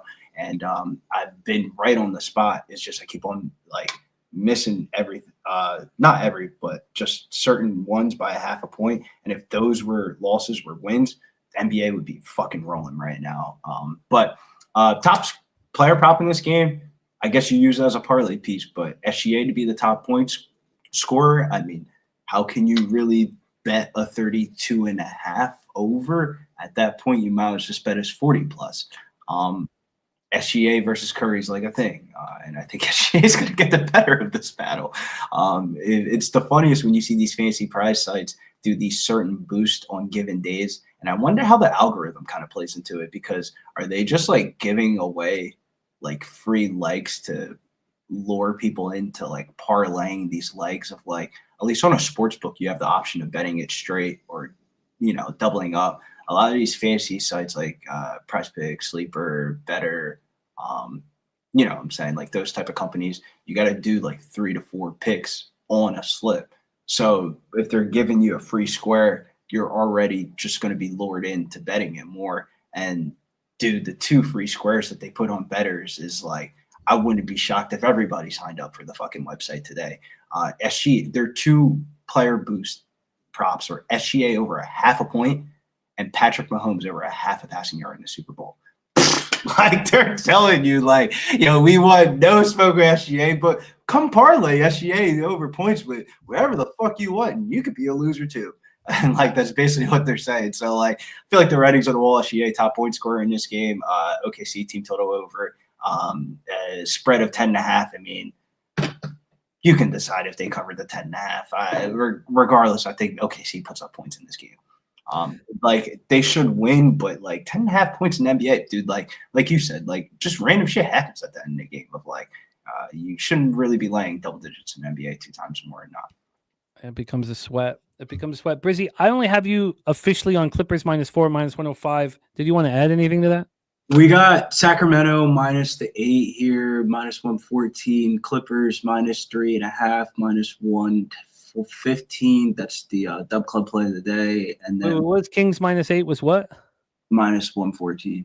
-114. And then the Clippers was plus. Oh, sorry, I got that already. Clippers. I'll tweet all these out. Okay.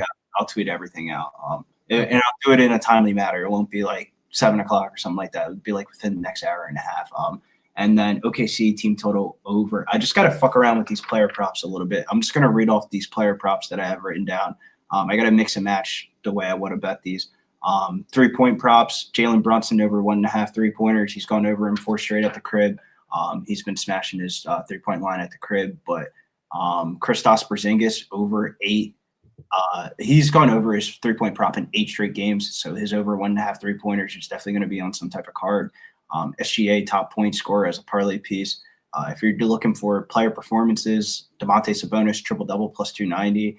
Jakob Puddle double-double -125. If you're looking for PRAs, I like Kawhi Leonard's over 25.5 points, rebounds, and assists. Zion Williamson over 34.5 points, rebounds, and assists. And the 2, I would say ancillary props I liked were Vasile Micic, former EuroLeague Serbian national point guard, over 5.5 assists, -136. I mean, we listed how many people were out for that team. Detroit, Asar Thompson over 15.5 points, rebounds, and assists, -135. And then NCAA spots that I liked were Colgate in the Patriot League, Temple in the AAC, St. Joe's in the A10, Ole Miss in the SEC. And right before I got on, I think you're selling me on that Utah State spot. It does seem like a smash and grab. For the St. Joe spot, they played Duquesne earlier this month. They lost at Duquesne. They're a short favorite in that spot. They're going to smash in that game. Temple versus Charlotte. Charlotte, you watch them play basketball and let me know if you want to put money on them. And then the Colgate Patriot League spot. Colgate just owns that team head-to-head. And then the one that I kind of like the most is the Ole Miss one, but that number keeps on moving on me. I think Ole Miss beats the piss out of Texas today. And Malik Dia, the Belmont transfer over to Ole Miss, super senior. I like his 1 3-pointer at -144 in that game as well. I love it, Brizzy. Thank you for your hard work, my friend. Brizzy in the house, star of the Locker Room Talk podcast, which is out right now. We'll review all action here, but Brizzy, thank you for all of your insights, angles, and hard work, my man. Please support Brizzy on X. I'm going to pop his X handle here in the chat. Brizzy, any last words for the Capper Sporting Show? Yeah, shouts to everybody that supported the PFL video. That was kind of late notice type of video, and we got a good amount of views for it. You guys keep on liking the content and supporting. We'll keep on bringing more and more special stuff. WNBA season is right around the corner, and man, the WNBA has been heating up in the trade market. It feels like every day there's a huge trade. We just saw Brittany Griner She just left the Phoenix Mercury, signed with the Atlanta Dream. The Atlanta Dream could be back. I mean, Brittany Griner did a TikTok video of her fishing on a boat with all the Atlanta girls that were on her Unrivaled team. I think the Unrivaled is a huge cap to this WNBA because it's actually making these women have to like interact with each other during the off season. We just seen Alyssa Thomas get traded to the Phoenix Mercury as well. Natasha Cloud was a part of that trade. Kelsey Plum was on the Sunday night game. She just got traded over to the Sparks in a 3-team trade that got Jewel Lloyd to the fucking Aces. Talk about the rich getting richer and the poor getting poor. That's why we got to make the money here at Betting with the Bag. Much love, Brizzy, my man. There he is, star of the Locker Room Talk podcast. Let's bring my co-host and producer here for us, Jose Bouquet. This was a long one. I hope it shows in our bankroll all the hard work. I've got a ton of action I've got to put in. I'm excited to attack here and make some bets. Coming off a monster day yesterday, 14-6 plus 7.6 units. Hopefully we can follow that up today. How are you, my friend? I'm doing all right. Can't complain. I also, by the way, forgot about the horses. So good call, because I would have set up the horses and ran them none the wiser. Yeah, we did it. I forgot that we had done it. Thank you guys all in the chat. Xavier Oliver, I will go over all action here on today's show. I dominated college basketball, and yet I imagine Georgetown was the only one that you rolled with me. Yeah, of course. It was disgusting. They started. Preston texted me like I could shoot better than Georgetown right now, and I was like, oh boy, I didn't even look at the game. 17-2 off the hop. It was a terrible start to a glorious night. Yeah, it was disgusting on my part. So I'm sorry. No, it's not your part. I mean, I liked the spot a lot. It was my fault. My fault for getting you involved. Okay, I've got a ton of bets to make now, which is an enjoyable part of the show for me. The Minnesota Wild, do I get a better number on them? Nope. Lines moved in Minnesota's direction. I fucked that up. I'll have to bet that now. Unfortunately, God, I could have got 145. I was waiting for 150. That's really irritating, but whatever. I'll take the 135 or 140, depending on what I can get. 135 here at 365. Gogster, no goal, first 9.5 at plus 115 in that one. Then Gogster, first period draw in Kings Panthers. I'm on the Panthers -1 at plus 106. Has that kept going towards the Kings? No, that's good. That's back to -150. It's gone to -140. That's good. I'm happy to see that. Then we have Gogster, no goal, first 9.5 in Flyers Devils. Dan Bonner on the Flyers team total over 2.5. I'm on the Canucks at plus 130. Going heads up with Gogster in Predators regulation. That's now plus 120. Gogster's gonna rue the day, man. Rue the goddamn. Everybody is. Look, I watch every second of this team. I was way ahead of the market when I was saying fade him, and now I'm way ahead of the market saying back him. But Gogster could easily be right here tonight. Gogster's also on the first period over 1.5 in Pittsburgh, Utah. Kong's Clips play of the day. Houston first half -4.5. We know he's been crushing with these spots. DC, I will copy and paste those for sure. Stacks plays of the day. LSU plus 12.5 and Ole Miss -6. Pig Milk play of the day. Illinois, Chicago plus 8. I'll go over all these spots. Spoon Dog on Radford plus 2.5 and Maryland plus 5. Loyola Maryland plus 5.5. I'll go over all that. Billy Friedrich on Wisconsin plus 4.5 and moneyline. Virginia moneyline. UMass plus 5.5. Omaha moneyline. Northwestern -6.5. St. Mary's -3.5 and Boise State -6.5. Taint play today. Rutgers plus 7.5. He's also on LSU and Maryland. DC Capper, Bookie Buster play today. George Washington -8.5. The plays of the day spreadsheet plays of the day from Ron Crawford. Cavs -7.5. Utah Hockey Club and Maryland Terps. Troy Torrance on FSU -11 and the under 143.5 there. I'm on Colgate -6. I may move on LSU now. The lines just continue to move. TCU and LSU I may not be able to get on now because I didn't bet them during the show. I'm also on Loyola plus 8.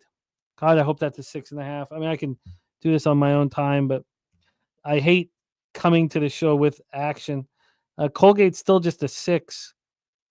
And then this fucking Chicago spot makes me very, very nervous. And it's still an 8. I'm Oh no, that's Illinois Chicago. Sorry, tripping out there. I'm looking for Loyola Chicago. Loyola Chicago. That's at 7. That is come on. All right, I'll find out. No, it's Loyola. There we go. 7. It's 7. Okay, that's good. I'll be the buy point. CMac is on the Dukies plus 9.5 minus 115. I have some interest. TCU. I think the line might have moved too much, but I'll look at it again. Then no action until CMac looking for that 9 or 9.5 with Tulsa. He's on the under 151.5 in Arkansas State. Southern Miss. Scunt bag parlay play of the day. AC Milan money line, Virginia money line, Mississippi State money line plus 450. CMac has interest in the over in Belmont, Illinois State. He moved on Ole Miss minus 6 at 6.5 now. I have some interest in Santa Clara. I'm going to try. I think I expect to smash and grab Utah State here in a second. I'm also interested in Maryland. Very interested in Maryland. Daby Cab on Houston, first half minus 3.5. Wisconsin, first half plus 3. And Alabama money line. I have some interest in Mississippi State. Going to take some more time on that. And then in NBA, Wine Time on Brooklyn plus 125. I'll look a little more at that. The Pistons line makes no sense to me, so I'll probably stay away. Wine Time on the Wizards money line. I'm going to be on the Wizards plus the points. Then we have, so I may be on the Heat. I've got to see if I have the balls to go up against spreadsheet play today. I'm going to be on the Nuggets here shortly. I'm going to be on the Kings, I think, first half and full game, and the Pelicanos, off of Clippers Spurs, and I'm off of Timberwolves Suns at this point. I will copy and paste that. DC Capper, my man, North Texas, and Whiskey here. Oh, well, we've talked about that game, but I will. And by the way, shout out to Ron Crawford. The new administration's making him go into work, and his work is very government sensitive, so he won't have his phone. So we might not be seeing a lot of Ron Crawford in the chat here. So sucks. Shout out to you, Ron. It's nice to have you in here when you can. Thank you for the spreadsheets, and we'll be missing you. Yeah, no, absolutely, well put. Shout out to all you guys. Thank you for rocking with us. This takes so much work. It takes so much work, but you get to reap your rewards often. And last night I made a lot of money, and it felt really fucking good, dude. It felt so good. And let's do that again tonight. Work is being done. Now we got to decide at what spots are we going to dive deeper in and make moves on. Shout out to Morgan Spooner, DC Capper, Ron Crawford, Kelly McInnes, Justin McKelvey, Xavier Oliver, Bo Jackson, Dougie Wise, Thomas Maggio.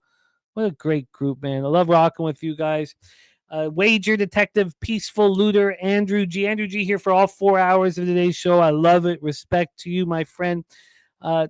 All of you guys, thank you. Nutflush Allen, who was with us multiple times. Irish King, Chris Mack, Dud Juice.